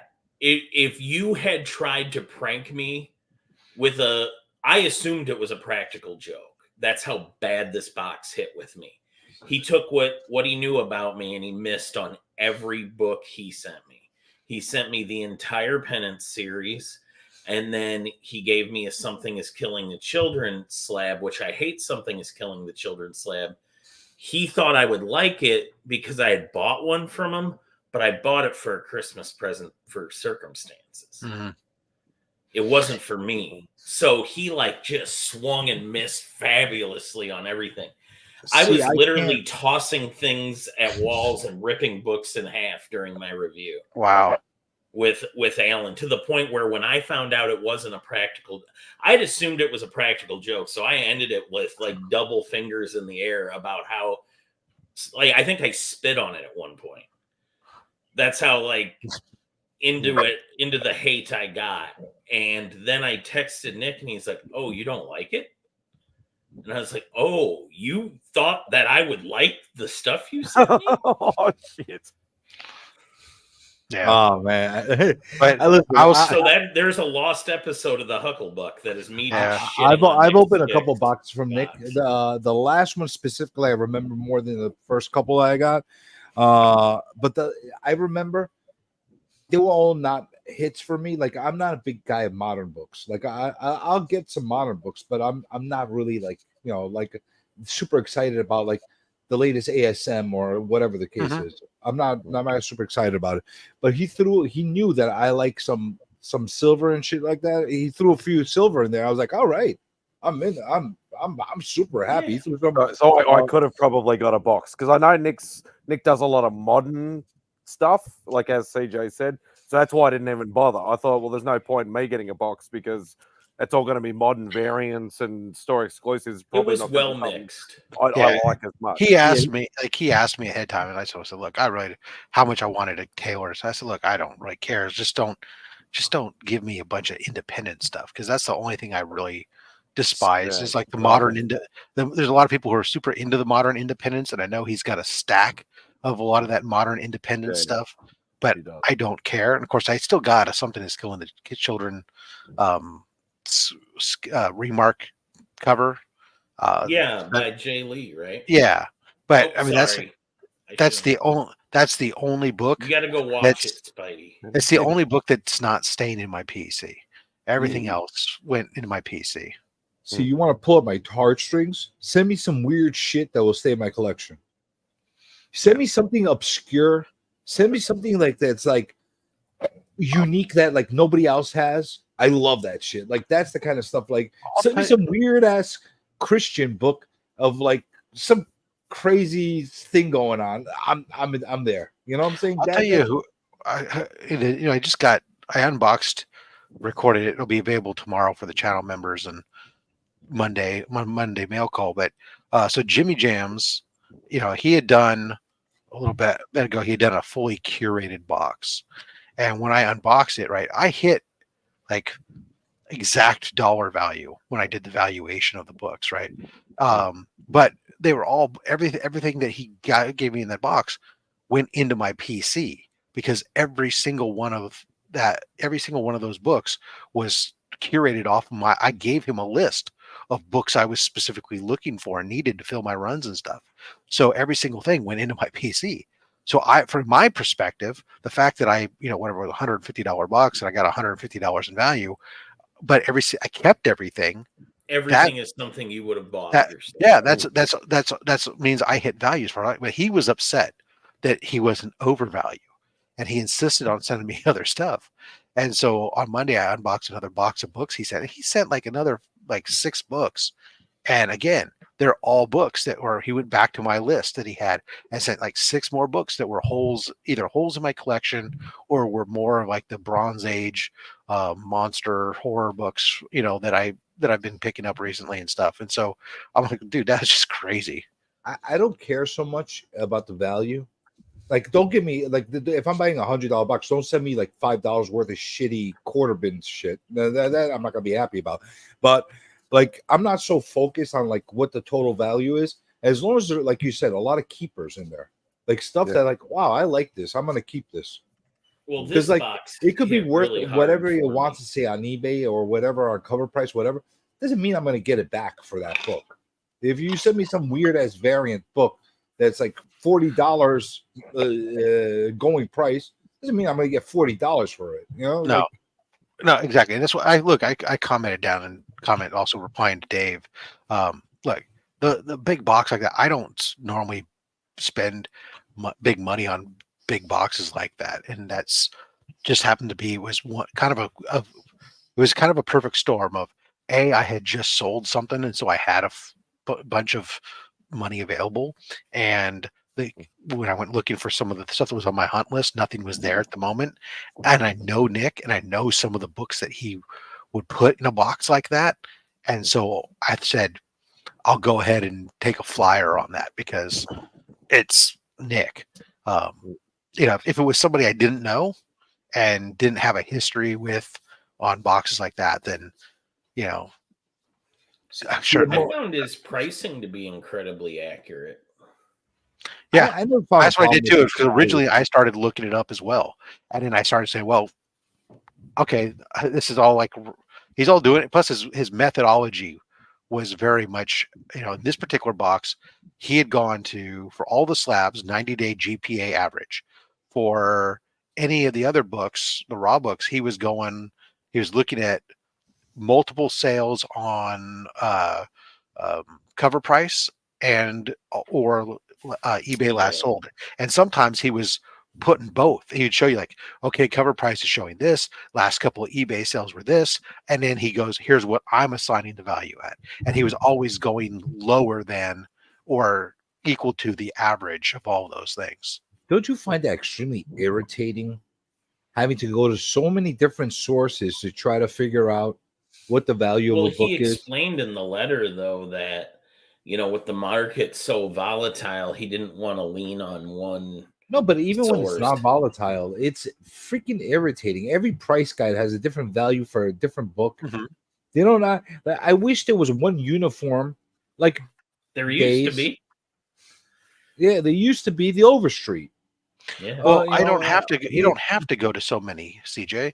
It's you if you choose to. That's why I sit there a lot of times when I do it. The problem is, let's say you go to one source. Mm-hmm. You go to one source and you say, "All right, this is what the going price, fair market value is."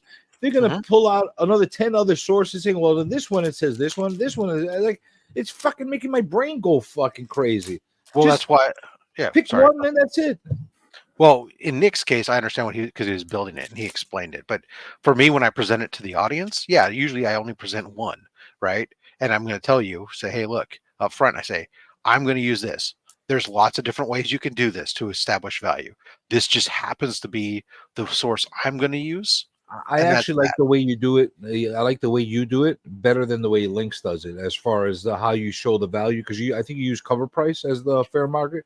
Yeah, oh, I look at cover price. So what I do is, especially with the raws, I don't just grab straight fair market, right? So if I look at a book and I say, okay, this book is in the VF range, right?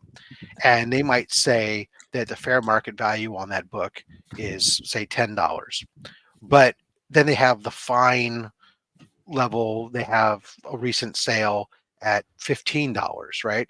Well, then obviously there's something that's a little bit off there. So I will manually adjust to equal to that. If there was a lower grades, the lower grades are selling for there because their formula is not perfect.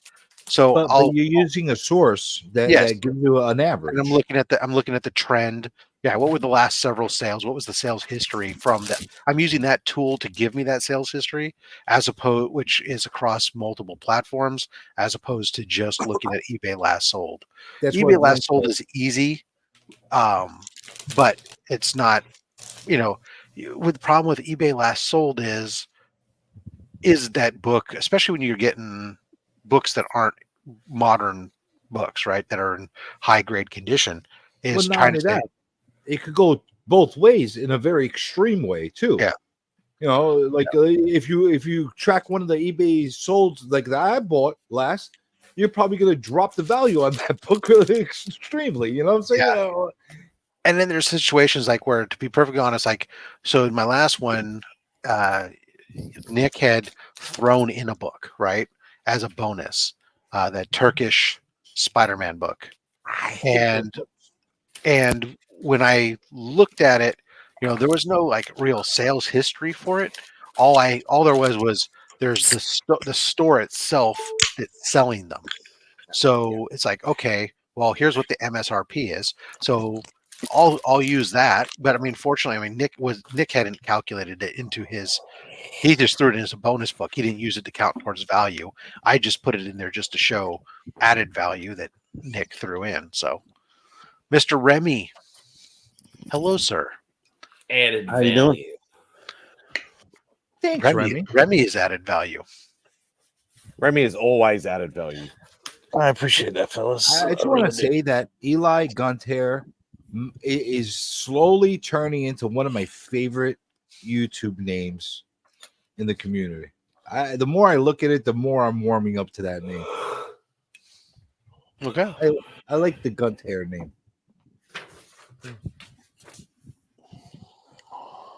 Yeah, that's it. No joke. I got 5 raw books and 1 slab, and I will keep 3 raw books and 1 slab. Yeah, not bad. So I'm very happy about that. But I like the way you do it, where you're taking the average, you're using the cover price. At least you're being consistent as far as where it's ranging from. It makes more sense to me that way. The last sold, it could be all over the fucking place. No, with that. I would probably keep. Although I will say this. I was looking for one of those the other day. You need one? I don't have that one. I almost bought one because there was a 9.8 available for super cheap, but then this is not a 9.8, but it's a clean copy. Yeah, I'll buy it off you. You don't need to buy it. That's what I'm going to offer you though. First, that's the first thing. I understand. Yeah. And then the check came across the table, and Rob said, "This will go. I'll get that." Oh, that's cool. What's that? What this the hell is is some that? sort of something that's killing the children. Oh, somebody killing the children. Yeah, it's a 234 of 500. That's going to circumstances. Nice. As all of my Something is killing the children. Yeah, and that's anything I get of that. I Consider think this part of the value. This is that Iggy book by the Horns, the Iggy cover. Oh, that's cool. Oh my god! So that wasn't worked into the price. This is funny. I gave this book away and I didn't want to, but my buddy really liked it and he kept talking about it. I was like, "Here you go," and I had it signed and everything. It's come back to me. It's Deceased #1, and it's the Clayton Crane. I thought you were going to say that Daredevil 168 that I wanted off you. I thought you were going to say that book for a second. Then I'm like, no, don't give it away again. This I am keeping because it's nicer than the copy I have. Oh, that's a cool. You know how hard it is to get the 250 is a notoriously hard book to get in good shape. Yeah, the spines. Mine's kind of blown a little bit, but 250 for one reason or another. I've never come across a clean copy of it. That's like a really decent copy. The pages are not; they're off-white, but. And then finally, I got a slab of a book that I have in like very mid-grade. But it's first full appearance Alpha Flight X-Men. Oh, that's an awesome box, man. That is cool. And my box was the 165 tier, and he had it priced out to $203. And I was looking it up, and I think he went a little conservative. Yeah, I think he does. Yeah. He says the very conservative. 121 eBay sale of $1228 for $138. GPA analysis 90-day average is 105. Marvel Tales 106. He listed the last 5 eBay sales of 70, 20, 36, 13, and 50, and he averaged that out to $38. Hulk 2, he says 230. I know he means 250. He has an average, last 5 eBay sales, $20. Deceased #1, Crane Virgin, no recent raw sales for Virgin. A CGC 98 sold on 12/12 for $125. My fair market value is $25. Something is Killing the Children, #16. ECGCE exclusive, no sales. My fair market value is $15. I think that's pretty fair. The total is $203. Honestly, that's the perfect example of his boxes. And it was a 165. And then he says, By the Horns, Dark Earth #2 with cover done by Ignacio. My FMV is priceless. And then a little something extra just because Mikey Syrup is the champion of my heart. Thanks again, and let me know if there are any issues. Signed, Nikki Pancakes, a.k.a. Nikki 9.5, a.k.a. Nick's Kicks and Comics. That's a great box. I'll tell you. I liked mine enough that I turned around. I did reach out to him the other day, and I went ahead and picked up one of the 225 boxes. Oh, as did well you? I picked up a second box from him. So that'll be a future unboxing. And now you can get my freaking itchy. My fingers itchy to get a box from him too. Now all you need is 9 more, and then you could be Pete Petrie. Yeah. And some wood beads and parallax over here. He's still got to get his wood cross yet. Yeah, get some wood beads. Maybe you go to kindergarten class and have them string some of their. No, I'll send Remy over the top rope. Or some macaroni. You can get some macaroni necklace instead. I'm afraid to spend the money on boxes when I could be spending it all on Temu. Yeah, that's true. You could get some crazy statues, no doubt. Bubs, what up? Bubs picked up a nice book the other day, one of my favorites. Then he got the Bruce Timm Out of This World. Good for you, Bubs. Remy, how are you now? I'm doing good, sir. How are you? Remy, I was so close to actually ordering some from Temu, and I saw your video, and it made me not want to order it. Even though Cliff already did as well. Sometimes you gotta roll the dice on those things. I said stupid advertisements with spin a wheel, see what you can get for free. I'm like, all right, I want something for free. Oh, in order to get this, you have to buy 200 things. But I don't want to buy 200 things. No, you have to buy 200 things to get this thing for free. So I'm like, and then his video comes up. I'm like, you know what?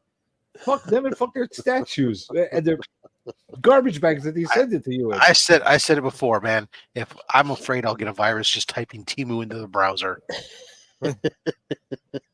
Is there going to be a let's talk about it? You know, I never heard of Temu until Remy did that episode. Hey, and Bubs, then I got a facsimile. They actually made a facsimile of that? Oh, nice. What year did that come out? Apparently, it came out this year. I never even see it in the Came store. out I never saw it in my store either. something. I got told about it by our friend at Retro Rocket Comics, and then I went to my LCS and asked them if they could order it. They tried ordering it and they never got it in. So I reached back out to Chris to ask if he still had a copy. He said he had one left in the store, and he was happily able to send it to me. And it is beautiful, glorious. It's golden age size. It's no barcodes, full things. It's a beautiful facsimile. And I'm just, until I can finally one day actually own the real thing, this is the next best damn thing. And I don't know why they don't make more of those. I would love to, even if I What owned happened the to book. Bleecker? Even if I own one of those books, I would probably be slabbed. I would like to be able to open it up and look through it. I wish they made more of those facsimiles. Are you typing in the wrong chat, Papa? I think he is. What's he doing? What's his fucking demented? No, don't fuck you. Fuck me. Don't fuck me. Fuck you. Don't fuck you. Fuck me. Oh, fucking guy. He's got an itchy fucking trigger finger. Oh, Becker. He meant Becker. No Becker. Becker, Bleecker. You're basically the same guy. You look very similar. They're both beautiful human beings. So lately, That's what I always thought. Trying to find this, but I don't think it exists. I want to find copies of 90210 in a slab in a 9.8. Oh, I'm not. Wow. For that shit. I don't know if they exist. No. I need. I need Man, my how did Steve get the middle square? Look at that. Those aren't even like good renderings of the actors. They're like awful. I need my Andrea action and my Steve action and my Don't I need fall this. in love with Luke, somebody man. drew it with a soft lens. Doesn't this look like Cameron? Candace Cameron? Yeah, Candace Cameron. That looks Kind of terrible. looks like her. It doesn't look like Jenny Garth to me. That looks It wouldn't like be Jenny something Garth. Napoleon Dynamite would draw. Like I said, God. it was drawn with a soft lens. I did the shading on your upper lip. It had a blur. Somebody's using the blur filter. I don't know. This is my latest. Oh, by the way, weird Remy, I love you.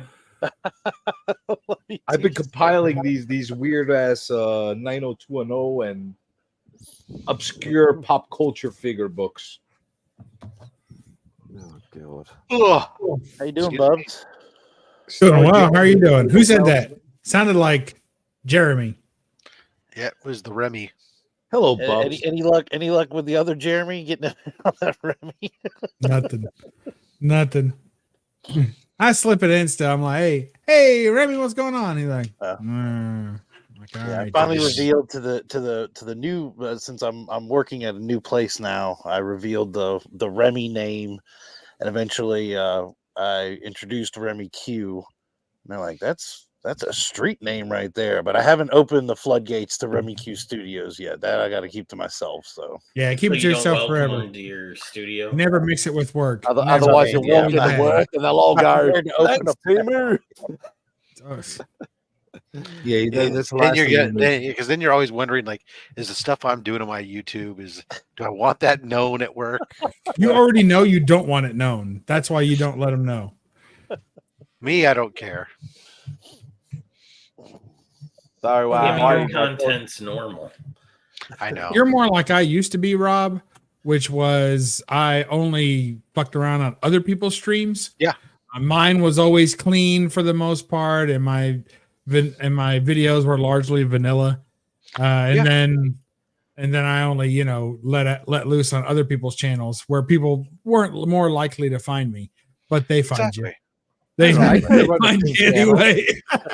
They follow the links at some point. They find you. Yeah. I try to run a clean channel, but people find me offensive. I don't understand why, but it happens. So you're better off not letting people know about your channel. Just I recognize those hands. I have an opinion about that, CJ. And for my answer, I'm going to turn it over to Papa. There it is. No, poking middle finger at me. You poking at you. Fucking guy. Well, when everyone you know has the same opinion. No blinking middle finger. Stop that. Stop that. Oh, fuck. Fucking guy. We'll tell your mom. All right, I can't wait till Papa gets a tattoo of the middle finger on his palm of his hand so he can just put his hand up. Oh, that'd be nice. What do you mean this Talk guy? to the hand. I mean, no, the finger. Fucking guy. He's so mean to me. This is terrible. Do you even YouTube, bro? YouTube, bro. Gee. Great googly moogly. Don't get When upset. Captain America throws his mighty shield. It's metal. Hey, listen. Who Can had you the hear that? best song from that 60s Marvel's cartoon series?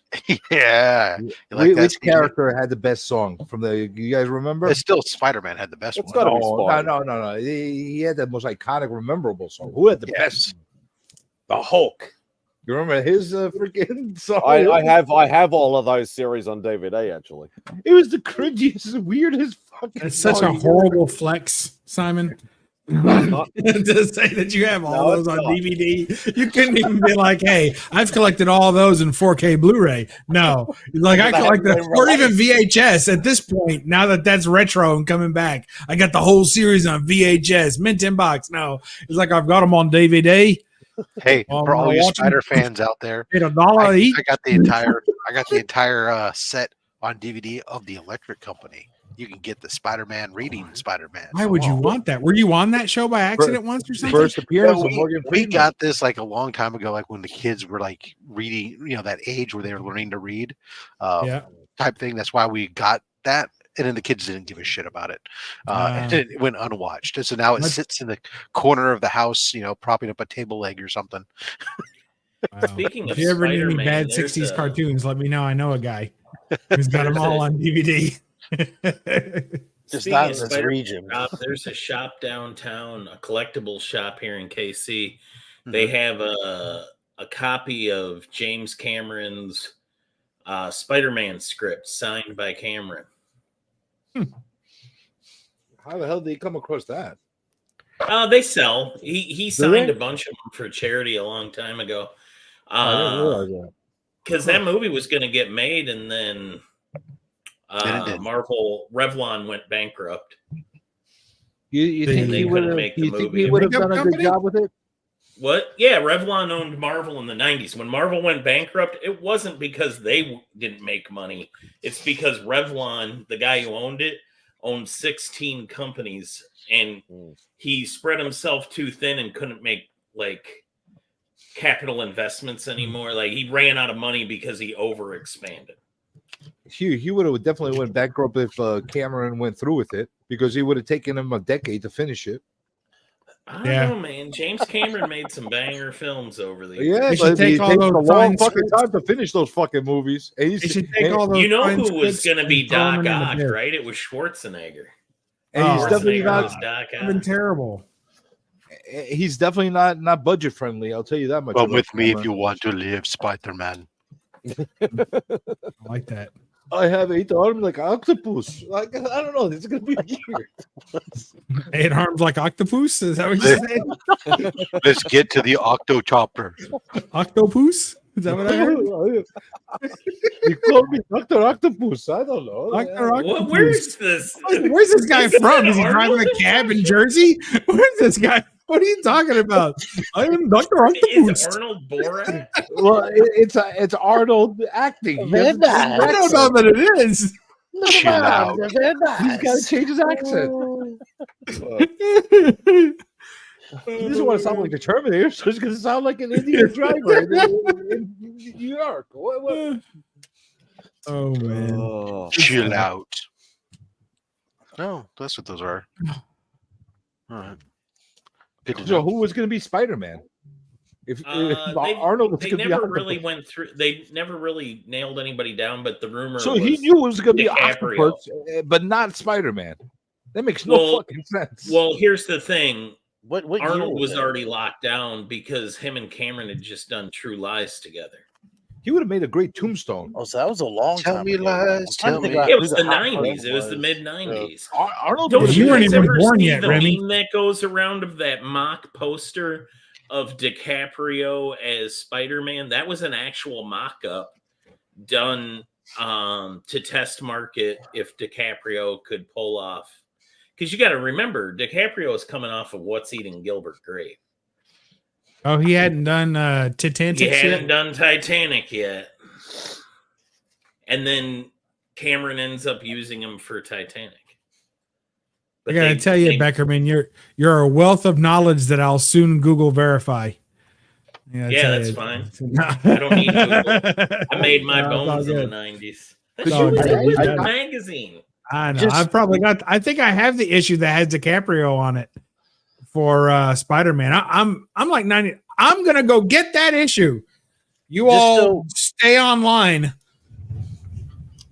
Just so everybody's aware, just looking up the biggest actors of 1994, which is with True Lies, going off of Beckerman's True Lies statement.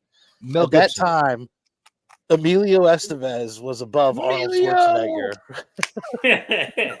He was rated 17th, Was he just and coming Arnold off was of 18th. Young Guns or something? Number 1 was Wesley Snipes. Blade. And number 2 is Tom Hanks. 94. I don't know if that was that. That was probably, No, it was not probably like Blade, no. Demolition Man or something. Demolition Man. And what was that one? Bet on Black in the plane. What the fuck was that movie called? Oh, Passenger yeah, 57. that movie sucked. That's what he made. That Okay, 94. here we Bet go. on Black. Clubs doesn't believe me. I believe you. No, I'm bringing the proof out for you right now. All right, Charlie Big Potatoes. We'll Here you look got. at Hey, I got two big potatoes. Here's we got 1999, June No, it would've been 5 1999. years before that. Wizard Magazine, June 99. The Superman movie, right across. Hey, Simon. Swear. There you go. Superman but movie. Remy's got controls. Remy, grab your stick. Push the button. The red. All right. Spider-Man movie. What are He's you- on board. It's this We Spider-Man got, movie, not Superman. We got DiCaprio here. We got Arnold, and we've got them there, Jimmy D. Carey, on a much more impressive Adam Hughes cover. Wait, hold on. Who the hell was Jim Carrey supposed to be? Well, I'll tell you, it's on page 79. Let's see. I don't know what page it's on. It couldn't be good enough to be 69. Who the Couldn't hell be. was No, it it's on 10 the- later. The fucking lizard? Okay. He's gonna play Uncle Ben. Page 34. Man, it's weird to see a young, thin Kevin Smith. Was he going to be like a creepy how I feel older today. Harry Osborn? I don't know if his Osborns were hairy. All right, let's see. Oh man, it's one of those things you got to read. What is this? A magazine? Hey Zeus. All right. Was So it on Arnold, it Popeyes? says, was going to be Dr. Octopus. Jim Carrey was going to be Peter Parker at one time. You're not in the same movie, but DiCaprio. These are all the people that were lined up to play parts in before Spider-Man actually got made, right? So Jim Carrey was going to be the director. Spider-Man. James Cameron was going to be the director. Arnold was going to be Dr. Octopus, potentially, like in different, Roland Emmerich and Dean Delvin were going to direct as well, potentially. Jim Carrey as Peter Parker, Leonardo DiCaprio as Peter Parker, Freddie Prinze Jr. as Peter Parker, and Ben Affleck as Peter Parker. Oh, they wanted to really stay true to the Ditko art form by using Carrie as a freaking Peter Parker. What the fuck? Hideous. This is much better though. Look at this. Was one of those supposed to be Mary Jane? No. That's Lady Death, Vampirella. Well, what year did that come out in? Some Adam Hughes goodness. This is from '99, so it's just recapping all the different people. Died. They were just recapping it. This is right before the new movie's getting made, right? The one we know of, and they're just recapping all the people that could have. Aren't you glad it's happening now? Because look what crap we could have had. Jesus, thanks to good old. I still say that's a terrible. James Cameron to me has never made a dog of a movie. I'd have to review the catalog. Well, listen, all his stuff he makes good quality movies. Money, right? The problem is he takes forever, and he has budgets to hell. Whenever he's I've never seen Titanic, but it made a lot of money, right? It's pretty good. Absolutely, Oh, pretty good. I never thought that we'd have to remove Mike from a live stream. You can't. I'm not showing him a book. I mean, it's got hundreds of deaths and boobs. That's super clean. That's all you need. I think 100 deaths. It's like super fantastic good. deaths, like people falling and snapping on rails and all kinds of great stuff, hitting propellers. I mean, that's got to be enough to be like a decent. Where'd you find that one, Rob? I got it from a Facebook group of sales, I think. What did the winner of the contest get? So it's a nice, it's a super nice, clean copy. I think I'll take it with me to East Bay Con and have Marinan sign it. Is there something significant about that issue, Rob? It's number 1. I mean, other than number volume 1. 2. Yeah, I don't know. Like, is there something like Chris Marinan did it? I don't know. Is There's also a Scarlet Spider number 1. That's the gold cover. There's 2 covers. There's a non-chrome and that's yellow. And I love that cover. I like text. That's a diamond cutout cover, isn't it? Yeah, it's a cutout cover. First Cindy Moon. Boy, that's a terrible Batman Two-Face. It's almost. Oh, is that Court of Owls? Yes, that's for the giveaway bin. I like that. Yeah, I was going to say you haven't restocked the giveaway bin. No, I should do that. But yeah, this book, I think I paid $2 for this. But like I said, I think I'll take it with me to have Chris Marinan sign it. When are you going to see him? Is he like at the local park or something? Is he feeding pigeons or more or less? It's a local East Bay Con on February 4th at some hotel in Concord. I'm sorry, Pop. There was more than just the 2 of you invited, right? Yes. You got to be careful. I'm pretty sure. He did say look for the white van that says puppies on it. Oh my so I don't God. know. We're going to have to put out a silver alert or whatever the hell they call that. Wow. Thanks. I'm so glad that I qualify for a silver alert now. You silver alert. Last seen stepping into a van outside of a hotel holding a comic book. God, this made it go dark real fast, Bubs. The sad part is I didn't start getting stuff for my ARP, whatever the fuck it is now. I mean, honestly, how far apart are you guys in age? You know what's amazing? I gotta see how old is he. If there was a silver alert, I imagine everybody that saw it go down could very accurately draw a picture of what Rob looks like. Oh yeah. How many would just assume he was a train conductor? A refugee from 1910. Like, Yeah. they would just hand crayons to kids and be like, what did he look like? And they would very accurately be able to depict what Rob looks like. And they would just draw like one of those pocket watches on a chain in his hand. He looked like one of the villains twiddling his mustache at the end of the tracks. Mr. Monopoly found drug into a van. We're kind of confused. Half of you have top hats and half of you didn't put top hats. The one without the top hat was doing the dragging. The best part is Rob actually owns a steampunk top hat. I'm like 900% sure. Oh man, that would Yes, be good. I do. That's pretty awesome. Do you have the leather suspenders and everything? No, I don't have a pair of leather suspenders. I like those. I actually got one to do. I was too fat for the suspenders. Well, you can't be too fat for suspenders. Dude, yeah, if they're costume suspenders, you can be too fat. So but if they were real, I was like, I'd have to spend like the real ones were like $150. I'm like, I'm not spending $150 on leather suspenders to fit me. The costume ones would only go around like you're not even in the back of it. I was like, yeah. So Bubs, what it was for? It was for a steampunk Han Solo costume. Oh, So I like it. So I had a black vest and a shirt and striped pants and some slightly different boots, more steampunk stuff. And I had instead I had I have a brass telescope and a pocket watch that inside had a Victorian picture of Princess Leia inside of it, and that's commitment. A pair of the dice hanging off the stuff. Did you think Rob was going to half-ass cosplay? No, Rob put it on and walked out, and they said, "We thought you were going to put on a costume." So it was like, so you had the airship Falcon and stuff. So that was the whole thing for this event that we were going to. That I ended and he did a steampunk. I got a top hat with goggles and all the shit. And the funniest thing was that I kept, I had the full beard, but I still had the. Wait, what is this? If this isn't the full beard, okay, I see. The full Santa beard. Oh wow! And have a look at some of his earlier videos. You'll see the full beard. Yeah, Rob's got a channel. Hey, somebody drop the link. Christina, you still here? Drop the link. I had people sitting there asking me as I walk around. So we go, "Wow, is that a real is that a real mustache?" It's like, yeah. Some people thought it was like a costume mustache to go with the rest of the outfit. It's like, no, I had to find a fucking costume that would go with my facial hair features. What are you talking about? Did you have any pictures of yourself in that? Did anybody try to yank out your mustache? We got to see these. Let me see. I'll look. Thank you. I probably do. Sounds awesome. Yeah, it sounds more awesome than it was, but it was. Well, then don't show us the pictures. Let my imagination go. Yeah. Yeah.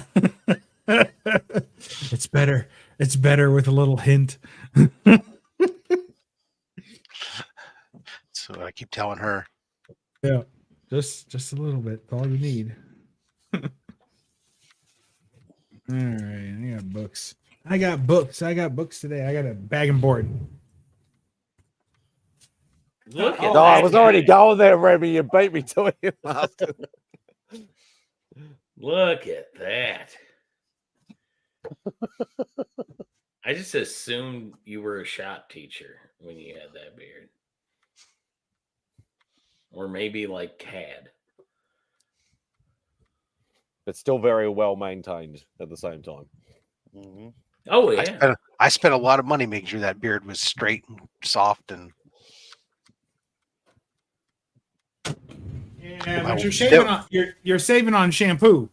I don't feel too bad for you. Oh no, I was buy special beard shampoo. What are you talking about? I spent more money on that shit than to make sure that my wife would let me still sleep with her. To make sure there was some moments of doubt for you. Well, we put grow beard something. Sometimes they go, I don't think so. As long as they don't, I think it's all right. And if your wife starts growing a beard, I think there's cause for concern. Yeah, significant. They don't like the pash rash. On the girls, you don't like that? You know, is that what you're saying? You idiot. I got lost. What happened? Somebody tell me what happened. Oh, God. Wow, that's got to go ways back. Yeah, I could have sworn you. I think you've shown me a picture of it before. Yeah, but I've seen it. But I have to get to it. It's like it's actually longer ago than I remember it being. But now I'm finally finding the pictures of me with the full beard. So lunch. Barbecuing with a full beard. That was a pain in the ass. I remember there was some kind of picture. You look like Santa, Rob. Yeah, I got that. So, hey, Simo, what the hell are you eating now? What are you doing eating that? It's past midnight. You're gonna get sick. No, it's not. Yes, it is. It's a donut, isn't it? What kind of donut is that? Just a strawberry donut. Tell us about it. Just don't fucking eat it, man. Entertain us. Looks like the kind of donut that like Homer Simpson eats. Is it delicious? Like a Homer donut. It is. It's very nice, actually. Down below, is it fresh? Is it fresh? It tastes pretty fresh, yeah. Did you just get it today? Tastes fresh. He just found it on top of a trash can. Oh, look at this guy. That was the partial. or at the front, even like the wings with the Jedi shit in there, and yeah, Wow. the Victorian picture of Princess Leia, and You still got this outfit? I could borrow it. yeah, you got a no nonsense look on your face right there. You could rent it to me. And, hold on, let's see, where's the? I think he's just got a bad feeling about That's this. the wrong way. Apparently, there's no right way. There we go. There's the whole. That looks great. It's like, don't fuck with me and my steampunk. He had that perfect face on him. And I like that people had to get pretty close to him in order to know that there was a Star Wars component. You know? Yeah, it was kind of like it could have been just generic steampunk, or right. It was the little bit of pieces took it that extra bit. Otherwise, it was just steampunk stuff, and it was for a local fair. And then, of course, my sister was doing her kind of Ray-ish outfit, so it kind of. Then that was my youngest and her friend that were doing some kind of. I don't even know what video game it was, but some video game that they play. But your kids were into that. Like, were you dressing up with them around, going to the place together? Oh, we dressed up and went to the place together, and then they quickly abandoned me. Oh, but you didn't embarrass them? Like, my kids would be mortified. How could I embarrass them if they quickly abandoned me? That's true. By running out of money. They went off and did their own. Need something. Well, that was it. That was about the only time I would see them there, right? I would have sent them off. They wanted to buy something. They'd come and find my sister, and then my sister would come with me and say, "Hey, you need to buy this for your daughter." I don't think my kids would even got into the same car with me. Yeah, my sister loves to spend my money, so she'd always be trying to encourage my youngest to find something to spend money on. Why don't you? Well, you know what you should do? You should go get your dad to buy you that. Hey, Uncle Rob would love to do that with you. So, anywho. Well, that's wonderful. Thank you for sharing. Yeah. I'm sure other people have seen it before. No, I just recently come around to liking you, and I wanted to see that. That's fair. And I'm sure that you would. It's a stretch to probably use the word like. More like tolerate. More like tolerate. Huh? I love you, Rob. I think you and I have some of the most similar tastes in comics in the community, honestly. There's no one else that if someone said, hey, tomorrow you have to swap collections, which is scary. Right. You know, because there's so many books here that I know I couldn't replace and that others wouldn't have, you know. All right. And if somebody said you have to swap collections, I'd be like, oh. You got those all crime books, right? I'll swap with Rob, huh? Did you get those Bruce Timm all crime books? I think I'm missing one of them. Okay. I think I have 2 out of 3. I recall there's 3. Was there only 3? I thought there was 4. I don't know that the other one's a Bruce Timm. Hey, Bubs, remind me, what was that early Adam Hughes book that you were showing off a few weeks ago on your channel? There was one, like, very Sally Forth. Yeah. Like, and you got that on my radar after, like, I was like, what the fuck is this? I didn't even know what the hell that is. Now you got me looking for that thing. Good luck. It's hard to find. They're out there, but they're stupid prices. Yeah, exactly. And I'm not gonna freaking pay stupid prices for something called Sally Ford. You know? Sally Forth is amazing work. That's Wally Wood book. I don't care. Not to be confused with the Oh no, you're right. It is only 3 issues. I'm sorry, Bubs. You're right. Oh, you're good. But I'm missing one of them. I'm missing the one where I'm missing issue 2. Is that the one where she's on the floor? No, this is the one where she's in the cockpit. The flight attendant one? Yeah. That's the one I'm missing. But the thing is, that's one I'm missing too. Shape they're selling for ludicrous prices. Who is?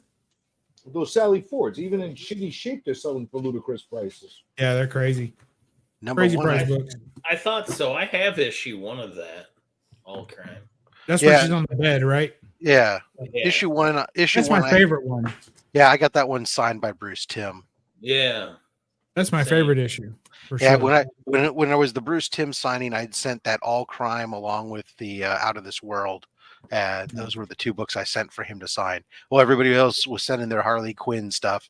I'm sending some frickin'. Oh, I had him sign it in person at San Diego years ago. No, I didn't have that opportunity. Last time I won a foot race was actually when I got my Bruce Timm sketch. That'll never happen again. That was the prize of a foot race? Do you know how fast Bruce Timm's he only does pre-duns for one con a year, and it's always San Diego. Okay. And he has 80, and when they sell out, they sell out. So on the first day, they sell out in the first 20 minutes, and it's a foot race. Bruce Timm's very hard, and people run. And I don't win a lot of foot races, Bubs. Even 15 years ago, when I was still going to San Diego, I was still pretty fat. I'm a lifelong fat. I'm really dedicated to the brand. That's nice.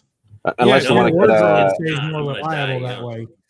Unless you want to get a full color 9x12 piece done, and it'll cost you about eight to 9 Call grand. up Albert Moy and spend way too much fucking money. Yeah, but if I want to spend $40 and get sweaty, well, I'll race other fat dudes. That's my real advantage. I can think of some more fun ways to spend $40 and get sweaty than racing fat dudes. I'm just saying. I got a few ideas. Do you have any that doesn't result in VD or a divorce? You're gonna get to see an unboxing. No, but to be fair, racing fat dudes might result in that too. There's no telling. You're racing fat dudes differently than I do. They're fat dudes that all live in their mom's. Well, you're winning, so you're doing it better, I guess. Right. What do you got there? Is that a raptor claw? I have no fucking idea what I have in here. Well, this will be fun for some of us. What the fuck is this? Oh, thermal labels. Hey, a stack of thermal labels? What an unboxing, folks. Is that all right? Man. Fuck that. That's awesome. Timu. I can't wait for you to put the tape back on it and do it live on air on your channel. It'll be a 2-hour video.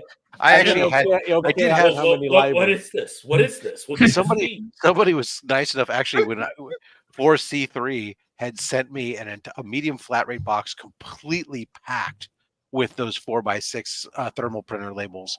I have thermal printer labels now for the next frickin' 4 years worth of.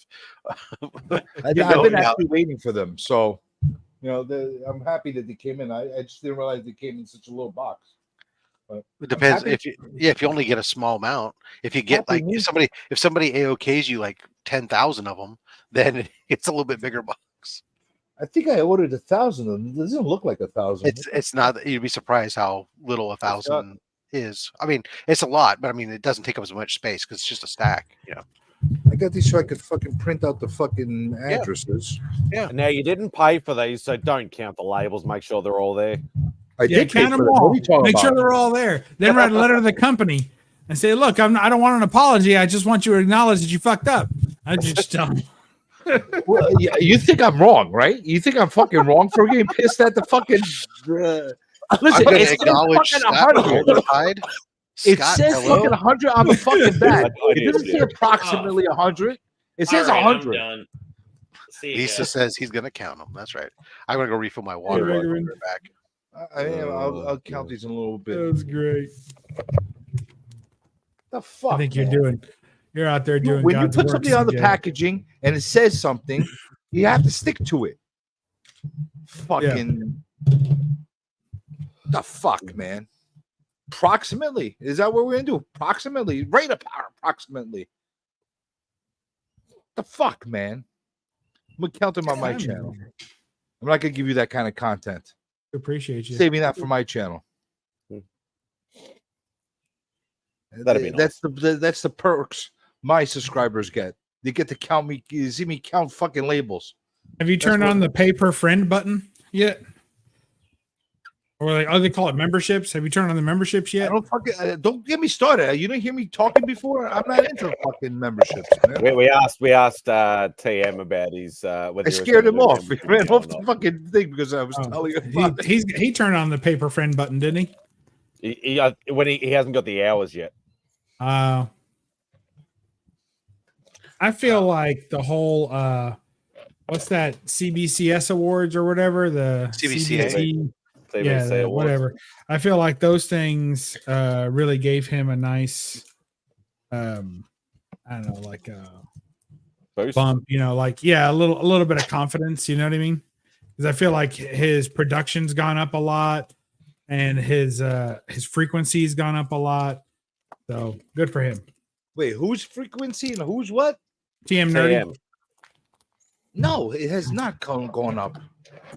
I think it has, since he won the what award did he win? The I have nothing better to do than watch YouTube all day award. And he got that, and comment, because you have to comment. And so he got that award, and I feel like everything kind of turned around for him. His channel's really, really growing now. I like it. I think he's getting the attention that he should have gotten anyway. Yes.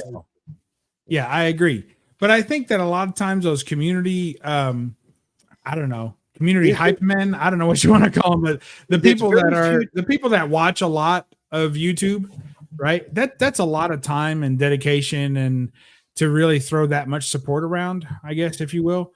And a lot of times when all the channels that I've known that went through that phase of doing that, and then ultimately really put more effort into their channel, usually stop being able to be that community supporter that they used to be, because it takes a whole nother block of your life to put out content on a regular basis.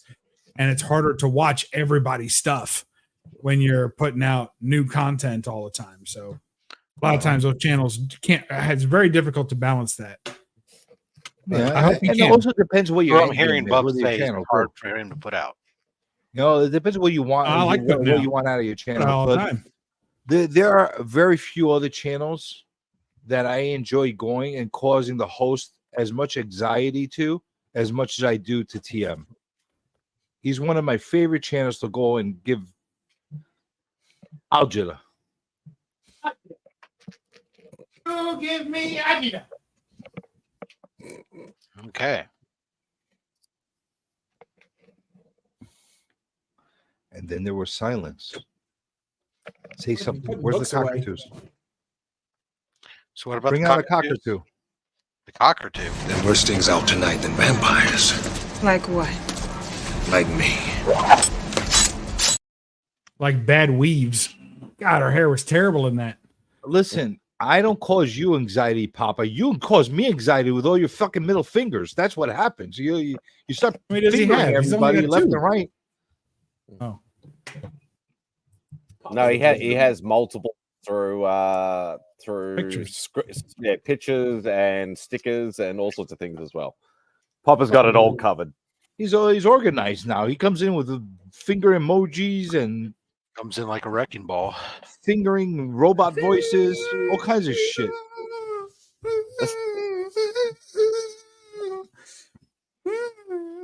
I don't know, man.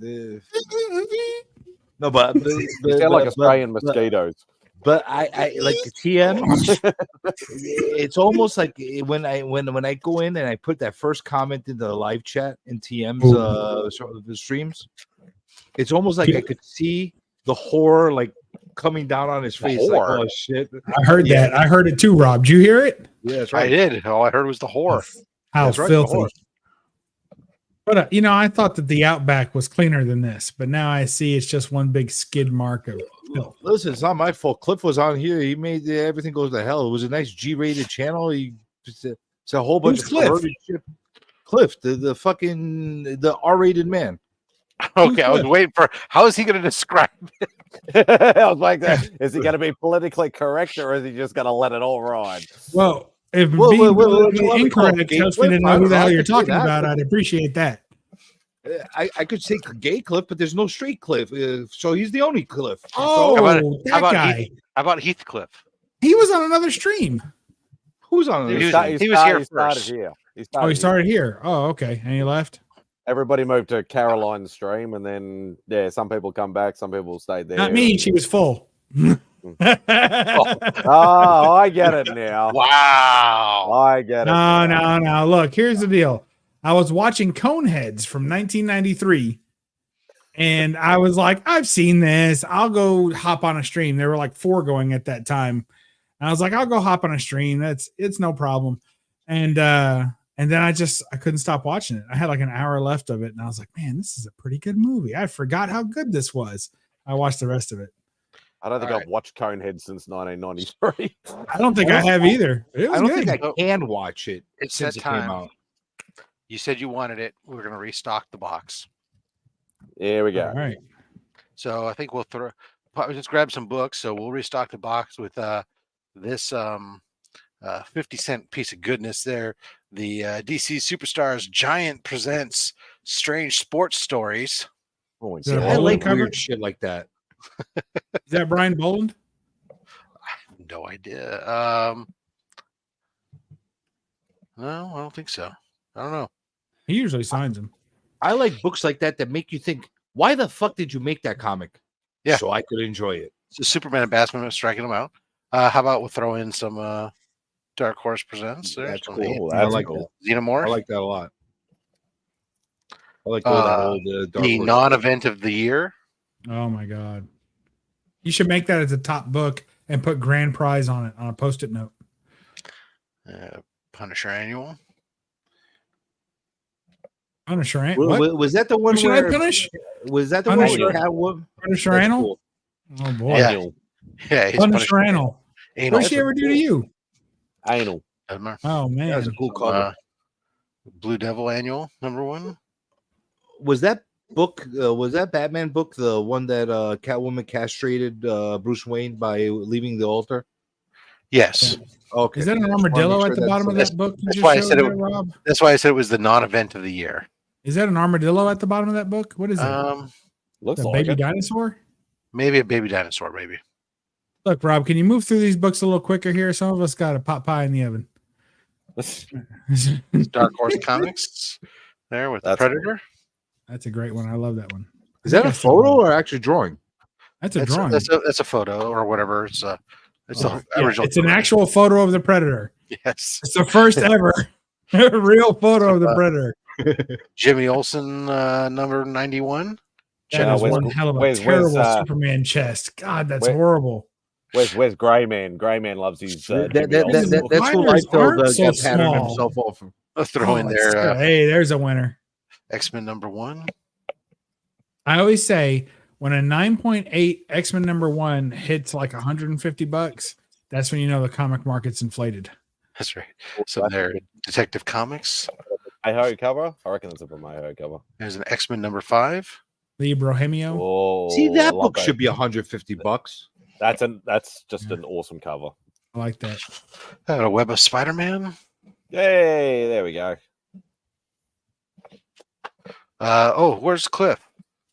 Superboy, starring the Legion of Superheroes. I'd holler at him, but you have to describe him first. Oh shit! Web of Spider-Man, Sparkly 100. Oh yeah. Spider armor. Yeah. Rare green foil. You don't see green foil there often. What happened to Remy? Did he leave? You scared him. Yeah, he smoked. Fantastic Four 236 with a whole triple sized with a whole bunch of people inside. And how about Legion of Superheroes with Darkseid? Legion of Comics. Why are they doing yoga in front of him? I think they're just telling him what's on the menu for breakfast. So yeah. Oh, eggs, huevos rancheros. I think. There you go. I think that's what we're going to throw those in the box. Very cool stuff. How big do you let the box get? This big. You start actually having giveaways. Oh, I do giveaways every week. Two your times channel? on Only Slabs. Yeah, on Only Slabs. Yeah. Oh, on Only Slams. Okay. Yeah. Slams. Ironically, we don't give away only slabs. Yes, that is ironic, in fact. But we do have a chance to win slabs. You just send every book in that box to PGX and then have slabs to give away. It's all right. Why are you such a believer of PGX, dude? Who, me? Yeah, you. It was a joke, but I know you love them. I just don't hate them as I don't see the point in hating them over every other company? They all have their flaws. I think I've come to the conclusion that I don't trust any of them. Yeah, I already have that conclusion. But what I don't like is when one person says this company is perfect and this company sucks. And I'm like, they're almost putting out there. It's close to the same product. It's coming from the same crowd that's determining what a certain key book should be worth more than another book that's actually more significant than the other. You know what I'm saying? Well, there's all kinds of crazy shit that happens. I think that when a comic collection grows past a certain point, and it's in value and size, and then they start slabbing, there's a need to protect that investment. And so if 90% of your collection, if 90% of your collection is slabbed with one company, then you are a fan of that company and you want that company to command a higher price on the open market. And if it doesn't, if you go around saying, hey, yeah, 90% of my slabs are all CGC, but you know what? I think CBCS has a better product.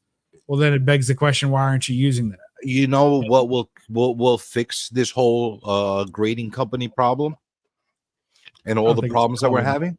You're going to say that it's worse. It's actually worse. It's actually a worse remedy to fix a problem is put a governing system that's independent to overview all the grading companies. To make sure that there's one there's already three. No, that's ridiculous. You're saying the best thing the only thing better than the comic authority messed up, broken third party system is to introduce a fourth party. That sounds terrible. What are you, a bureaucrat? You should be in Washington, sir. Listen, almost like how they had the comic authority back in the days, which was that was great. Wait a second, that's like saying that the comic authority was created by the comic book industry, so that's like that's like the independent group of people who put on the debates in this country, which are controlled by the political parties because the League of Women's Voters said, forget it, you guys have made it too partisan, we're out of here. It's now the two political parties create their own third party to administer the debates. To be some other entity that makes sure that all the grading companies are consistent with each other. There's no such thing. Why not? Listen, because why would someone want someone to walk into their business and tell them what to change? I'll give you an example. You turn around and you're selling something, okay? I'm not putting on the line, but let's say you're selling something and you're telling me this is a 7.0, okay? You're telling me that it's 7.0. Mm-hmm. According to who it's 7.0? According to Bubs, not according to CGC, right. Not according to CBCS, and not according to PGX, not according to Halo or EGS. You know what I'm saying? It's according to Bubs. So where's the value go there? Do you understand what I'm saying? Like that's why I get it graded, and the grade comes back a 7.0, and I say I think it's a 7.0. CGC thinks it's a 7.0. Here are pictures, front, back, and every corner. You tell me what you think it is, and if we all agree it's a 7.0, you should buy the book at a 7.0. So you understand the value of having that third party in the sales, right? It makes sense to have that third party. You take away the bias. Now the problem is all the freaking major companies are not consistent with each other. You need to have some kind of consistent grading system. It's not going to be perfect because as much as people... It's not going to be perfect, but there needs to be some kind of form of consistency. A book that's 7.0 with CGC can't be 8.0 with PGX, and it can't be 6.0 with different companies grading differently, training their graders differently. Well, they have different scales. Well, the reason that too. I think they should bring back the owl car, Rob. I want to see the owl card. Yeah, but that's the problem. Where are they getting these people that they're training? You know what I'm saying? They should be trained somewhere else. Off the street. That's ridiculous. Why? Because you wouldn't just say, I'm only going to hire people who are trained by a certain place. And then when they get here, I'm not going to train them to do the job I want them to. I'm just going to accept them as is. I'll tell you something. If there was a school ran by old school, how you call it? Like the Joe Kubert School of Grading? No, like almost like a technical school for like few months or whatever the case is. You have guys that have been part of the industry, like big, old school guys that have been around for like 30, 40 fucking years, 50 years in the business that know grades, They know how to grade books properly, and basically teach these people how to grade. And that's who the grading company they should do hire. that. Listen to what you're suggesting out loud. Your Like, ultimate don't just problem- say it. Try and get it to go back into your own ears and see if it makes sense. You're saying that you want a bunch of old timers who potentially know something about grading to teach an entire new crop of people, a whole school of people, to be top-notch graders, for which there are maybe 100 jobs in the entire country combining all grading companies. That's right. You want a whole school more- of people to That's graduate every year to all compete for that 100 jobs. It's like More a lottery. important. If you make those jobs, if you don't make those jobs, you could open up an LCS. That's your consolation. More important is what you're wanting. You're wanting the government essentially to take control and dictate business on how they conduct their business, and making them all align with one another so that they're uniform and not there's no difference between between them whatsoever. Well, is there SEC that governs Wall Street and the indexes and the markets? Here's the problem. As The far problem as is being done, why the shouldn't problem it be any is different that with you have one collectibles? person trying to sell a single book, you have another person trying to buy that same single book, you have a third party seemingly independent because they don't care about this particular transaction. That's what makes them a third party, is that they're providing a service to anyone and they don't care about you two, the buyer and the seller. They're independent of that deal. They're providing a service for everybody. They don't care what you do with it. But they don't care about you, and they don't care about the other person. They don't care about you trying to screw that guy for $20. They don't care. And that's what makes them third party and already independent. You want to bring in another consultant to come around and say, okay, now all the grading companies have to agree with this. What if they don't? Because what if they all decide that, you know what, PGX is the best grader? What if after the grading consultant is done, he's like, PGX is the best grader. He's got to consult. That's it. Everybody's got to do their stuff just like PGX. Well, you tell me a better solution because right now, what I said there's no problem. You're providing a crazy crap ass solution for a barely existent problem. When you have a 7.0 CGC and a 7.0 CBCS and a 7.0 PGX and a 7.0 EGS, why are they all different prices? They're different prices because people have different confidences in those grades in that product. That's why. How do you fix that problem? Why did we have to? With experience. The more you buy from a certain product, or the more, first of all, has a good amount of experience. They're shitty service, but they have. First of all, if not the experience of the company, the experience of the buyer. If the buyer doesn't know how to grade, then the third party opinion of what that grade is already bullshit. Because they already have to rely on two other people because they don't know how to grade themselves. You have to learn to grade. Every collector who wants to collect valuable comics needs to learn to grade. And that means that after the transaction is done, you can crack that damn book and look at it yourself, and you should be able to tell me that it's a 7.0. And if you can't, and you're so damn far off that it's a 5.0, then you shouldn't be buying that book anyway.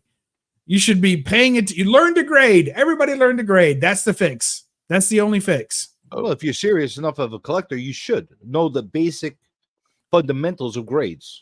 I'm not going to tell anybody what makes them serious and what doesn't make them serious. All I'm saying is that if you're entering into a negotiation to buy something and two people say it's one thing and you don't know what it is, that's a problem.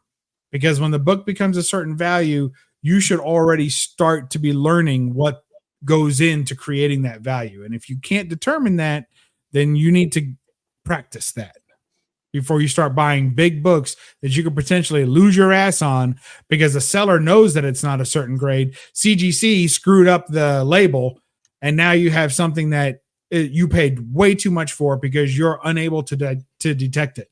I mean, I've got this Daredevil #1. I could go on eBay right now and say this is a 1.0. I'm selling it for a 1.0 Daredevil #1. And then what's going to say? It says Bub thinks it's a 1.0. It says CGC thinks it's a 1.0. But the person who receives this, if they're not able to tell that the back cover is married to the front cover and they can't detect that, this was not my finest work, folks. It really wasn't. This is a dropped ball. I expected to not get a blue label for this, but I got one. So now if I try and sell it, I'm selling a blue label book at that point, unless I crack it out and say, this is bull. right? I'm sending it back. I don't like that color of the label.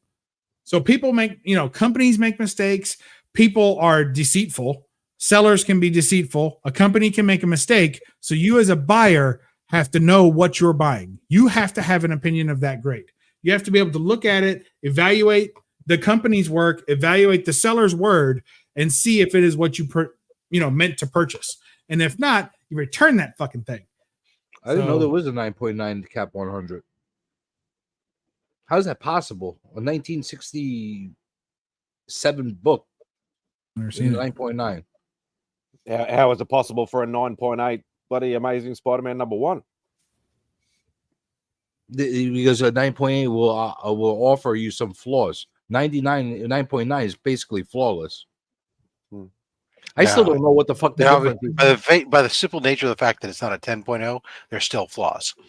And that's the other problem I have with the CGC grading. It's a 9.9 is not going to have handling errors, but it still may have manufacturing errors. I actually bought that CGC book. I was actually one of the first people to buy it at last year's con when they first released it. And I read through that fucking book from front to back to front, all over the place. It helps you get a better understanding of how they grade things. However, there's so much stuff that's still ambiguous. Like there's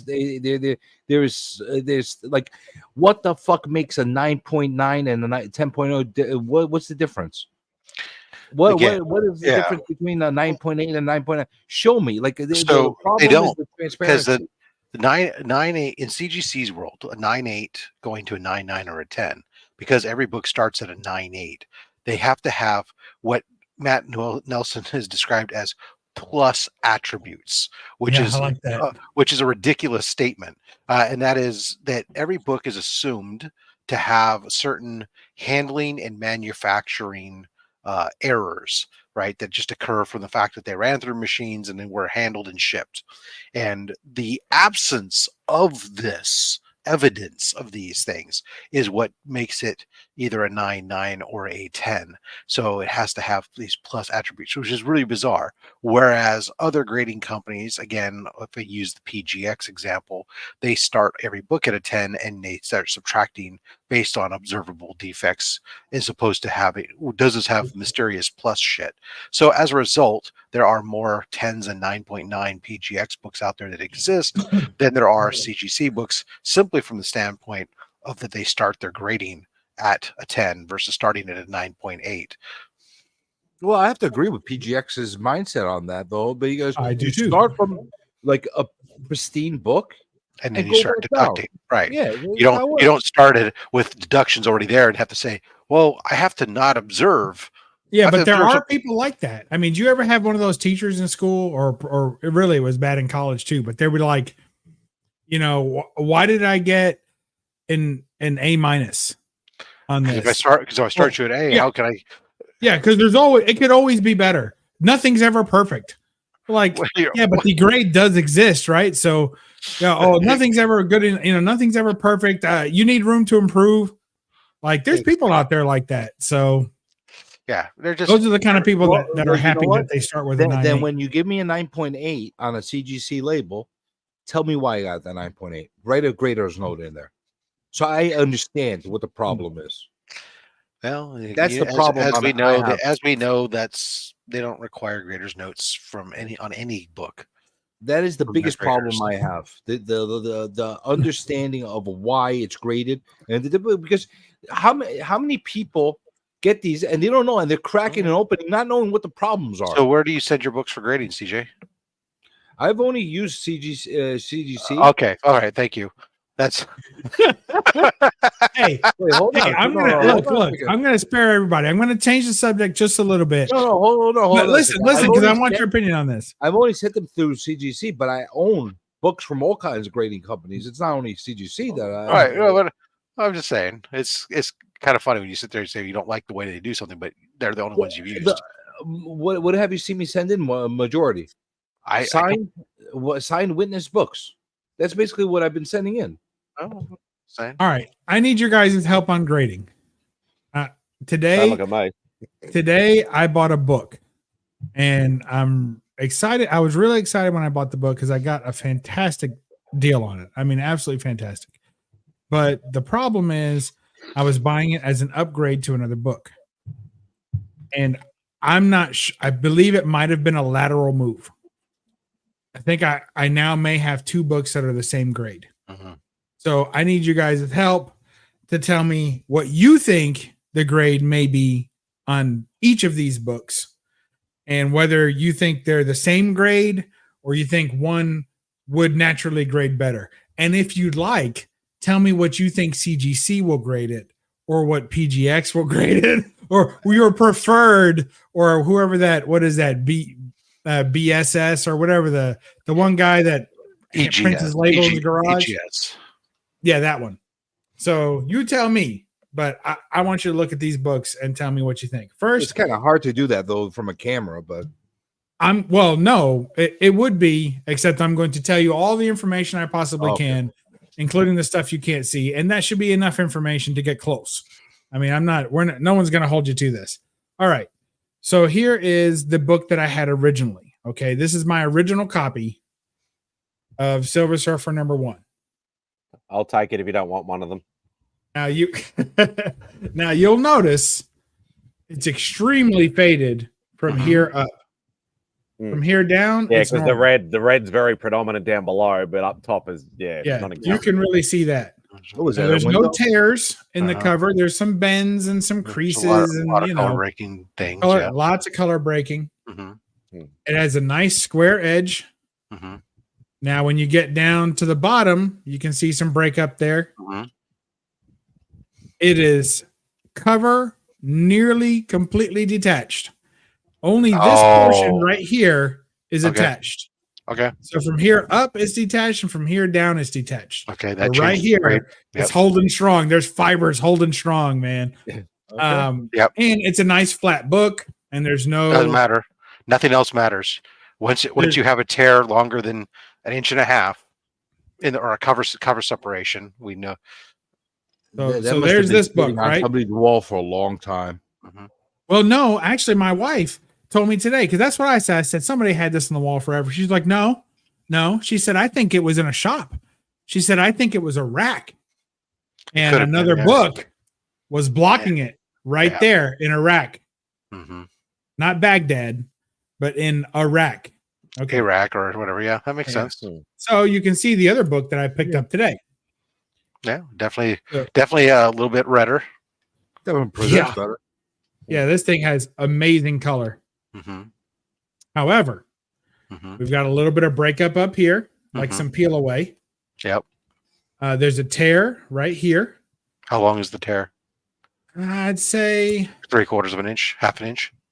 I'd say 3/4 of an inch. Okay. And there's multiple creases at that spot. Yeah, well, it's a fold over, so it was folded. Actually, when I bought it, it was completely folded over, and I pushed it back. Got it. So a tear and a fold, but other than that, has significantly less creases and damage. Of course, how's that spine? Look at this. That was a price sticker that someone removed, and I don't know if the glue from the sticker was on there for so long, but when you open the cover, the inside is near translucent. Right. You can see the image. It's so bad. Maybe they tried to remove it with lighter fluid or something, but it's pretty bad. And there's also a stain over here by the 25 cent. And the back cover is somewhat stained as well. Okay.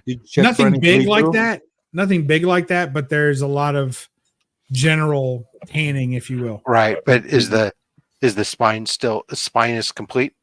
It's complete. Yes, except for this portion right here, which is about an inch or so. Okay. Of the top is detached. Okay. But the rest is complete. So this is an upgrade. And but the spine is also crushed. Hold on, we're not done. The spine is also crushed down. So the other one is nice and square. This one's kind of crushed. Yeah. And the first two wraps are only on the top staple. Manufacturer defect. Okay. But the staples are a little heavily oxidized. I don't think they're rusty, but they're heavily oxidized. And I can feel the water damage. Okay. It's a little bit crumply, you know? smushy. Little bit. So Yeah. there you go. I think you're really So- close. You are right. It's in that lot if you were to strictly straight send them in for a grade, I think that you're talking about that the book that presents better is also still going to come up with a better grade, but not by much. I would say that one's probably going to be like a 3. That you get, you might get a 3 out of that one. Even with the water damage? It depends. I mean, I can't. It doesn't seem to be staining. 2.5 to a 3 is definitely that's I agree. Is that realm. Whereas the other one, because of that cover, you're looking at a 2.5. I agree. My question is, which one do I get? I'm with you on the you might. I think it's a comfortable 3. I don't know. I think it's a comfortable 3, especially. I'm sure you're not going to send them in like that. You're going to do some work to them as far as. No, I'm considering, just for the fun of it all, sending them in just the way they are. Well, First round, same submission. Send them in together and see what happens. You like wasting money? Well, I don't care about the grade. I mean, look, neither of these books are ever going to get over a 3. I think there's a chance they could get as low as a 1 or a 1.5. No, even if a grader hadn't been laid in a week and a half, I could see 1.5 to 3 all day from the same company. I could see your fear of getting like a 2 on the first one. This one especially, yeah. Yeah. Well, that was. I can't see it going under a 2. But because of that spine split is the thing. But if I were here's the funny thing: if I were to reattach this with tape, I believe I would get a 2, no doubt. If I leave it hanging on by an inch, or not, it's about 2 inches just hanging on, and I all but guarantee CGC is going to rip that damn thing right off the book in handling it. And when they do, I believe I get a 1.5. That's one of those ones where I put a Post-it in on the backer board where they have to open up the thing to get it out. It says "handle with care, splits." Yeah, I put 7/8 of the book is split, right? And I put an extra backing board in there. That way they can pull the backing board with the book off. Did you check all the black and red areas for any bleed through? There's no bleed through on this one, especially. Wow, there is a lot. That is a really, when you hold the 2 next to each other, that's a real big difference when you see like not so much the title, but in the that stuff in the background behind the surfer. The and in the yellow. The yellow around all of it. It's actually funnier too, because the planet on the more faded one actually looks bluer than the one that the other one does. It has more blue color to it, but of course, that's because the book was likely it was like this, right? You want to hear the funny thing? It was like that. I'm going to tell you something a little outrageous. If you sent them both together in the same submission, I have a feeling you will get a much higher grade on that than you expect. I think so too. And a much lower grade on the other one than you expect. You put them together, this is going to get a 1.5 and this is going to get a 4. And that's after they rip the say that. You might get a 3.5, 4 on that other one, and you'll get a 2-ish on the 1.8 to 2 on that other one. I have a feeling if you put them in together like that. Originally, I was going to obviously keep this and sell this. But at that point, I'm like, they're pretty similar now. We're so close that I feel like I have to get them both graded. Plus, this one has a cool date stamp on it, which I just absolutely love right there. And this one doesn't. So this one, you keeping them both? I think so. No, he's giving me one of them. I think I'm going to keep them both. I'm going to grade them both and see what they come back at and just have fun with it. After you I'm not gonna do anything to it unless CGC rips the book. And if they rip the book, I'm gonna put a note on it, like Rob said. I'm gonna take a picture that I put the note, and then take a picture of the inside so that I can show it. They won't deny it. It's the only faded copy like that I've ever seen. So it's to be pretty obvious that it's the same book. While you're packing it in and putting it in there, do a little video of you open up the pages and shit so they could see exactly what the fuck is going on. That just keep it for your own archive. Trust me. Yeah. Trust me. My copy is a 5.0. 5.0. Well, if I add the grades that I'll receive from both these copies, you might get there. Yeah. Could get to a 5. I would actually, if it was my book, now people hate this fucking idea, but I would do it for my own conservation. I would actually use archival tissue on the spine of the one that's splitting up. That's my thought too. That's what I'm saying. If I do that, which is what I'm considering doing to the one that's splitting, I believe it gets a 2.0 for sure. But it might hit the conserved because it's archival tissue. No. All right, I'm just saying. I don't know. You can. I didn't realize how much that book is worth, even in that condition, though. That's good. It's a good book. You don't even know what I paid for it. Well, I'm sure you paid less than it's worth, but yes, I'm looking at graded prices. I know it's crazy, isn't it? Let me go look at raw prices though, real quick. So, it's hard to find a raw 1.5. Like, no one's gonna be like, "Here's a 1.5 raw." Good. We're talking. I would say fair to poor. Fair poor lists FMV at about $109. Right. I'm happy to pay that. That's it. And good at $187. Right, but that's not a real sale. That's their. They say that there was a sale for 120 was like or so. 164, 120 on fair poor. Yeah. Right. But I'm sure there's dealers out there that are buying them for $100, $75. I'm sure if you look on there right now, and that's the other thing. Yeah. Okay. So there was a book that recently sold for $109 that was a 0.5. That's great, but it wasn't graded. And we don't really know. There was a graded 1.5 sold on January 5th for $299. Right, which sounds more like it, because when you go out there and try and find this book, it's very hard to find a copy under $300, no matter what the condition is. Yeah, whether it's graded, raw, doesn't matter. Some books have that bottom that they won't this go on. Book, I bought this book about 4 to 5 years ago. I don't recall, but it was from the same place that I just bought this other book, and I paid $20 for this book. Jeez, I'll give you 100 in a shop. So I paid $20 for this book.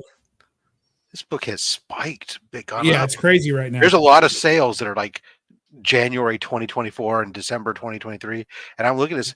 A 7.5 costs $1,200 right now. This book, the same shop, first appearance, I bought today for $80. Get the fuck out of here! You gotta show me the shop. So now I've got both of them for $100. Bubs, all joking aside, after you're done doing your little experiments and stuff like that, if you're willing to part with one of them by June when Heroes Con comes, let me know. I'll pick Spidey's already said, fuck off. I tried to send you.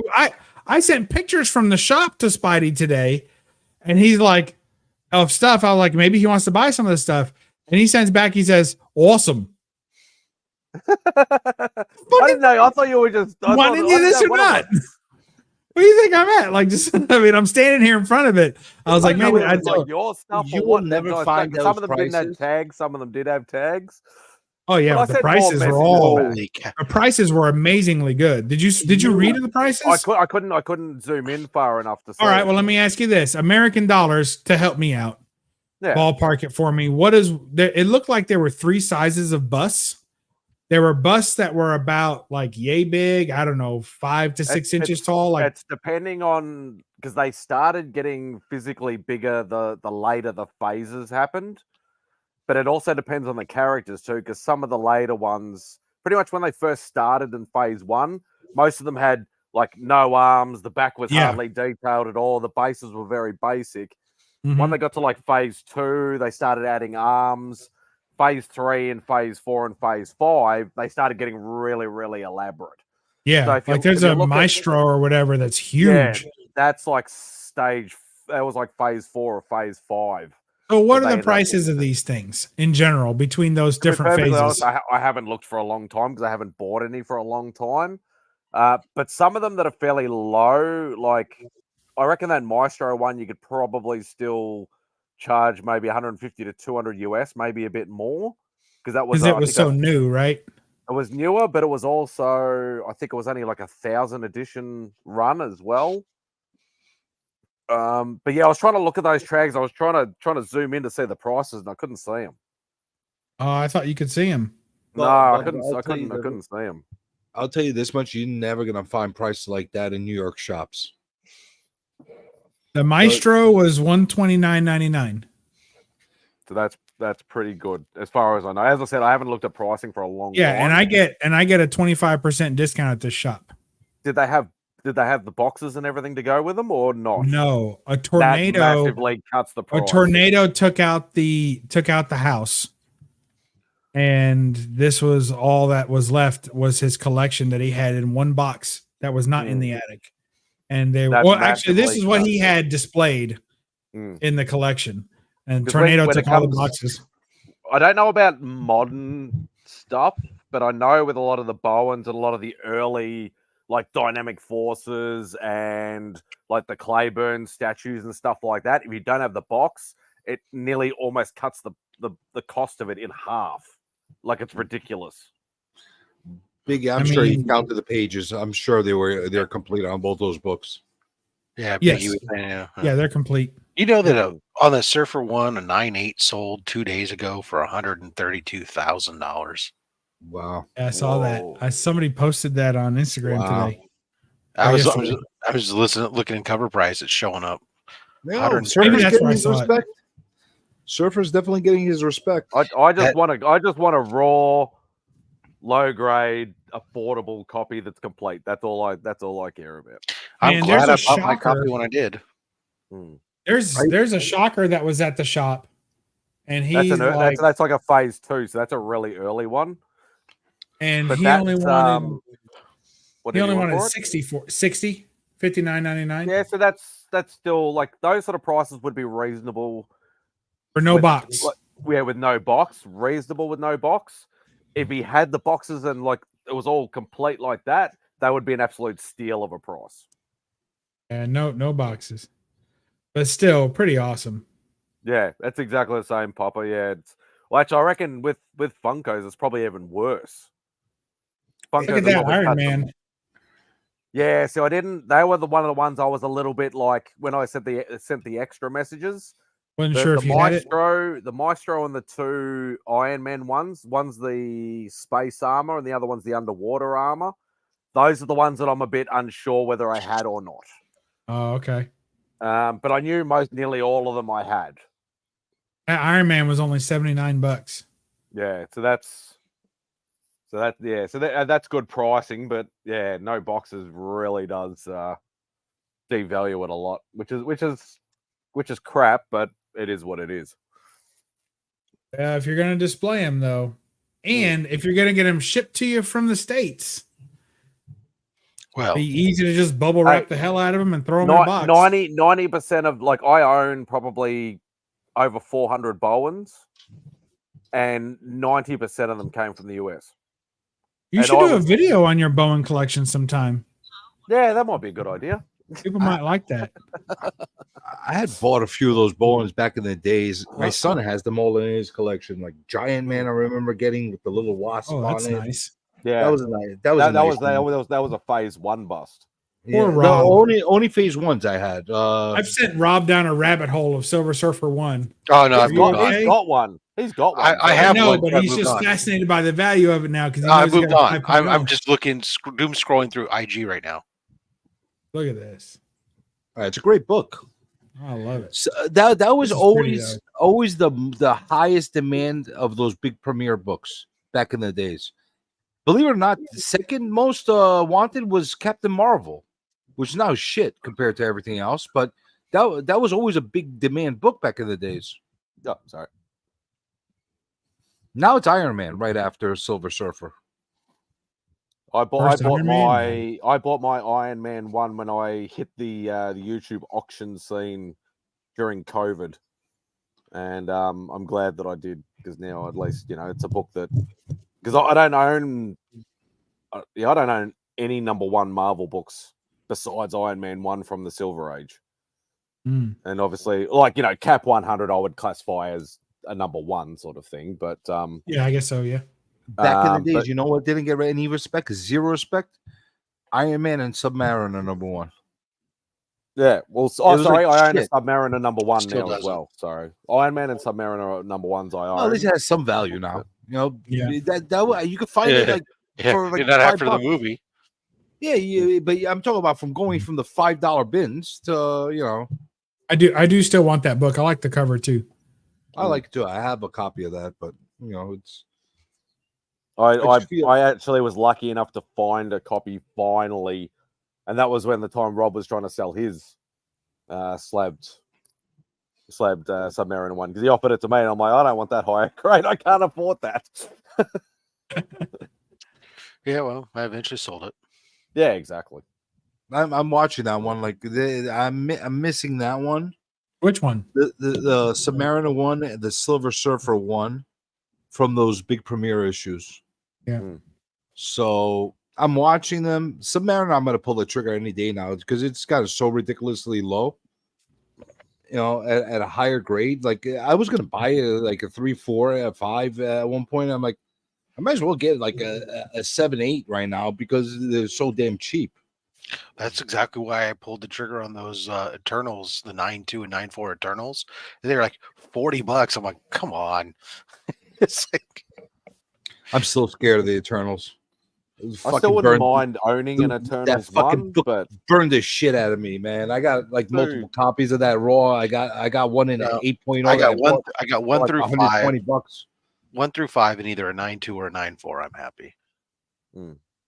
It's not a big run either, is it? No, it's like 18 issues or something like that. But so I'm pretty much contemplating getting a for the 9.6 on it, but I don't know.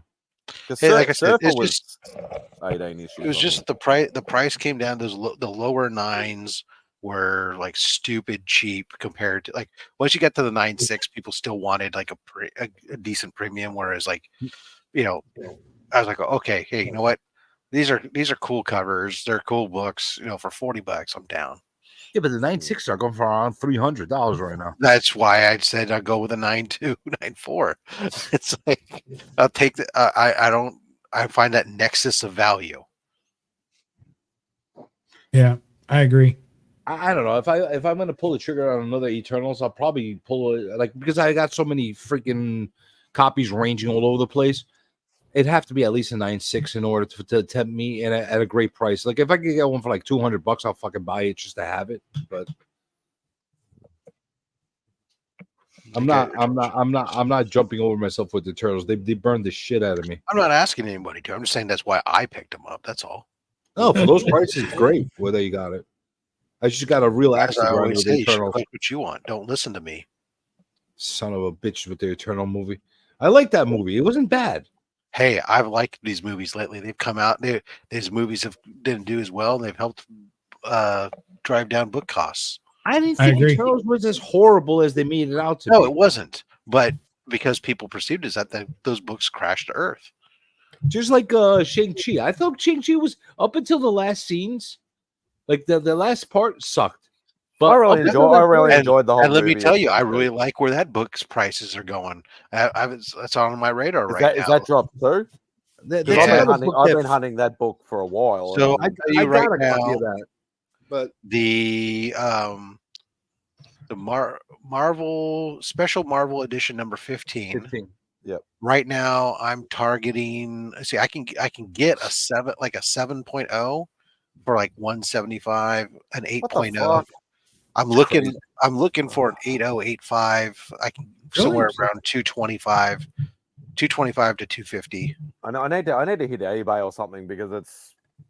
Well, I can't find that book under $500 over here. So right now, like I was looking, there's actually a screaming deal. Hold on, I'll tell you. You don't care because you'll crack the shit, but I mean, so how is it? Marvel. What was it? Marvel's. It's got a fucking weird name.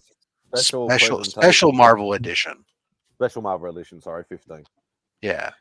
So Biggie, you're right. They did not do a good representation of the Eternals in the movie. But here's the thing: they're not doing a good interpretation of a lot of the characters in the movies from the comic adaptations. I think I have to get. We all have to get past that mentality that like it has to be a duplicate of the comic, because they're not going to do that. They're going to make it public friendly. I learned that early on, because when like Tobey Maguire's Spider-Man came out, I absolutely hated the shit out of I love the movie, but like the comic representation I hated. And I learned quickly that being a Marvel head walking into these movies, I need to put that aside and don't worry about the Hollywoodization and stuff like that, and just like it for As what it soon is. as he had goop coming out of his wrist, as soon as he had web jizz on his wrist, I remember watching that in the theater and going, "What the fuck? Like, am I the only one that thinks this is crazy? So what's going on?" So right now, MadSpidey on like my comic shop, there's a CBCS graded 8.5 for $290. That's wild. Hell. For what? So that's the Marvel Special Edition 15, first appearance of Shang-Chi, $290 for an 8.5 CBCS white pages. How has that book dropped? And that's a Lone Star Comics owned book, not one of the consignment books. So there's no buyer premium on top of that price. I liked that movie. Yeah, I love the Shang-Chi. I thought it was a decent movie. I liked it up until how they closed it out. Like the whole montage shit, 24 hours training everybody, learning to be a pro archer and shit like that. That I was like, come on. I thought it was a little Three Amigos, but I liked it. Remember what we did in that movie? Amigos. Let's do it again. Yeah. But 3/4 of the movie I actually loved. I like the fight sequences. I loved everything about it. Pretty good. I thought the CGI during the daylight was nice. You don't see that too often in a Marvel movie, so pretty good. Yeah. So I need to hit eBay or something because I can't, and it drives me nuts. I say it a million times, but fucking trying to buy books over here is fucking annoying. It really is. Yeah, I just sent a box to Simon this past weekend, last weekend. I don't know how long it'll take him to get it though. Well, you always know, Spidey, that we have a way we can always work things out too. So I need to start looking at fucking alternatives or something. It's like what Mark says. Like I like the hunt as well, right? Like actually, finding something. Like, this is a different kind of hunt. Because I come up because it's not just I go and I find what's the best, right? Like I said, I have my list, and then I start figuring out, okay, what grade range and price range am I happy at? What grade do I want? Where's the price range at? Where's that nexus of value? And I map them out, and I have a little tag here. It's got a list of like 20 books and the grades that I'm targeting and the price range I'm targeting. Now, that price range may not be what people are asking for, but I'm constantly checking different things or throwing out the offers and stuff and trying to hunt until I get the one. Which book is it that comes up right now that meets the price and value I want? Then bam, then I grab it, right? So like right now I've been watching Ghost Rider 1. That's another one I've been watching, right? That movie's terrible. Yeah, I know. But that one, the prices have started coming down on it now too, a little bit. That's good. That's good to hear. Not in a certain price range, right? So in the 7.0 price range, I noticed the prices since when I had originally marked them out about a month ago to now, the prices have come down about $50. So now I'm again still targeting, looking, checking out what's going on, that type of stuff, But I was just looking earlier today also at a Marvel Premiere 21 First Misty Night, just to go in there. That's a really affordable book. Look at that. Yep, there you go. I need to get that one to round out because I have the Marvel Spotlight 5 and Spotlight 6. Now I just need that one to kind of round out my. Just send that to Rob. Would you, Bob, and then Rob will chuck it in my box. Right, for value-wise, Spotlight 5 got crushed from its highs. Yeah, it's still a pricey book. Still a pricey book for me though. 6 you could get like super cheap. Yes, I know. I think it's got top staple popped. I think the top staple is popped. I would say it's probably a 3. I'd say it's probably a 3.0. Strange. You see what happened to First Iron Fist? Premiere 15? Holy shit. That book is like in the gutter. What's Strange Tales 110? Is that First Doctor Strange? I think believe so. That's First Doctor Strange, isn't it? Yeah. Yeah. I believe so. 150, 110. You're back again, Travis. Well, that was never a super pricey book. It got pricey because of the MCU Strange Tales 110. The biggest problem that book has, it's a big time book for the Silver Age and for Marvel characters. The biggest problem it has, he's not on the fucking cover. Oof. Yeah, I'll take that too. That is like that and Tomb of Dracula 10 were my two Bronze Age Grail books. I got the Tomb of Dracula 10. Nice. 5.5. So you're looking for a 5. Why aren't you looking for a 5.5 in Ghost Rider 1? I don't really care. Oh, you don't care about the number of symmetry? I don't. Yeah, no, I don't. Okay. Some people really care. I know. Yeah. And I'm so glad that's one of the few things I'm not OCD about. I would say a 2.0. I'd say this is a 2.0. No. It's pretty rough. This is the biggest flaw in mine is right. Oh yeah, I see it. That chip. There's no pieces out of this one, but there's lots of creasing. But it's been I bought this from Alex. Oh, the comic order. Yeah, so it's been pressed and cleaned and everything he could do to it. I still think it's it's probably a solid 2. I picked this one up. I picked this one up raw from Nerdy Girl. Actually, I picked it up raw from her. See, bundled. I picked it and FF48 up together as a bundle from her. Oh, that's good. See, that's a book I'm gonna be hunting in Heroes Con if I haven't gotten it by then. Spotlight 5 is definitely on my radar for this year. And I got a budget that's in my mind of what I want to pay for it. It's just trying to get the maximum grade for that budget. I mean, Bubs, I so little care about the symmetry of grades. My Marvel Spotlight 6 is an 8.0. You got it graded? The 6? It already was. I bought it that way. It was, okay. It was like $150.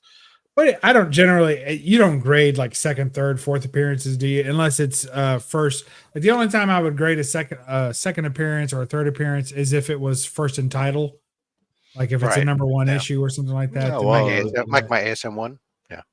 Yeah. Like you wouldn't be grading Hulk 181. You wouldn't be grading Hulk 2. That's a good book to grade. I probably would, but the only reason that I would is because it's such a small series. Like it's such a ridiculously small number of books to be a complete series. And so for that reason, I would get them all graded. I think I would have a heart attack if somebody gave me one of those. Well, similarly, I'm thinking about grading all of my mysteries in space. Mysteries in Space that has no. I'm getting myself confused. House of Mysteries? Adam Strange Adventures. Yeah. Adam Strange, Mystery in Space after issue 20. What is it? He shows up. His first 3 appearances are in the showcase, and then he switches. Yes, showcase. So okay. I have the first 3 appearances in showcase. Yes, I have those all slabbed. So I'm considering slabbing all 3. So yes. I guess that breaks with my rule too, right? Because I'm not slabbing the first appearance, but I'm going to slab the second and third too. The third appearance, I think, is the best of the 3 covers. Oh, absolutely. Where she's dangled out on the rope. Mm-hmm. Yeah, that's my favorite of the 3. That was the hardest one for me to get, actually. But I hope not clumsy. I really do. So I'm in the process of actually separating my books for submissions because I don't want to send mixed submissions, moderns and silver. Right. I'm sending CGC strength. Yeah, it pissed me off like no tomorrow. But what I'm contemplating, like I'm gonna send a bunch of moderns now, like moderns, copper 75 and over, 1975 over. And by the way, I got a strong feeling that sometime by next year they're gonna do the same thing CBCS did, where they split the tier in half. I've been saying that for years. I've been saying that for years. 2025 is my date. In 2025, they're gonna bump it. I thought they might have done it this year because they were doing 74, I think, or 70. Yeah, 75. Was it 74? Well, they did it right for Hulk 181. So 1975 is the marker. No, it's 74. I thought it was 75. All right, maybe 74. No, with CGC, it's 74 because they did it just to catch Hulk 181, I believe. So I'm thinking about all the books up until from 74 to 85 to get them out of the way now. And if I have plans of grading them, might as well grade them now and get it so I don't get the higher pricing in there. So but I got a couple of low grade fucking books that are decent books to have. I don't know if it's fucking worth it to fucking I gotta beat the shit ASM 300. Would you? It's a newsstand, but it's beat the shit. Should I grade it? No, right? No, it's the most graded book there is. Just press it, put it in a Mylar, call it a day, right? Which one is it? ASM 300? Yeah. I got one graded, and this book was so bad that when I got it, it had like mold all over the cover. And I just took a wet paper towel and streaked it off and tried to clean up as much as I could. I mean, it was a mess. And it ended up getting like a 2.0. And I kept it because there it is. Dave's back again. Yeah, but do you think like right now, if I love knew it I in was the gonna slab. I think it looks great. And I think now it's maybe worth what I paid for it raw. Now that it's graded, I've never seen that book that low. I know. I love it. The fact that I have like one of the lowest graded books, I love it. Yeah, I might be 2.0 right now is last sold was in March of last year for $159. This was it graded? Yeah, I'm looking at graded 2.0. December, a 2.5 just sold for $210. Yeah, I spent $190 or something for this. Look, this book's come down so much. I'll tell you, a 5.5 in December of 17th, 2023, a 5.5 sold for $299. Yeah, I bought a lot of about 15-20 ASMs for $240, and that was one of the books that were in there. It was like a whole bunch of McFarlane. Oh, that's a good deal. Yeah, but it beat to shit, like really beat the fuck. You know? ASM 300 is the most graded book there is by now. There's so many of them, and the price is so down on them. There's no point in spending the money to have it graded. To be honest, unless you want to buy. Look, if you want to own a graded copy, I wanted to own a graded copy. I like it in the slab. I think it looks cool. It's just a cool book. So to me, you could buy it slabbed or you could buy it raw, but if it's that cheap to buy it slabbed, just buy a slab copy and enjoy it. That's true. I guess I don't know. I got a couple books like that. They're like, do I fucking grade it? Do I not grade it? Is it worth my fucking hassle to send it in? I don't know. Depends if you're a slab collector or not. Like for me, I started off in this hobby collecting trading cards, like Marvel cards. And to me, that's what slabbed books are. They're trading cards. They feel exactly the same to me. I hold it, I pick it up, I look at the front, I look at the back, I read the little notes on it. It's just like a Marvel card to me. I reckon the second most graded would be 252. See what I'm doing right now. My reasoning for slabbing is I want to get my bigger books. Like Ultimate Fallout, is a no-brainer to slab. There's a few books like that I think are no-brainers to slab and get it encapsulated. But I'm also thinking about some lesser keys or some like lower grade good keys to slab to start putting together chips for trades. Yeah, that's a good kind of reason I'm thinking about it. So when I'm trading with somebody, there's no argument telling them, oh, I think it's a 5.0. Oh, no, I think it's a 4.0 and that bullshit. You know what I'm saying? No, this is what it came back at.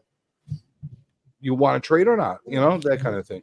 Absolutely. The second most graded book on the CGC census is Incredible Hulk 181.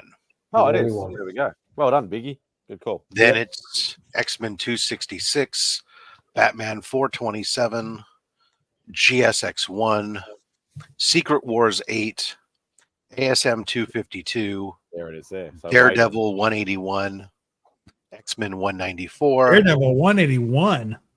Yeah. Death of Electra. Yeah, it's Death of Electra. Batman Adventures 12. Route up top 10. Why would you do that many Batman 12s? There's 21,901 graded copies of this issue. And how many of those are signature, Rob? I do not know. I just asked my AI assistant to pull the numbers for me. I reckon a lot of the Todds are all signed.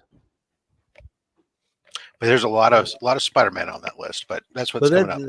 Here's my ruling, MadSpidey, when it comes to this Whitaker's.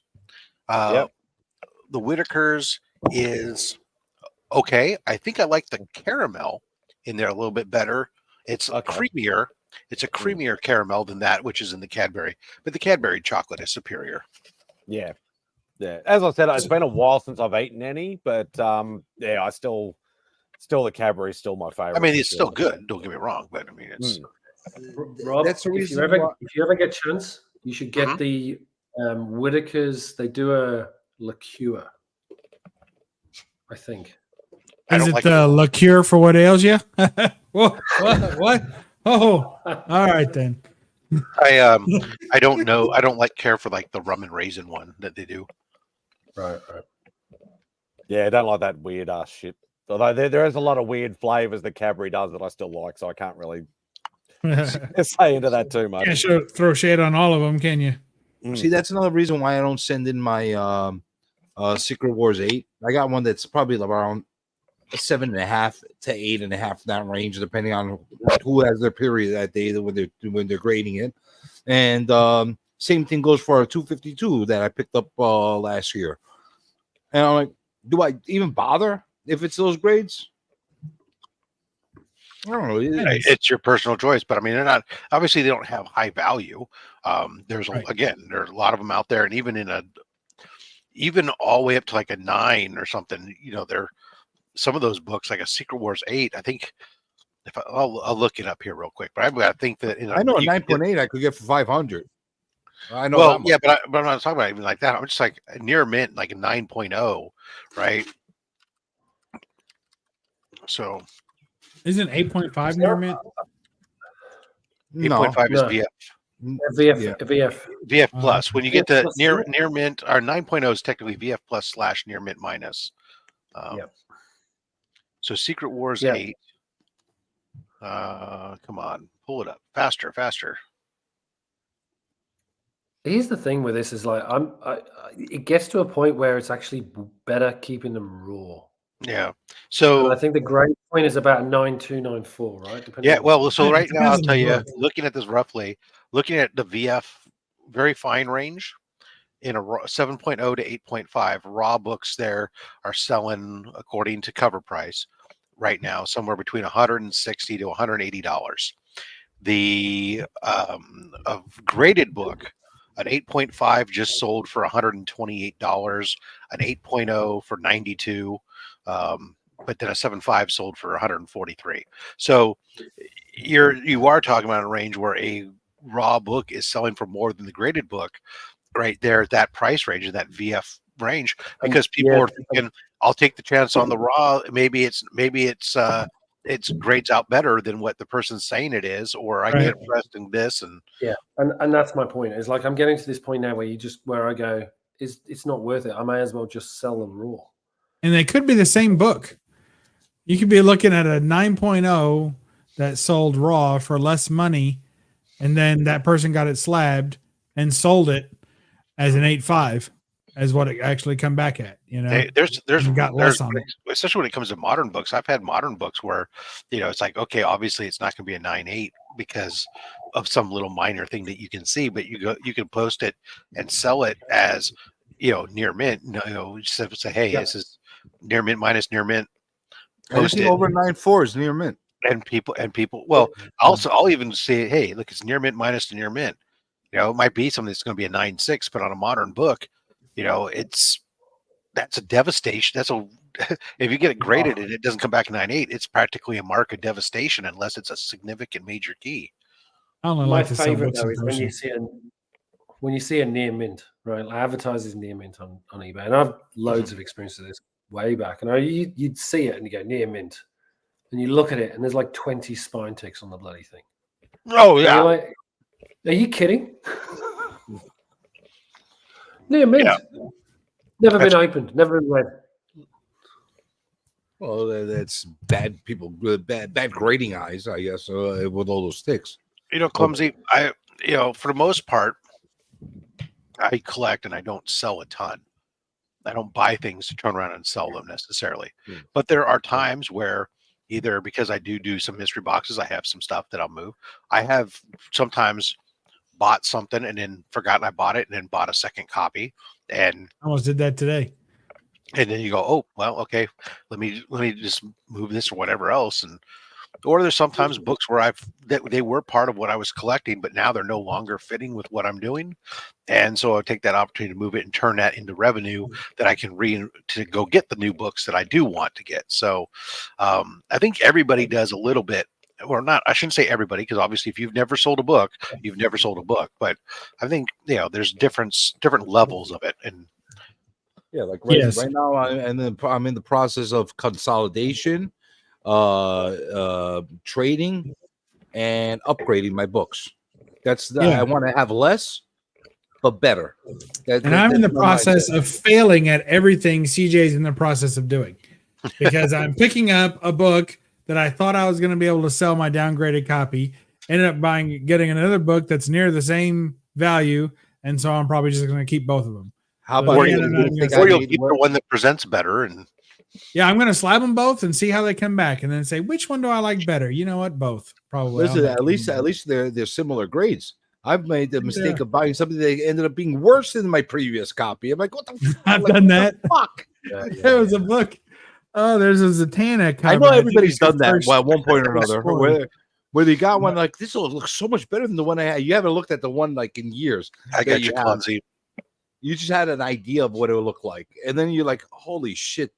I had a much worse idea of my book than I thought. Yeah, it is what it is. So my wife and I were at a mall today, talking about what Clumsy's talking about. My wife and I were at a mall today, and she goes by this big giant shoe store. Now, for those of you who don't know, she likes shoes, and we just recently revamped her closet again to make room for an additional some odd pairs of shoes. She's already got that filled. So we were so we go by the store, and she's like, oh, I probably don't need to go into those shoes. I'm like, you're wearing a pair of shoes right now that you've never worn before. Like, this is already, you've got brand new shoes on your feet. She's like, I probably don't need shoes. She's like, you know who needs shoes? I'm like, who? You need shoes. She tells me I need shoes. I'm like, so you want to go in there because I need shoes. I was like, look, I don't try and get you to collect comics. Like, don't try and get me to collect shoes. Like, you get shoes if you need shoes, but I don't need shoes. Good night, TM. That's how it goes. See you, man. Yep. Yeah. A woman that likes shoes? It's not all. My wife's not into shoes. Really? No. And I tried to get her into purses, like, because she has some purses, but she's not a big purse person. She likes one purse that's really working for her, and then when she discovers it's no longer working, then she gets another purse. But she doesn't like. I've known women who traded out purses like daily, like just dump all their stuff out of one purse, put it all into another purse just for that day. Like, We match. One of the people who work for me, that's the running joke with her, is she's always making jokes about her husband, and that he's always out golfing every single day and doing all this stuff, and he buys cars like they're water and stuff. But and meanwhile she's different shoes and handbags constantly, and she comes in and she's wearing like these sneakers that look to me like they're just $50 sneakers or something. She's telling us, no, they're like $400 or something. What the? They're dirty. Easy? No, that's how they come to look that way. You bought dirty sneakers for $400. It's called patina. Yeah, pre-soiled. I don't know what my kids fucking pull the wool over my eyes with those fucking Yeezy. And then she's got all these handbags and she's buying, all this stuff. And it's like, just admit it. You and your husband each have your things, and it's all good. She's like, oh, okay. And then she was telling us the other day, her whole story was because her husband, I guess, used to back in the day work for the Niners, and so he was good friends with Bubba Paris. And so Bubba Paris took him to the last game. So they were down on the field for the game, and she's showing us all these pictures she took. And she must have been stalking Nick Bosa, because she had a lot of pictures of Nick Bosa on her camera roll. Just saying. Who doesn't? Not I. No, he's one of the players, MadSpidey, but he's I guess he's he's a very fit young man. But my knowledge of baseball players and NFL players and ice hockey players is very, very limited. Well, yeah, I mean, it's not basketball, different story. I can do it, except for like a lot of the new ones, but yeah, all those sports, not so much. That's fair. Our expansive knowledge of Australian rules football players and rugby players is pretty sparse in its own right. It'd be whoever pretty much came from Aussie rules and went over to be a kicker over there. That's pretty much what you would know. Yeah, who's a current punter that used to play over there or something. Yeah, that's about it. Yeah, I'm ashamed to say that I'm a little bit behind on all the cricket players of today's age. But would you be able to name one? Cricket players? You got to understand what a crumpet is before you can understand cricket. Oh, what movie was that from? Oh, sure, Spidey. I know. Patel. He's a player, right? Probably from India, I suppose. We're assuming. Prove me wrong. Prove me wrong. Yeah. Oh, I'm saying your best baseball player is Smith. Yeah, and football. I guess too. these days it'd be Rodriguez, probably. Yeah, baseball Rodriguez and Smith in football. Yep. Yeah. Anyways, there you are. You stayed outside the whole day there, Spidey. Yeah, I was very surprised. My ass is very. Whoa! Make them big. Hold on. Oh, you son of a gun! That got his interest. You were showing that off on your channel the other day. Yeah. Look at that. Yeah, girls in tubes. I saw this because I commented on this, didn't I? You did. Couldn't they have moved the metal bands a bit further down? On the guys one, I guess you could send a letter in. I don't think the publisher's still around, but when you if you crack it open out of the slab there, Spidey, when you open it up, their tubes open up with them. So it's like a die cut cover. Yeah. Oh yeah, nice. I like the way the bars are perfectly placed over their no-nos. Like very, very, very accurately done. All right. So Rob's mad that I've shown that before. I know you're not collecting a lot of pulps right now, Rob. Neither am I. I don't. Yeah, pulps I haven't been doing but at all. There are a few that I'm after, and while the craze is going on, I'm trying to get them before other people get them, and then. Oh, so you're buying them 2 years ago? Pretty much. Okay, good. I mean, the stuff I'm after, they may not be after, so I don't want them to become books that they're after. Yeah. Now that CGC is going to grade pulps, they're. Well, that's what I'm trying to stay ahead of. When CGC does start grading pulps officially. So I saw their cake, like they came and gave us a demonstration in Dallas, and it was, it looks, I wasn't impressed, but whatever. But I did pick this one up.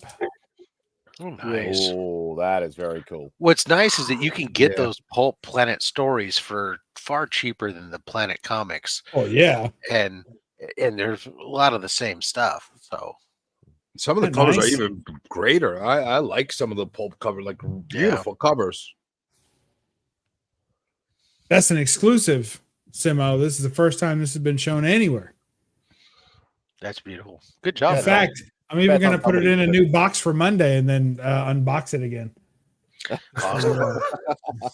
Retape it back up again. Put the label back on it. Absolutely. It's funny. I was just looking through a box of pulps. I don't know what you're talking about. I was just looking through a box of pulps yesterday, the day before. Somebody was showing me a whole bunch of them. They're trying to sell them to me, and they're all fucking westerns. I was like, God, I don't want fucking westerns. Yeah, no, you want sci-fi. Get your sci-fi, Western comics, sci-fi and monster stuff. I mean, for me, that's where it's at. There's a lot of good. Actually, like the Berkeley Comic Show.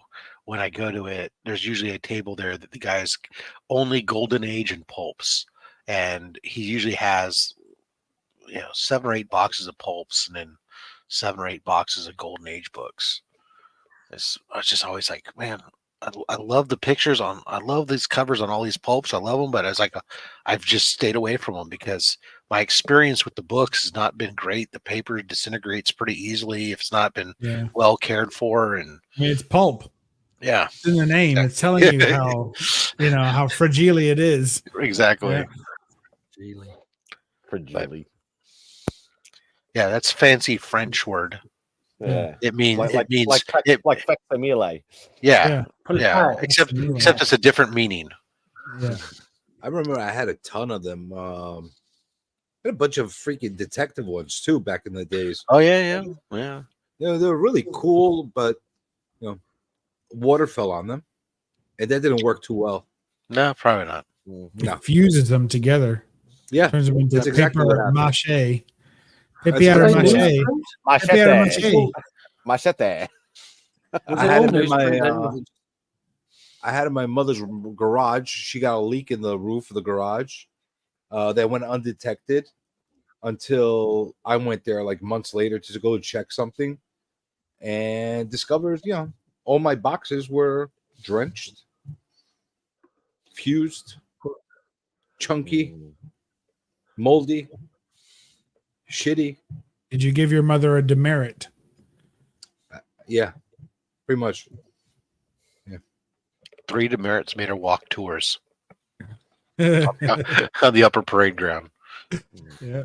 She turns around and says, "Oh, thank God! Now we can throw them away." Like, that's nice. That's nice. If they would bother you so much, I would have taken them to my house. Like if they were giving you that much fucking anxiety, No, Can they you were help? taking up all my room. Well, like, all right. Hold on. Dave, close the what's that? I was going to say, can you help in terms of for Spidey and I, like, what's the distinction between a pulp versus a comic book? And like you mentioned, it's the same stories in some of them. Well, what's the not necessarily stories are similar, but yeah. So a pulp is actually it's got this beautiful art and stuff like this, but the book and the pages are cheap this pages is the size inside. of a comic for comparison. It's like the Marvel magazines, but pretty big. So, but pulp books They're are thick. written stories. It's They're not. short stories. They're not picture books. Well, there's They're often some illustrations, some frontispieces, stuff like that. But it's like but it's mostly short stories. Yeah, it's like cheap. It was a different way very to publish magazine type stories type things. People would put a bunch of small collections of small short stories in them, and then they put them in these fancy glorious covers and put them out on the shelf, and they sold cheap, and they weren't intended to last a long time like a regular book was. But yeah, they'd be about the same size as the Marvel magazines, wouldn't they? They're usually like physical size, except for the thickness. Obviously, I saw how thick that was. They're so thick. They're small. Most pulps are smaller. Are like in length and width. They're very thick. Yeah, but the biggest thing is the insides is not. It's not comics inside. Cover buys, pretty much. I think it's written text with maybe an occasional illustration inside. Okay. But yeah, good to know. But yeah, those covers look amazing. Yeah, especially there's a lot of those that are there's a lot of because that's how they sold the books was they're set out there similarly on the newsstands and other things where they were put them out on a fairly regular basis. They'd come out these like here's an anthology like Ray Bradbury did a lot of these things. His sci-fi stuff would cut all his short stories would come out in these pulps, and every once a month there'd be another pulp with another collection from various different writers that they'd put together these short stories, and there's almost like a Reader's Digest of the time, except with a far better looking cover that attract everybody from kids to adults to want to pick this up off the shelf and the deviants like Bubs, Just Bub's like not a Bubs. deviant. I'm not deviant. Look, Rob took offense to that because he's whatever level of deviant I am, Rob is at the same level. So he's like, hey, wait a minute. We like to say we got a little bit of a fetish, maybe, but Look, but we don't kink shame, okay? No, we don't. We don't. And these days, how could you? I mean, really? I mean, these days, love is love, everybody. I heard Bub say pervert, so I went deviant. So I thought maybe that's a little bit classier than a pervert. I don't know. Is it? These are classy. You could leave these laying around in a kindergarten class. There's no nudity on it. Everything is all the naughty bits are covered. It was sci-fi, bubble helmets, ray guns, naked legs. You know, so you're pushing Bradbury, right? So was Triffids in these pulps or not? Who? No, not Bradbury. But who did Triffids? Isn't that Asimov? Yeah, the Triffids. Is that Isaac Asimov? No. No. This one's got a Bradbury story. John Wyndham. Kirchhoff, a Britain, a Knight, and a Simmons. And a Gardner Fox. Bradbury. Which was pretty prolific back then, too. But I stick with the sci-fi stuff. So it's... I don't pick up very much else. As you should. I don't know. I got an affinity to the monster stuff. Like I like zombie shit and skulls and liquefying people on covers.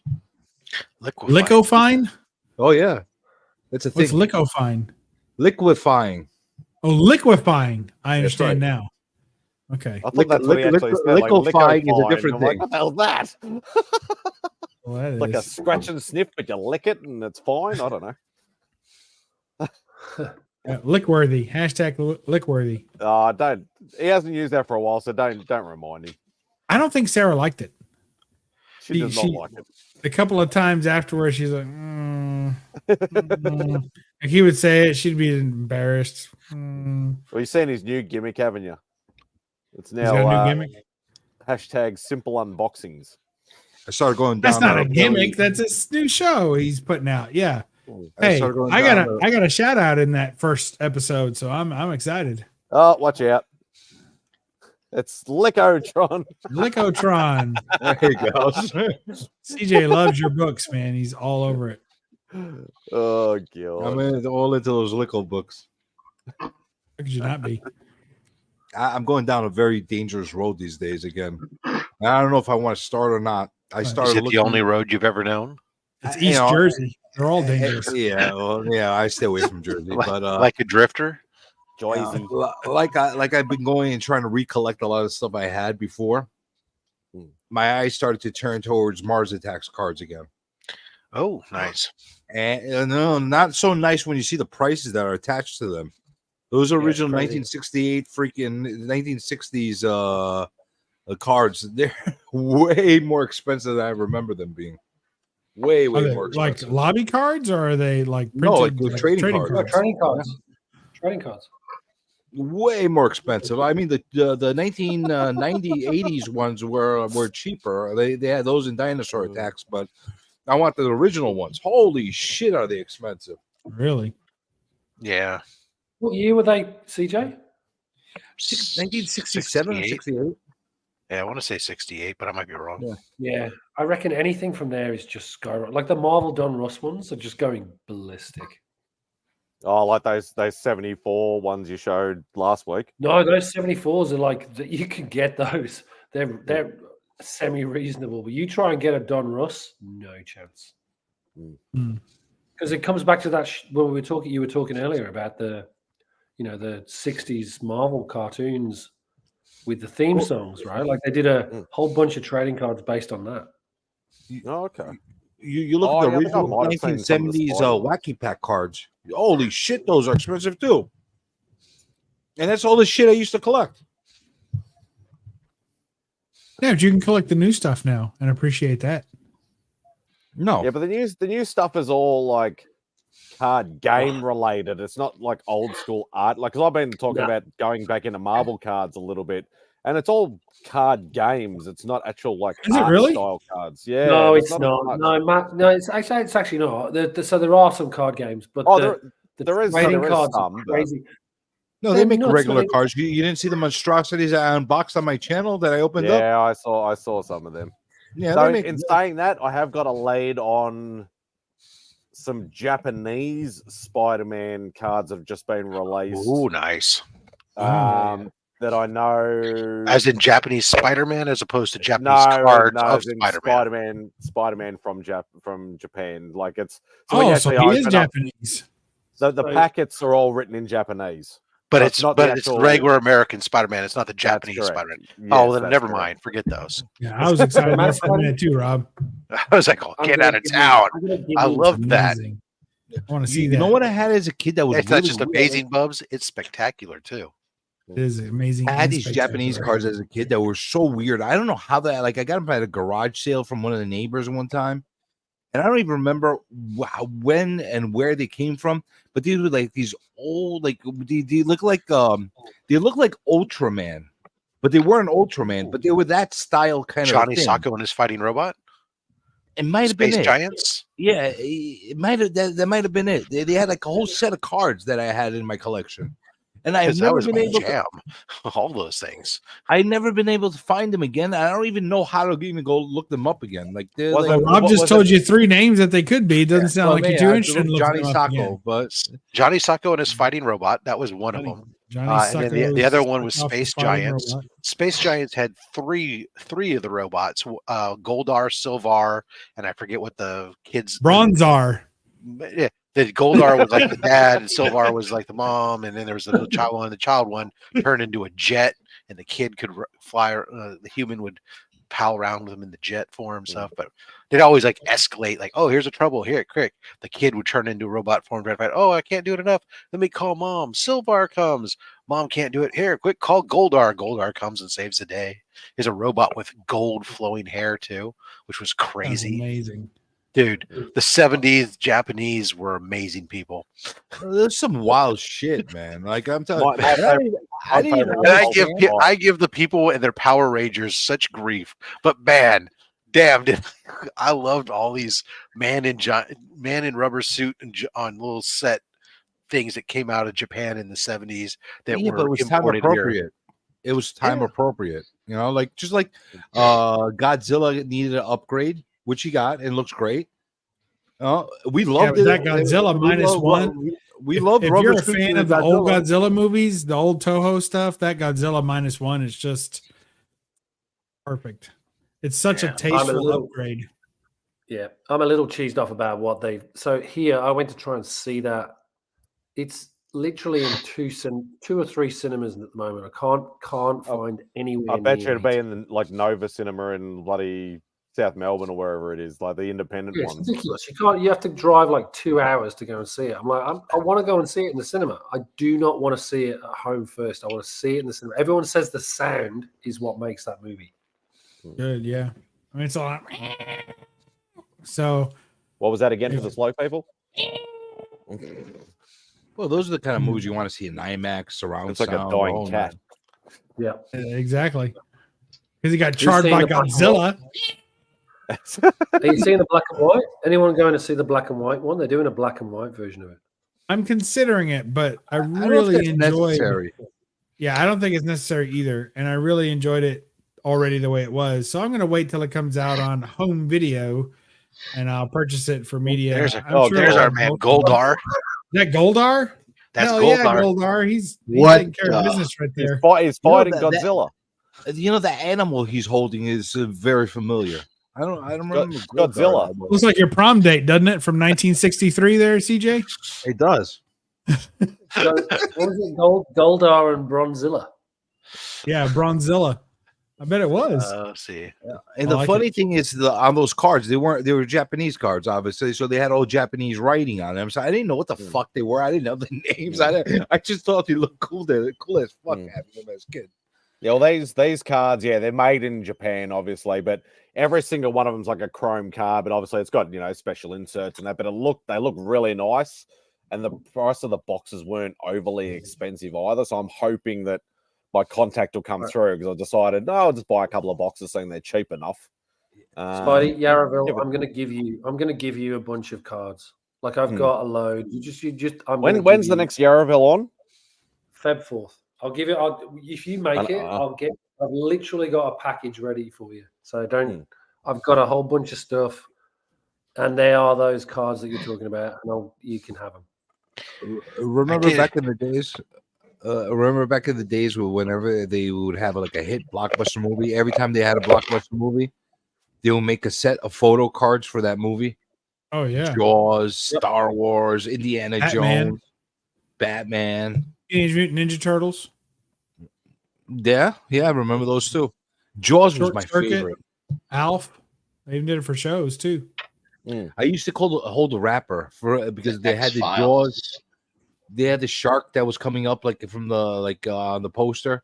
I used to like the wrapper. I like held a couple of those wrappers back from back in the day just because I loved them so much. They don't make shit like that anymore, man. At least one.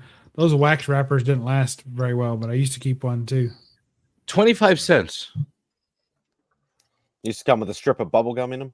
That's right. No, stripper bubble gum tastes terrible. Don't ever accept the stripper bubble gum.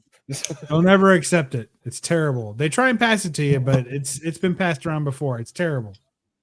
So you've obviously had previous experience. Lost all the fruit flavor. It's been replaced with like whiskey. It's horrible. Whiskey and cigarettes. Exactly. Whiskey and cigarettes. If you want the link, I'll send you the link. You can join if you want. Those were the best. Those cards were the best. Like kids these days don't know what they're missing out by having that cool shit. So I went and got clear backboards for all these, so I could have the front side. Oh man! So, Topps Comic. Who are you using for your clear backing boards? Because it's like 5 companies now. Yeah, these ones are the ones that are from the place wherever my discount code is for my one of your sponsors. You can't remember the name of your sponsor. I don't know. Comics Pro Line. Yeah, Comics Pro Line. Yeah, Comics Pro Line. Comics Pro Line. Okay. I don't know. Honestly, they got a good product. Yeah, but they got like. They're a little expensive on half their stuff. Yeah, but they're all really cheap off. So you know what's so funny? Getting these in Australia is getting those Comic Clear, Comic Pro, whatever those transparent. Oh yeah, the weight of those things are ridiculous. Oh yeah, these it's the same with Mylar over here. Mylar's extremely expensive over here. Well, Mylar's expensive. What is Mylar? They put Mylar. That's all Mylar. They're all Mylar. This is a BOP. So this is a biaxial oriented polypropylene. So it has the feel of like a Mylar and it's the thickness, but it's not Mylar. It's still poly. It's more durable than a standard blown poly bag. For those of you guys that really want to get into your chemically how you're doing stuff. Do you like it better than the OPP? This is an OPP. It is an OPP. Yeah. Okay. Yeah, you know me. So I love these because these double covers, and so this is like the perfect. Oh, that's cool. For having these clear backers, being able to. But my question to you is, how do you feel? So I've had a bad experience with the resealable bags, which those are, right? These are, yeah, I love them because they leave an imprint on the book. If you accidentally have a little bit too tight of a box, then they will. Anywhere you have a flap, for that matter, if you have extra thickness there, if you pack them too tight, there's a picture thing. But I put my but there's a difference between the size of the Mylar, which is what 2 mil or something, or the OPP, right? So the difference between that 2 mil, which is already going to be doubled up to 4 mil, where the flap is, right? But then you have a glue strip running across it, which is at least 3 or 4 mil. That glue strip is, and you can tell because when you buy a bag of these things, the glue, because they're all oriented, with the glue touching each other, and it's 3 or 4 times the size of the rest of the bags laid flat. So that has a stacking effect that goes on in the box.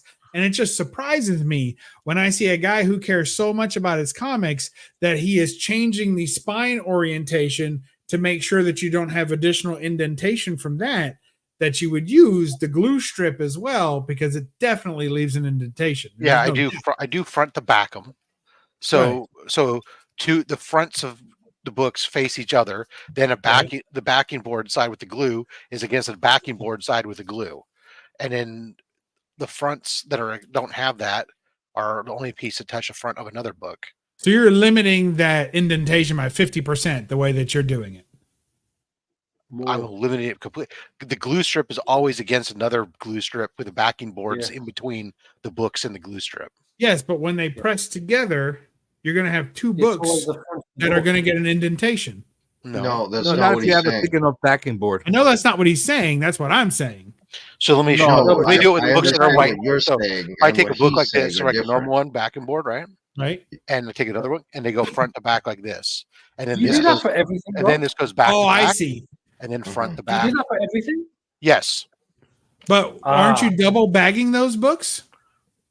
I'm not double bagging them. I mean, putting 2 books in one bag. No. When you showed those Mars attacks, were you not flipping them around? This is a clear backing board. This is a clear backing board. Okay, so that you were showing us the back covers. Correct. Yeah. These are double covered. Okay. Each Double one of these covered. books has Oh. 2 covers, and I it's a see. double cover flip book, and it has. So I used a clear backing board inside, so you can Okay. see each. My mistake. Otherwise, we would the fact that he's got a clear backing board in there would be mute. Correct. Rob, I've never. No, heard that I like before, seeing so the back covers. That's new. You know, That's I new, so I love agree. Yeah. Not only does I it fix the love problem that with this, idea. it fixes 2 problems by doing your books front to back like that, or front to front. Is not only does you have the issue with that the glue strip, whatever, but your spines now, which are Yes. another thing, right? Your spines are now opposite each other, so you're keeping your books flatter. You Right. still are going to have, unless you also put. This is the one thing I don't do, but if I really wanted to have the flattest, truest box, I would then every 2 books flip 2 upside down in the box, right? And Yeah. alternate that way as well too. And I may start doing that with my long-term archive books, as opposed to I'm working with the books. But for right now, I haven't really noticed any really issue with it. So that's fascinating. I've never thought about that, and so thanks for giving me so much more work. No, my box. Now here's the problem with this scenario, right? There's lots of problems. When you're flipping through books, Yeah. right. So I mean, it's fine. You learn. Okay, I'm looking at this. I'm looking for a particular number. If only my odds are facing me, then I just have to know where the even number falls. No big deal, as long as I file them numerically, and that works well for runs. When I'm working on boxes that are active runs that I'm working on, where I don't have all the books, sometimes it's a little bit more of I'm constantly having to fidget books around because I add to them. I don't have the full run. Yeah. And of course, miscellaneous boxes, that's always kind of a irritant because now you might have only 1 book of that one title, and it's the one that's now going to face backwards on you.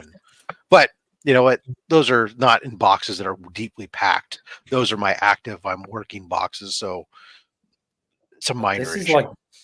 This is super deep. Like I've never even considered what you just talked about. Oh yeah, no, that's so. Now I don't do it. I don't do it myself, and the reason that I don't do it is because I cannot appreciate my collection when they're upside down and turned backwards. I have to be able to. I don't do them upside down. No, I know, but I know people who do. I mean, Rob is literally only 1 step away from what is, I believe, to be considered the widely understood and respected way of properly caring for your books in a long box. He's just 1 thing away, and that's to turn the book upside down. Right. So, you know what? That is not widely known. It is absolutely not widely known. No. So yeah, because I noticed early on, I figured this out because I was putting books in a box, and then you started having that rotation that would start to occur as I was putting books in a box, and that was more annoying to me than anything else. I was like, oh man, I can't. These aren't sitting right. And so then I started initially. I started going like 5 books forward, 5 books back, 5 books forward, and 5 books back, and that solved my rotational issue. And we get together because opposites attract. Right. But then later on, I decided, you know what? But this was still was still difficult on certain things. So let me just start doing every book alternating, and that's been what I do for the last 2 or 3 years. I've changed out all my stuff and front to back books. Even my giveaway box is front to back in the giveaway box there that I'm doing. Like books I give away. So. I hate you, Rob. I hate you, Rob. You've just oh, it sucks. Like it is literally there. But you don't have to. You don't have to do it. You don't. You can try it. Yeah, I do. You don't have to do it. In his head, he's got no choice. Given how good, given the collect, I do. But I've done it. I'm telling you, it's maddening. It's maddening because you get a new book, just like you said, you get a new book. Excuse me. Bless you. And you're like, where do I put this? Because now everything was like this. You got to start over. So here's what I do on my active my runs that I'm working on for the most part, where there's large gaps like that. For example, my Web of Spider-Man, where I'm just kind of like very passively working on it. First of all, it's in an active box as opposed to an archive box. So there's a lot of empty space. It's not packed in there tight. Yeah. But what I'll do is I'll typically start with, I'll just go, is this an even or an odd book? Evens facing this way, odds are facing the other way. Oh my God. You're telling me that sometimes you go through your box and there'll be 3 just backing boards with a book behind it. You don't know what the hell it is until you get to the I know what book? Sort of. You know in your mind what it is, but when you see it, you don't see the book. You just see a backing board that represents that book until you take it out and turn around and then see the book. Oh my, I can't do it. I'm telling you. It's not a big deal. Listen, now. You know how you alleviate that? You write on the back. Oh, I'm not going to write on the back. You write on every backboard. What it is. That's just too far. It does not. Does anyone figure it out? It's only one extra I've only gotten to that point, CJ, where today all the incentive books I get in, I write in Sharpie on the back of the backing board incentive. Just so that way I know it's an incentive cover. I have to go back to a lot of the bullshit incentives and ratios and I know a lot of guys and the Virgin variants. The Virgin variants I write on them, but they put one board. They put one board, 2 books. No, I could never do that. Odds and evens, fronts and backs. If you have a run, like I'm thinking about going that route. Metarog does that. Yeah, Roger does that. With the runs that are not very, like just cool runs that I have that are long, but there's not a lot of value to the books. I don't mind doing that with those. But the higher price books, I don't want to fuck around with the higher price books. You're not putting in this type of container anyway. But where's your breaking point? Where you stop? At $50, $100, $20, $10. Where's your where do you stop the double bagging? Well, CJ, it's like the thing. Where's the next $1 million book? Why do you guys double bag? Do you have OCD like I do? No, we're not talking about double bagging so much. We're talking about putting 2 comics in one bag, one board, 2 comics. I don't do it. The amount of books I've got received from sellers who go, "Oh, here you go. Here's your books," and it's like back to back, and it's like, "What are you doing?" No, I take that back. I have done it. I have done it a couple of times that I've sent out to people, but they were only the black box comics that I was sending out as freebies with the free.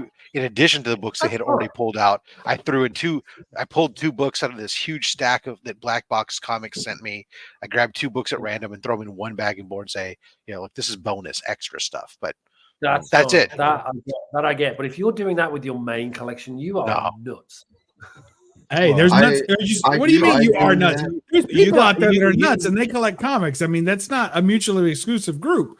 There's nutty collectors. I can understand, Dave. I do have another question for you. Well, hold on, Dave. Rob still wants to keep answering your first question. Go ahead, Rob. No, I would simply say I can understand for some people. Again, if they're just getting it they're looking at from a storage space perspective. You cut out half the backer boards. You just increased how many books you can put inside of your boxes, and if you have limited space, and you value space over the books, then I can understand doing it potentially. I wouldn't do it. If you have memory problems, don't do this, because I did this to save money. And then I went through my collection and I was like, it's really weird that I'm missing every second book. So I went out and bought every second book only to find out that I actually had them. So, nice. That's a problem. Oh, I'm trying to complete my Didn't save me any money. Yeah, all the even books are gone. All right, Dave, what's your second question? Somebody stole my fucking even books. Hey, Cyclotron, what a weird thing to happen. Yeah. You don't see those too often. My second question. If the liquor's too cheap, I'm too cheap for the liquor. Yeah, if Lickener's too cheap, then you probably don't want to do anything else with her either. I mean, I can hear you, Dave. Don't worry. Yeah. No. All right, Dave. What's your second question, Dave? Go on. Let's hear your second question. Whenever you're ready, just go ahead and start with the second question. Just say, "Here's question number 2," and then let her rip. That's what we need. Whenever you're ready. I've got my camera on. You miserable. Then we'd be able to see your mouth moving. It'd be much more helpful to know when you're talking. But go ahead. We're listening. Okay, so if you has anyone ever bought a collection which has been, as described by Rob, around back to front, up, down, perfectly, like, if you get a collection like that, you're onto something, surely. Have you ever got one of those? Anyone? I bought a run that was like that. I have not bought one of them, but I have come across people with collections like that are free. And the reason why I didn't buy the collection is because they knew exactly how expensive their books were, and I wasn't going to pay for that, But yeah, usually the people that do that, they know what the value of their books are. They take advantage. They take care of them to take advantage of the way they're oriented in order to keep them properly put in there. There's some really OCD people out there. I bought this book in a collection that was bagged and boarded like that. That's a pricey book. And I bought it because they showed it it was eBay. They showed it in the eBay listing that, and like buried in like the third or fourth picture was this book, but it was the entire run of this Wonder Woman run, which was terrible. But this was a variant cover, and they happened to have the variant, and it was buried. Everyone else sells this book by itself, but I had saved search on for it. I found the book, and I believe because it was bagged and boarded that way is why it got a 9.8, because it was a perfect, pristine copy of the book. I mean, it's a perfect copy of the book. You didn't even press it, nothing? When you got nothing. It was so good, I didn't want to touch it. Like, I looked at it in the thing, I was like, oh man, you know what? It might have had a corner. You know what? I take that back. It had a back corner that I pressed. I take it back. I take it all back, but it was like that. But it had a bent back corner, and I did press it and send it in. So you're telling me that that's a 9.8. It should be, if it's stored that way, Matt Nelson, it should have extra. So surely it must have a printing. It was still it was still handled through shipping originally. Yeah, and it's still going to have manufacturing things. So, and question: why is it CBCS and not CGC? Because at the time I was submitting to CBCS. They were faster. And I use all the grading companies, and this is a book that I never intend to sell. So because I looked for it for so long. When CBCS first came out with those new slabs at the time, they had a shorter turnaround time and they were cheaper. Yeah. I love that book. This book's crazy. Like what people want for this book. And those slabs are built like fucking tanks too. Yeah, they are. Bob, what's the price on that? What's the current asking? I don't know, probably $1,000 or so. Let's see. Let's take a look. It's Wonder Woman what? Wonder Woman 28. Woman number 20. It's often called the steampunk variant. Right. Yeah. Good. It's a great looking book. What year is that one? Appearance Moon Knight or first original 2014. series Who did the art on that? Series. A.G. Jones. Let's go to the variants. Beautiful cover. You can always run on Rob to get the price. I think you're the only one that I've seen that just throw that book off. That's a really nice. It's cover. A ghost. It's a ghost. It really is. There's so few. I'm sure I'm not going to have. It was a terrible run, and they dumped this little retailer incentive cover on number 28. Like nobody wanted this book. This one sucks. So a 9.6 sold in December of 2023. Oh. For $1,010. Holy shit! The last sale on a 9.8. Yeah, that was a 9.6. A 9.8 was in 2022. Had sold for $2,000. That's a lot of change for a nothing burger book. Holy shit! It's all about the art and about how rare it is. Wow, that's fucking. Because it must have been. I mean, that art you can't deny that art. I mean, look at the look in her eyes. Oh, I'm not man. a Wonder Woman fan, but that is cool. That is a great cover. So was it all the like detail? limited? Was it a limited number or something, or was it a ratio? No, Or it was what just a retailer incentive. On like, it's just like CJ said, a nothing burger book, a crap storyline, terrible cover art throughout. The whole run of this book is just sucks. You put out a 1 in 25 variant, and how many people were subscribing to it? And at number 28, like who is picking up this run and still excited about it at number 28? It was a terrible run, but it is what it is. Yeah, and now you have it. There you have it. So there you go. Got a bag and bulge of books and store them back to back, upside back. down.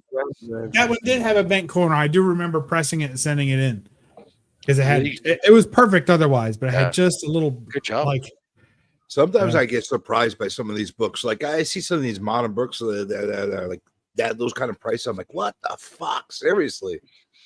Yeah, it's it's like that Ultimate Fallout 4 bloody variant, that Jerdvik variant that was like going for that was $40,000, $42,000 it went for $9,000 book there. That's ridiculous. Yeah, I think part of it you have to find a modern book that appeals to old collectors, and that's hard to do. But the thing is, at least I'm not going to say that the $42,000 is justified. I don't think it's justified at all for that book, but at least there was something very significant about that fucking book. At least it was a major character first appearance. All you have to have in this particular case, it is a desirable cover and a scarcity of books, and that's true value. There's a scarcity of them that exists, and it's got more people desire it than there are books to satisfy. That equates to value versus ASM 300. There's more than enough books to satisfy that. Supply and demand 101. What makes it scarce? There's a lot that's a simple definition, but there's a lot that goes into what makes a book scarce. Not just what makes it desirable, I guess is what I'm trying to say. It's not just the cover art. It has to be a popular character, hopefully. Yeah. It has to be one of the best representations of that character for whatever reason. If first time in this suit or that suit, or never before shown in this way for some reason. Yeah, look, it has all of that. Our Batman 423, I got all excited because Todd drew a cape. Yeah, we're not going to worry about that too much. What really kills me is the revelation. Wonder Woman cleavage, but the revelation that people didn't know that book had a second print, and all the people that bought that book thinking, "Oh, I've got first print, I got a first print," and then they open it up and it's like, "Oh, wait a minute, there was a second, third." You didn't even have to open it up. All you have to look at the cover. Yeah. If you know what to look for. Yeah, it doesn't say second print on it. No, but in the corner that you get the Batman is the first print, or you get words, it's the second print, and then there's something else in the third print. Funny thing is, he didn't even complete the image on that book. Well, it has errors, printing errors, and he gets irritated about that. But I forgot about it when I opened up mine on my mystery box. I had forgotten about the corner box, so at first I was like, "Oh, which one is? I don't know which one this is." And then I decided to open it up to go read it. And then afterwards, after I did that, I was like, "Oh, you dummy! It's the freaking corner box tells you." What number is it? Batman what? 423. 423. Was that one of the most submitted? About that cover? Was that one of the most submitted to CGC that you were reading? No, it's not. It's just the McFarlane Proto Spawn cover. Yes, this one here. Mm-hmm. So there we go. Ooh, he's blowing out the newsstand. Look at him. And first print. Well, yes, newsstand. Well, look at you. It's so hilarious. It took him 5 minutes. He literally put no effort. Should have taken an extra 5 and it would have looked better, but it's still. Trust me, Dave. You hang around with these guys enough and shit like that. Like if it comes to props, Remy will pull out literally nearly anything under his table. Mark's notorious for having the books right behind him. There's a lot of guys who just pull not me. I have to go to the garage for most of my books. I only have access to what's on the wall and what's above here that you can't see. But the which is the row that Bubs likes is the top row more than anything else. Yeah, that you can't see. Yeah. I gotta go all the way back to the other side of the fucking apartment and the spare room and dig. Well, what? Ooh. This is where I go. To my cabinet of wonders. That's a nice setup you have over there. Did you get that custom made? I made it myself. Well, I modified it. Well, then that's custom. Yeah, that's good. I like that. I'd die for that's. I've been toying with how to do that. It's ridiculous. That's amazing. Then you just open that up. Would you start there from like a basic file OCD heaven? Is they back to back? No, but they're also very loose. I try and get them to where they're mostly standing straight up, so that we don't have a problem. Hey, Bubs, did you put anything to give additional support for the weight under the house? No, I'm talking about for the file. And we're not talking about your wife. We're talking about the comic books. You're saying like filing cabinets are designed to hold under the floor? You're asking if I did anything under the No, floor? I'm talking about the actual like when you pull out the shelves. One of the problems with some of these shelving units is like when it's too much weight, they start to buckle. No, this is a filing cabinet. Yeah, it's designed to hold that kind of that much. Yeah, paper. it's meant for this. No, that's not true. Filing cabinets that you buy at Staples, I know firsthand, will crumble under this kind of weight. You need lawyer or medical, which I'm pretty sure Rob is one of them, so he probably never thought about this. The only way to do this type of setup is to buy the one for lawyers. It's a legal, it's a legal style cabinet. Is the only way to actually be able to fit books like this. It fits 5 short boxes in each row. Yeah, I wouldn't have thought of anything other than I have a legal one, so I don't exactly. Yeah. No, I see people, like you said, I see people buy the other ones and they're so disappointed when it doesn't work. Yeah, they buckle. Yeah, well, not only do they buckle, but it doesn't fit an even number of books either. Like an even number of boxes, it's all jacked up. That's a really beautiful setup. Gorgeous. This is only half my setup. Why blue and yellow? Wolverine. You like Wolverine. I don't know why comic shops don't do stuff like that. Mine does. Not It's wrong, actually mine is actually rather annoying because all their books are like all their back stock is like this, and then they crammed it all in a corner, and so it limits how many people can actually be searching through the books at any given time because one person in front of an entire filing cabinet blocks anybody else from looking at any of the other drawers. And then, of course, because it's in a corner, there's only like really that's cool. 2 people can be in there at any given time. So, and if you're aggressive like me, I won't share. Yeah, I'm just like you can't have the cool stuff before me. Well, and they're all designed so you can only open up one drawer at a time. So once you're in one drawer, the other drawers have to be closed locked. Oh, that's interesting. Wow. Did you not know that existed? No, I did not. Yeah. You just sent Rob down a rabbit hole. There's a Mars Attacks. Mars Attacks. Whatchamacallit, Warlord of Mars. I don't know if you saw those too. Those are pretty cool. So how is the show us? Was that how the we're real able first to see appearance of the black front suit covers that you just showed us? Yes. There are 2 questions. This one. That's the real first appearance of the black suit. It's the first published appearance, yes. Wait, the black suit. Spider-Man's black suit. Spidey black suit. Yeah. So is that technically Venom right there, or is that just Black Spidey? Before it becomes venomous, so it'd be Black Spidey. Okay, that I don't care about. I mean, it's cool, but what was the other that's question cool then? cover. The other question was, what's the design? How are we able to see the front covers? This? Yes. So Go into the design there. to cut down on weight, I know a lot of people put like wood or particle board or whatever, but it's cut down on weight. I use foam and also help protect the books a little bit. So this is all foam. That's a great idea. And foam in the back as well. And so up front, I have a black foam. So it's the same. You can see it's the same kind of foam, but it's black. And then I have a top loader. Yes. Barred in the front. Slides right in there. So and then I change these books whenever I want.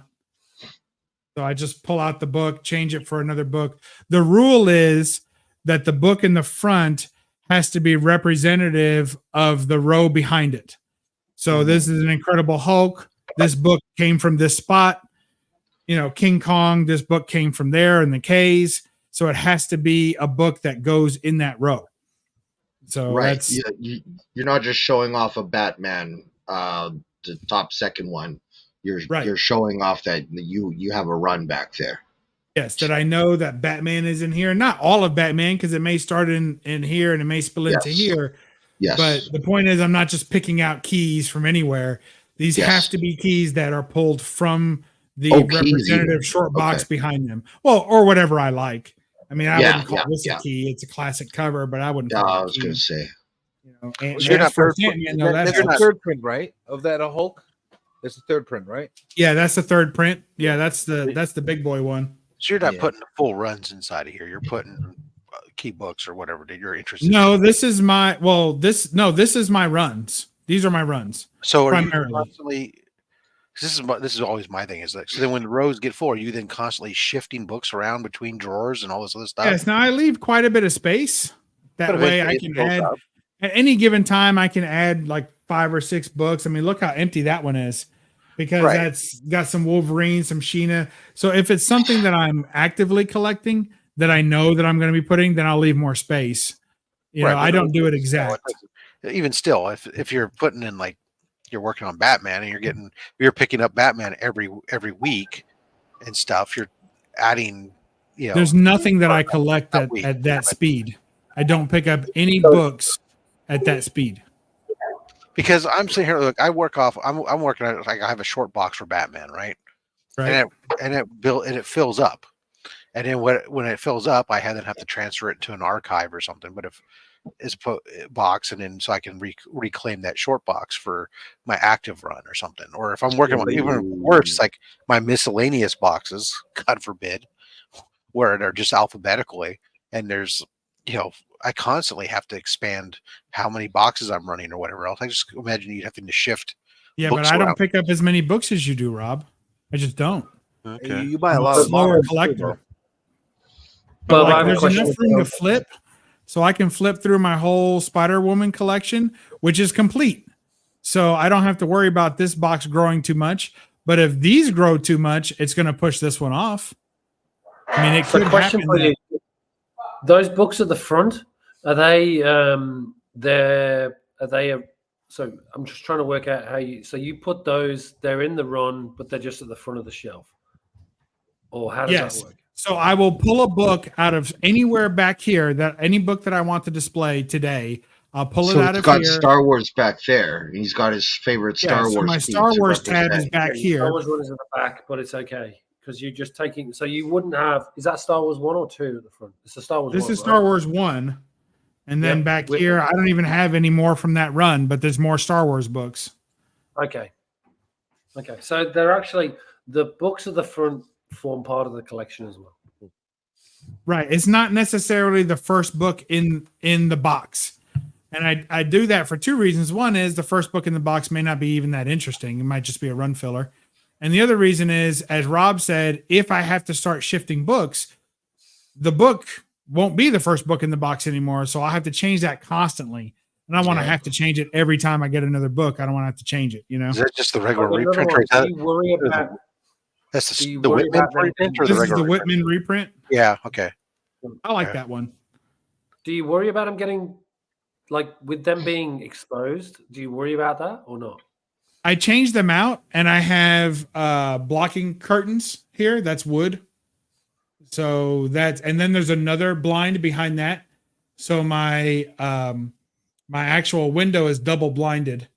So, and when I do open it, I always open the blinds faced up so that the light reflects up instead of down onto here. And I don't keep any comics of high value up here. Those are all just kind of like that. That's my pop comic collection with pops and comics in front.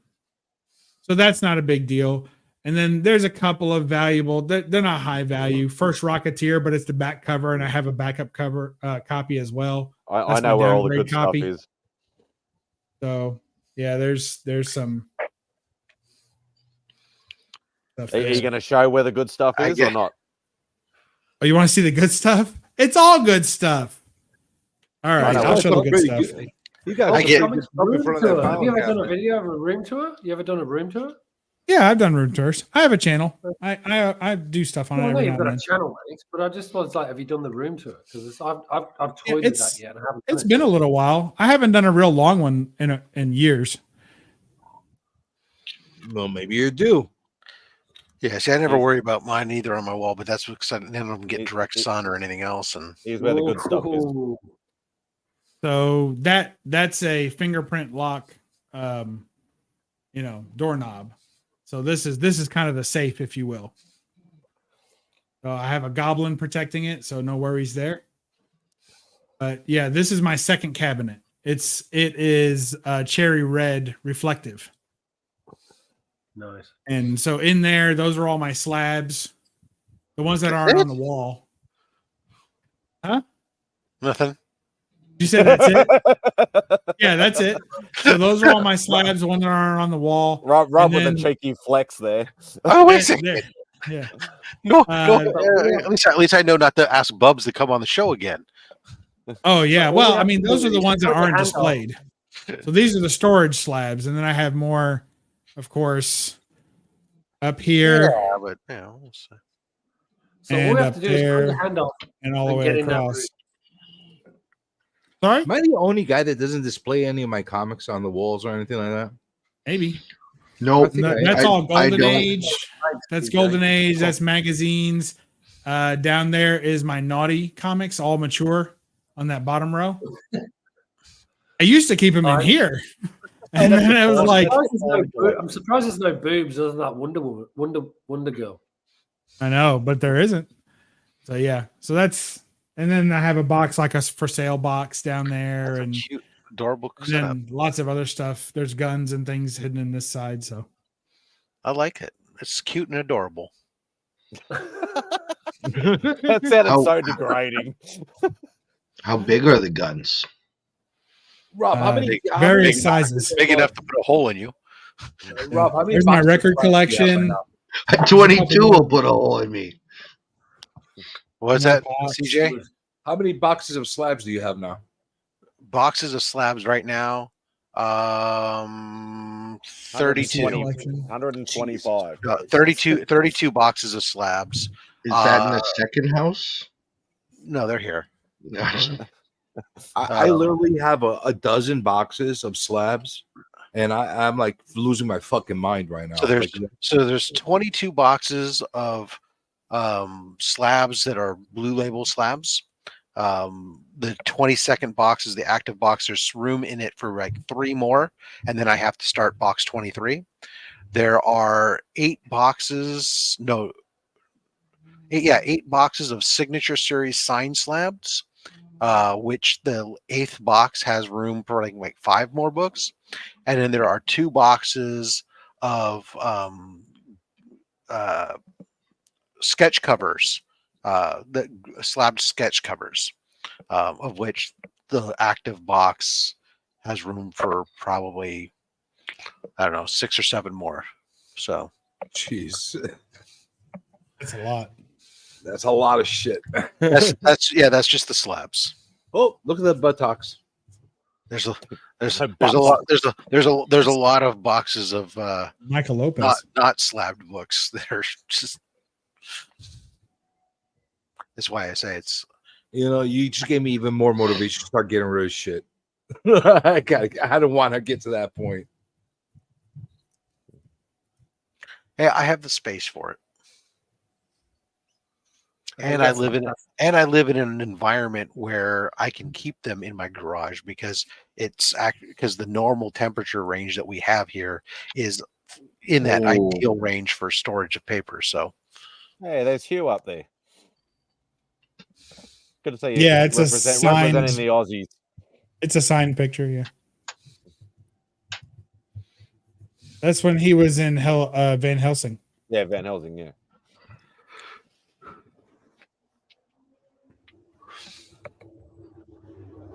Why is Wolverine holding his crotch?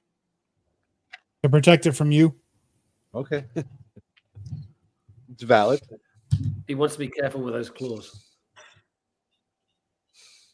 Really nice display, Bubs. Thank you, sir. Yeah, it's really good. I like to stick on You've ruined tablets. the value of your pops with taking them out. Yeah, I could care less. Yeah, now they're only worth $1 instead of $1.20. 3 cents, yeah. I like it. There's like a random horseshoe up there. That's good luck. You never hang them upside down, otherwise your luck runs out. Right. I gotta get those slabbed. Yeah. With the horseshoes? No, not the horseshoes. All right. My arm's getting tired. That's good. Thus ends the tour.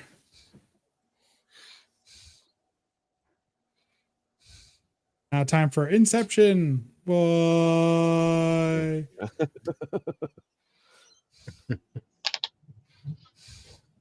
Yeah, no, Bubs was talking about it. So you go to the higher row. That's the row I like. The golden age and the.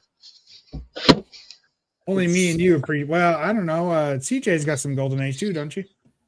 I got some golden age. But it's the nothing like you guys, but down. You know, probably you know who might be able to give you a run for your money on golden age? A lot Alan. of people. I don't have that many. Oh, in reality.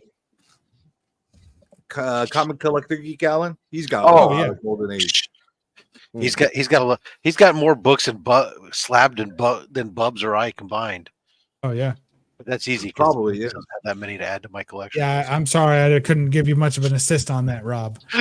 Yeah. Although there is I'm gonna one get guy, plenty more slab this year. There is one guy that probably has more slabs than anybody else I know. and EJ. It's PJ, yeah. EJ the Slab Dragon. Yeah, he won't. He says he's busy on Saturdays and can't make it to be on Only Slabs. Because I think Did he get to his 2,000? Did he reach 2,000? He's trying to get 2,000 slabs. I haven't seen, but he's only like 3 short. So I'm like, just go to your comic shop and buy the first 3 slabs you see, man. But yeah, he's got a tremendous collection. Sorry, Dave, go on. Question on slabs. Like, I mean, who's on the boards? Because that's the other thing. I see you all on YouTube. On the CGC boards. I don't hang out with their forums or anything like that. Well, the only reason that I do on occasion, like I don't post anything or anything like that, but there's a couple of prominent Golden Age sellers who really only transact on the forums. On the boards, yeah. So there's some there's sale posts. So because of that, whenever they say that they're doing one on the forum, then I'll check in on it every now and then, but that's about it. I'm just looking now, mine. Just trying to work out how many slabs I actually got. And this is not even updated either. I don't know. Because I've been looking through all my slabs now because of my prestigious event that's coming up on Rob's channel. I've been looking through all my boxes, and I literally have a dozen fucking CGC boxes. And I want to say 80% of what I have in those boxes, I don't know why the fuck I have them and why they're slabbed. Like, this happens. Stupid, variant cover books and this and that. I'm like, I gotta get rid of it. Papa, I think that Comic Collector Geek probably has more than I do. I don't know. I haven't asked him how many he has. I just looked on my inventory right now, and it says I have 977. Wow. So it's a lot. That's what I'm going to look at right now too. I have 63. I've got 63 slabs. So as you can see, I'm not a huge slab guy. I don't even slab a lot of my keys. I think I have 8 at the moment. I like Golden Age slabs mostly. Until they get cracked. You gotta get that flame thrower. Was that a serious video? Is that how you crack books? No, it's just him having fun. Okay, that's how you crack that one. I was like, I don't get sarcasm, and I'm horrified. But all the slabs I have, I want the books. So I've bought them for a price that's, regardless of slabbed or not, has been a price that I've been comfortable paying. That was just like there was one available, so I just bought it. They will eventually all get cracked, whether I do it on video or not, to actually be able to, and then I'll properly bag and board them, and obviously they'll go properly into the collection. So you get an ASM 1 slabbed. You gonna crack that thing open? The first 2 slabs I ever bought, the first one I ever bought was ASM 14, and ASM 2 was the second one, and I cracked both of them. Did you just have a heart attack? So I like that. So one of the reasons that I don't slab a lot of my key books is because a lot of them end up being in runs. So like I don't have any of my X-Men keys slabbed because they're in runs. Now I have some books in my X-Men run, in my Uncanny run, that are slabbed, but I have doubles. So about the only time that I would even consider slabbing one of those is if I could get at least a facsimile. I want to see advertisements as well, not just a reprint. I want to see the original advertisements. And if I can get that, then I'm more prone to slab books. So in ASM 1, there's lots of the reprints of that and facsimiles. So, I mean, that would be one I would probably slab, but I would keep the facsimile in its place. That's a similar problem I have too with my runs. My X-Men, my Avengers run, my ASM run, I got a lot of slabbed, and I don't have duplicates that are in the fucking boxes. So it annoys me that I'm missing and like skipping a book every time. But I'm not gonna crack them open, And with ASM 1, most likely, if I do ever able to afford one, most likely it's probably going to be a slabbed one because you see more slab than raw with ASM 1s, I would assume. Over here, I've seen probably 5 or 6 in my whole entire life over here physically, and only one was raw and all the rest were all slabbed. So would you actually crack it open? Fuck yeah. Holy shit. Holy shit. That's part of my run. I'm going for a whole entire ASM run. That I'm only 3 books man. away I would not fucking crack that book. Stay in that book. Stay in that tomb. Because I'm sure you're not gonna pay like chump change for it. And it's more rare too. We've established it's not chump change. We know that even a beat up half 0.5 is going to cost around $4,000 to $5,000 right now. So exactly, I worry about not cracking it open. Take it easy, there, Papa. Him damaging it. You have any messages for CJ before you leave? No. Oh, I had 2 messages. I had 2 messages for you. Apparently. No. Did you receive them both? No, don't do that. Nora, tell him. No. He's so mean. Hey, Papa. Night. I like how his mom in the background like shaking her hands. She's like, why you do that, Papa, to this nice man? Like I have my Hulk 181 slabbed, but I have my Hulk 180 raw. And I got my Hulk 180 before my 181 because Hulk 180 is the first appearance of Wolverine. First is first. Because of that, I wanted to always be able to open that book and open to the page where Wolverine first appeared fully in a comic book. That's a problem I have too. With those books that the first appearance or there's something significant in the book, once you slab it, you can't see it anymore. It really annoys me. There's a couple of things that annoy me terribly about slabs. One is when someone buys and this probably it doesn't happen in some of the books, modern books, obviously, but in a Golden Age book, if somebody gets a coverless copy, and that happens in Silver Age too, they'll get a coverless copy, put a facsimile cover on it, and then slab the book.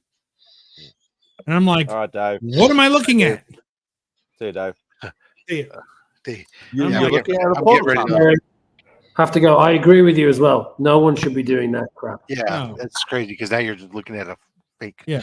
You Another look at a one photocopy. is witnessed or verified, signed on first page, or signed on / page, and then you can't see the signature. What a waste! Yeah. All right, I'm also gonna bail because it's we're getting ready to go to bed. I mean, I can read the signs here. It's time to go to bed. And who am I to say that? Yes. Well, sometimes, Bubs, but this time, yes. I'm glad. Good night, Rob. Take it easy, guys. Smoke bomb. You know, CGC would make a ton of money if they offered a service where if you had a signed signature inside the book, they would actually scan that signature and put it on the top of the label, like in a little box showing that signature, how it looks. I think it would be genius. It's still not good enough for me. It might not be, but if you have that image, it might tempt you better. It's to pay better. a little bit extra to have it there. Yeah, that's better, but it's still not good enough. If anything is important on the interior, I want to see it. It's just like when people get fussy about page quality. Oh, this is off-white to white pages. I'm like, it's in a slab. The pages might as well be black for all you care. If you're never going to take it out of a slab, what's the difference? Exactly. You know? And unless you're going to crack it, don't talk to me about page quality. Well, we don't know how long these slabs are going to to last. look at it, smell it. You know, like if it's in a slab. It's a comic book. You're never going to. It's not a comic book when it's in a slab. It's suspended in the state of non-comic bookism. It's a trading card, like you said. Yes, I it's like a trading that card, analogy. which I like trading cards, so I can appreciate them. But they're no longer comic books to me. They're a representation of a character that I love, or a moment in time that I have a connection to, or something, or art that I just really like to look at. Trading cards are much easier to slab without a problem. You see in the front, you see the back, it's still there. That's it. Yeah, it's a display piece. That's what it ends up becoming. Yeah, it's like but an I art like piece. that. I got no problem with that. I do, but, and that's what I was talking about with Rob. It's only like one character, so I understand. That's kind of why I like plenty. the art slabs better than the comic sketchbook slabs. I like putting it in a slab where you can see the art piece in there if it's on a 9x12 or something like that, encapsulate to protect it. But I don't like the sketchbook slabs. It's weird. My problem with that. I feel the same way. That's why I have all my sketch covers in Gator Guards, because I like to see the art. I don't care about the label at all. Yeah. So I don't want the label. So all that, those are two right there that are original art pieces on sketch covers, and they're encased in acrylic. Now, don't get me wrong. I get an original piece of Jack Kirby art or something like that. I'm going to want to get it authenticated. You know what I'm saying? Certain things like that, you got to go get it. Well, you get a Schomburg original piece, you want it authenticated. You know what I'm saying? Yeah, that's a different situation and much more rare. And I don't think we're going to have too much problem with that. But if I go to a convention and commission a piece, then I don't want it slabbed. Even if you go more recent now, Neil Adams stuff, if you're able to get something of a published work of his, an original piece, you might want to get it authenticated. Yeah, but that's still, you get authenticated, it's still not going to be slabbed. I mean, it's just going to be they do something else with it. They put it in like a different kind of slab thing, like up to 11 by 17. Oh no, actually up to poster size 18 by 24. That's the biggest they go. But it's not the same kind of slab. It's like it's almost like a vinyl. It's almost like a thin plastic thing that it's put into.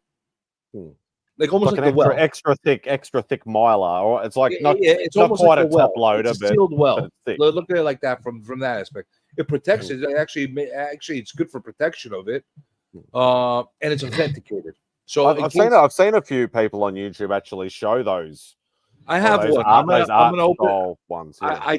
I got one from CGC of an art Adam Hughes piece that I got that I'm gonna unbox on my channel at one point when I feel like it. But oh boy, I can't wait to see that. Yeah, it'll be fantastic. It'll take just open up about 5 hours for yourself, and then you'll have a great unboxing.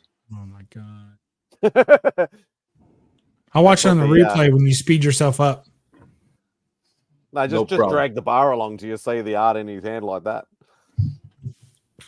Nah, it's only one piece, so it'll take about 2 hours. What Clumsy's saying, of course, is true, and also what they're saying about first page often being where it's signed. So when I was looking for a Dave Stevens signature, I had very specific guidelines as well.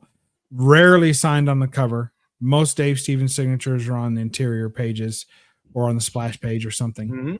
And also, he often signed straight across Dave Stevens, as opposed to his more classic Dave on top and then Stevens on the bottom. And I wanted to see that DS next to themselves because he does a little flourish whenever he does that. So I wanted that. And so my goal for a Dave Stevens signature was to have it on the cover, which is already rare, and then to have Dave over Stevens. And I was able to acquire that. So that's why back in the days. Yeah, but it's super rare. Like I've only seen one other book that was done that. I actually still think it's wrong. Unless you have negative space, you have blank space on the cover somewhere. I think it's wrong to disrupt the artwork and just sign it right on top of the artwork. I love that cover. Yeah, it's one of my favorite Dave Stevens books. So I was really glad that it worked out to get one signed like that. You got some girthy hips there. Can I go grab a book quick to show you guys? You can do that. I'm going to be ending it soon, but yeah, you got plenty of time. Those air boys are great. Good night, everybody.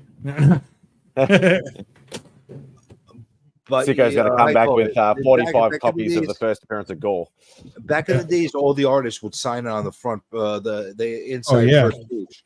That was the thing. Some of the writers under the credits, sort of like some of the writers were assholes and would sign right on top. Like writers would be more common to sign right on top of the book in the inside of the book. You notice that the artists were actually more respectful of their art than the writers were. Stanley was notorious for he didn't give a fuck where he signed. He'll sign right on your fucking terrible placement. He'll put it like on your forehead like a dick. You know? That's another reason. Like when I went to get a Stan Lee sig, I wanted it to be with contrast because he'll often just take a black Sharpie and write in a black spot and dead center of the book. And this it looks like Red Skull's kind of presenting the signature, which I love. Or something. That's actually pretty cool. Did you give him the marker or did he have it? No. I bought this book, combed through. I also wanted a book signed that he actually wrote because I feel the same way. You know, that was what he was doing at the time. So I wanted to get a signature. I don't want artists or writers signing anything that they didn't have anything to do with. Yeah, I prefer that. It's very shiny. Yeah, let's Shooter's another guy that people have signed anything that he was editor on. I'm not a big fan of that. Yeah, I don't. Are we going to be able to see it? I see something shiny. Depends what you do. Sometimes you got to try either tilting forward or tilting back, and then see when it catches the light. I see something shiny and gold. Shiny and gold, shiny and gold. You can sort of make it out. The Riley Rossmo. Yeah, it's incredibly shiny. I'm not going to buy any more of those. What is that? That's now you got us intrigued. What the fuck are you showing us? What is that? It is a Riley Rossmo Sandman #1 foil, and I regret getting the foil, but I got the chance to meet him in person, and I messed up horribly. So I wanted a big scrolling signature. And so I went through and I was like, okay, so back in 2009, this guy was doing signatures that I like. So I go to him and I'm like, do you remember how to do your signature from 2009? Because otherwise it's just like RRR or something. And I was like, I don't care about that. And it turned out horribly. And so he was like, here, let me just like draw something here for you. And I was like, okay, cool, because it's ruined. And I ruined it. It wasn't him. It was me. And then at the end, I was just stressed out. And he's like, do you want me to write 2009 there? And in my head, I was like, no. And I out of my mouth came, yes, I do want 2009. And immediately I was just like, what are you doing, man? And so I went and bought the book came out in 2024, and he's going to sign 2009. Great. Yeah, That's great. So I'm like, what do I do with this piece of crap? So this is just let the artists do what they do. I don't. Why did you put 2009? That's awesome. I don't know. You went back in a time machine and got it signed back then. Yeah, and it won't match up with any of the 2009 signatures either. That's the problem. Try and get that authenticated. They were like, we see what you did here, sir. Yeah, it looks like I signed it. Yeah, and wrote the 209 just to throw him off the scent. Yeah. So I just imagine myself dying and someone getting my collection. Then like, what? What the fuck is this? What the hell happened here? What artist you guys think has the most hideous signature these days? Pronounce artist. Yeah, the penis signature. I don't think that's the worst. Hello? I think Frank Miller has a penis signature. If you look at Frank Miller's signature, it looks like a penis. Yeah, I don't think that's the worst. I think what's probably his not name? the worst. Claremont's pretty bad. Starlet's disgusting. Intentional? His signature's gross. Like what the fuck? Like he doesn't even give a shit if you could tell what it is or not. I know. I'm always surprised how bad some signatures are. I think good signatures, that's a pretty short list. Starako. A lot of people now are just doing. Starako has a good signature even after all these years. Stylized Steranko, Mike Zeck has a good signature. He's got a lot of pride in his signature. Yeah. There's a difference between what I'd say is my preferred signature and what I consider a good signature. Stan Lee had a good signature. Not really.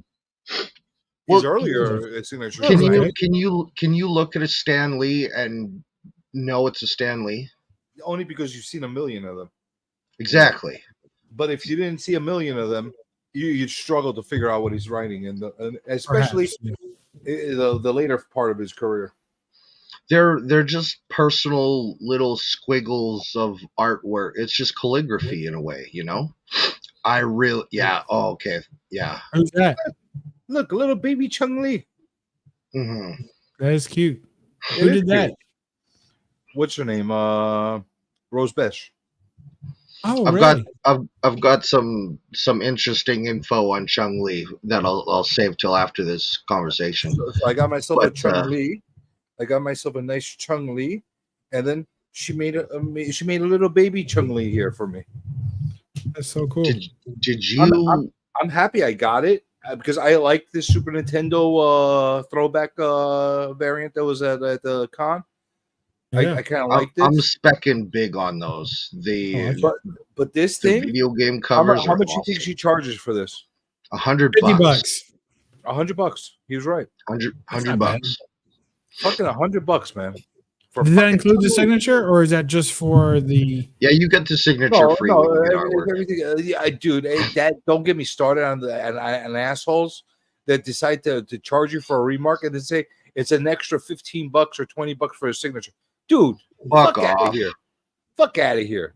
I just paid you a G note, like not a G note, but like 100. You give me one price for everything. C note. The only thing that pissed me off, I got a 9.6 on this, and I can't even press this fucking book because probably because you jizzed all over the back cover as she was signing it. They take off points for that. Not many. I should. I don't even see anything wrong with this book, but it is what it is. Now there's something that I find interesting in the community, and it's like the variations of signatures that you can get. And then there's remarks, and then like you get like a 1-of-1 remark. Like I just got like he doesn't. I've never seen that before.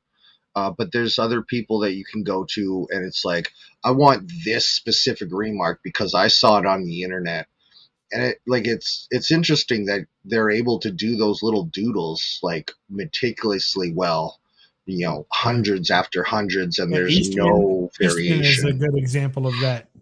If you get a Turtle Eastman remark, they all look the same, pretty much. Also, another turtle, Doolin. Is it Doolin or I think his name's Doolin? He's a guy. Right. I did get fucked on that Otley signature. That I got a 9.2 on that fucking book. Although CGC did make it right.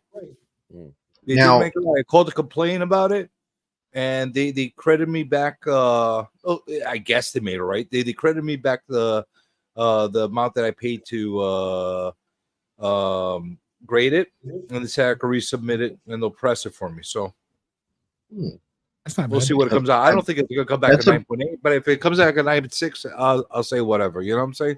Mm-hmm. Human When error. people say they call up CGC, they get a lot less than that. CJ, You know how to- that's a yeah, win. you- That's a you- win. You know what it is? People don't know how to fucking talk.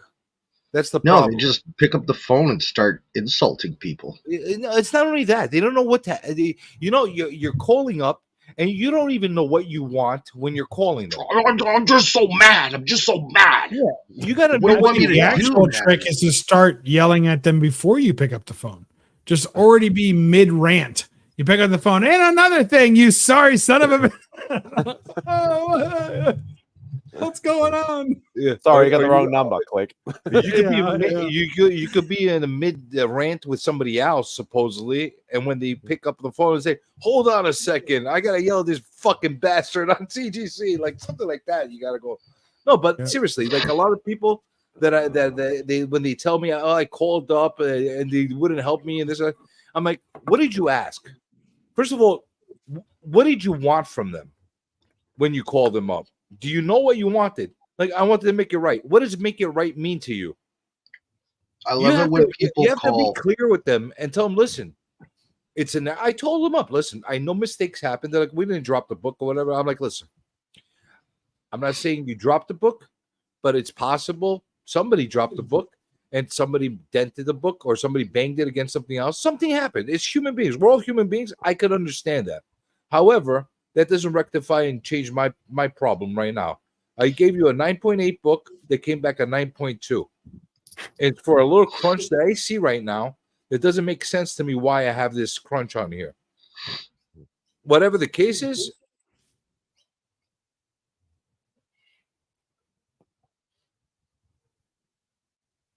Where was the rest of that? Did he freeze? Maybe his heart finally exploded under all the stress. I always knew it was going to happen on stream. Just give him a second. Free to be driving though. What the fuck? There he goes. Oh, there you go. They try to cancel me. Just froze. They try to cancel me for talking negatively. The gurgly eyes were watching. Anyway, GC. so I'm like, they're like, they're like, I turned it on them. What can you do to make this right for me? I understand your position. You understand my position. You're telling me you're not at fault. I'm telling you I'm not at fault. However, we have a relationship now, build a business relationship. That wasn't the only book I sent you in, and I'll be sending you in more books in the future.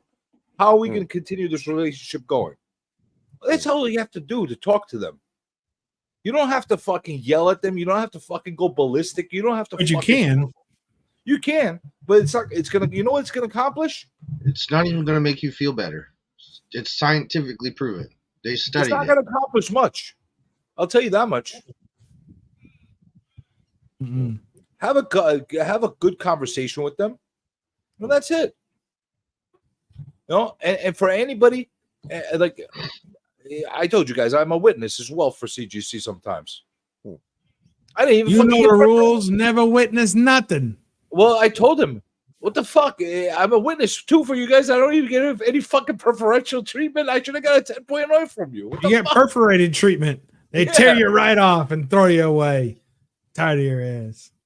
No, they got a great customer service. That's the one thing that CGC has far ahead of CBCS. They are very polite on the phone with you. They might not have a solution from you. They might not have the right answer, but they'll be nice to you. They'll listen to you when you're talking to them. They'll try to get you your answers. You might not always get the answers, but they'll try. They'll make an effort. They'll do something to help you. CBCS, you're lucky if they return your fucking call. Oh, they outsource their customer service to India. Like, seriously, what the fuck? It's terrible. Like, get your shit together. You know, you got bad service. You have delays on all your returns.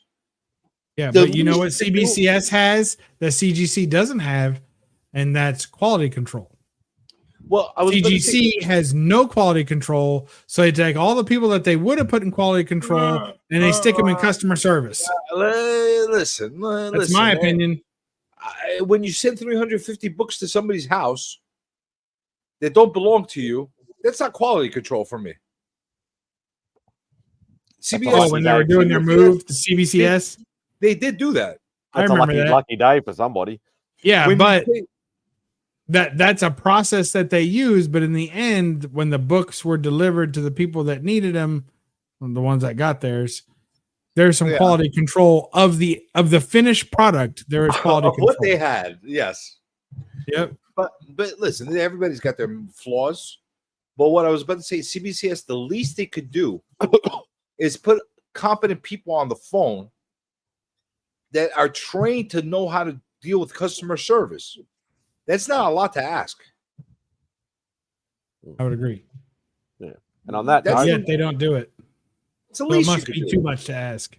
And on that note, I'm gonna call this a day. Where are you going?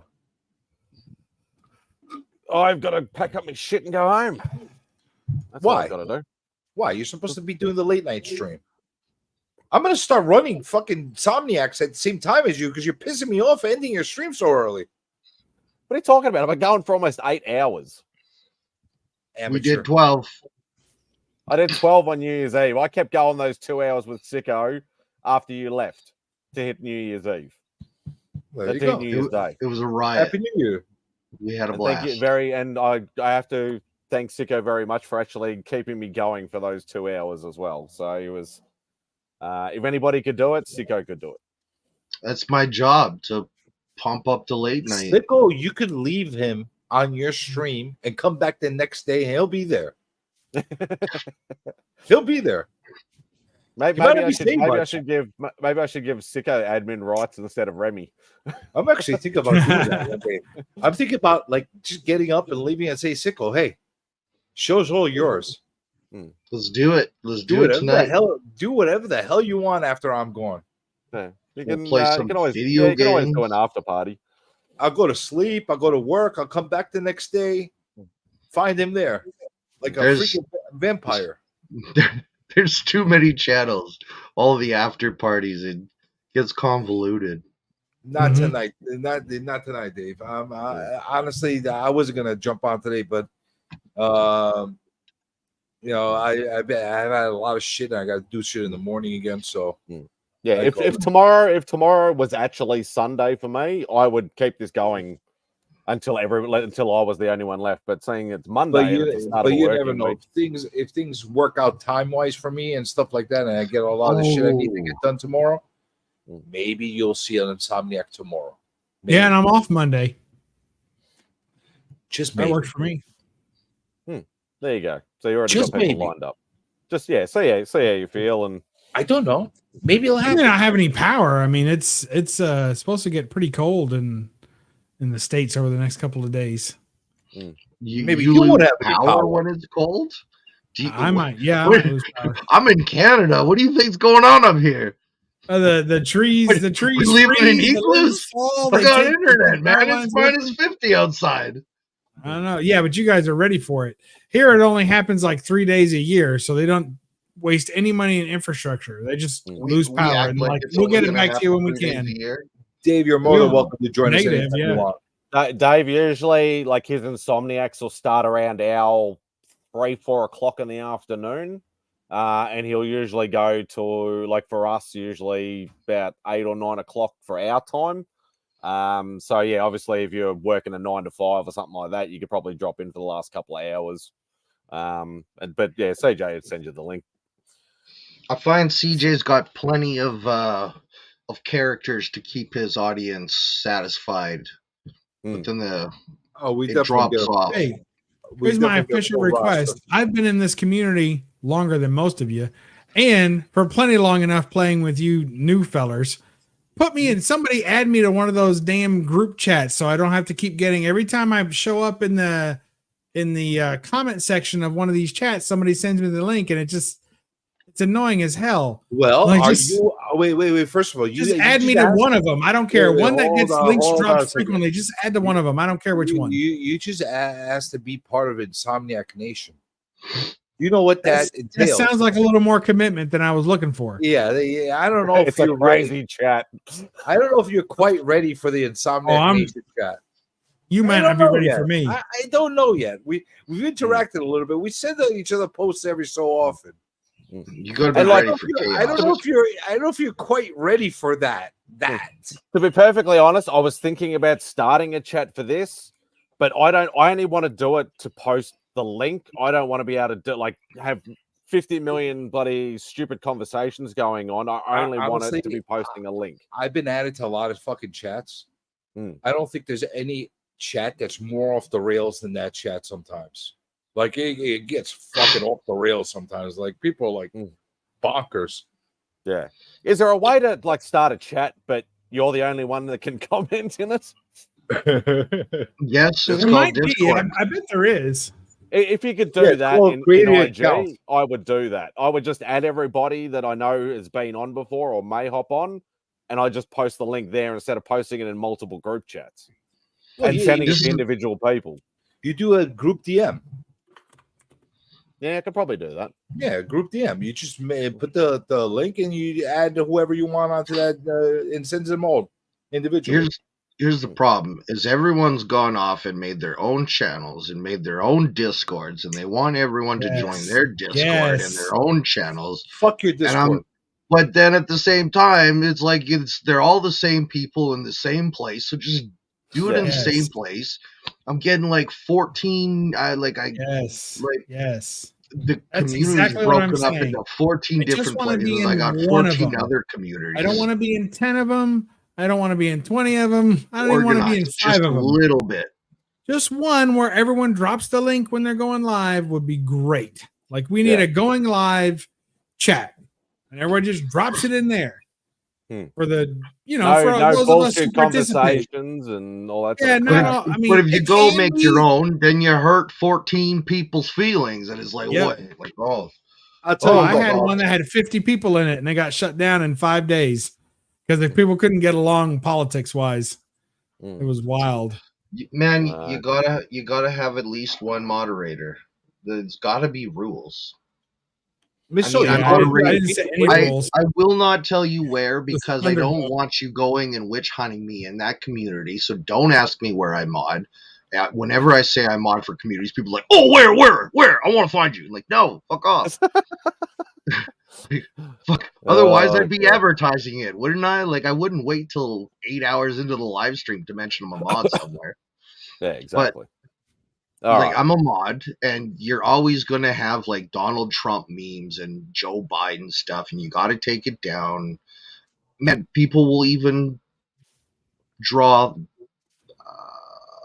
We're on YouTube, so use your imagination. What might? I don't give a fuck what people put in the chat. You can put whatever the fuck you want in that chat. No. I put zero restraints on anybody. The only. No. There's only They'll one put rule. CP in there. They'll put CP in there. There's only one rule I have. Don't make it personal. That's it. No, that's called winch hunting. Just don't make it personal with other members, and that's it. Other than that, you could say whatever the fuck you want. All right. On that note, I am now going to call it because I've been saying it for the last hour. How is your dad? You've not. You've only been saying it for 5 minutes. Shut up. How is your dad, by the way? Yeah, still up and down a bit. So, still a bit touch and go at the moment. Hoping for the better coming soon. No, thank you. I do appreciate that. So, thank you to everybody who's jumped on the panel. Everybody who's been in the chat. I know there are a lot of lurkers, and I do appreciate all the lurkers. We're building you watch hours and ending the stream. You know how many watch hours we gave you just now? Type in #lurker if you're a lurker. Do it. We want to know who you are. Lurker, he's not gonna freaking. We'll say hello. Say it. Yeah, all you got to do is talk to them. They'll either leave or she. Yes, what he said. She or he she. There we go. Cody, thanks for watching. Mm-hmm. There you go. Anyone else? Anyone else? Well, Give a Miss shout out. Stowe was lurking for most of it. But Miss now she's Stowe? obviously, she was gaming earlier. She always gives me little gaming sort of emojis at the start of the Clumsy chat. Comics. So, Hey, how come we don't do fireworks like the other one fucking does? Hey, can anyone find Clumsy Comics? I was trying to find the channel. He's I don't think he has a channel. He's another Aussie. He's a fellow Aussie. Is he on IG? I'm not sure, actually, to be perfectly honest. We're calling Well, out you've been lurkers. real helpful, Don't Simo. go Thank follow them. Jeez. On that note, thank you, everybody. Greatly appreciate each and every one of you. I am now going to end the stream. Take care. Peace out. And be safe and be good to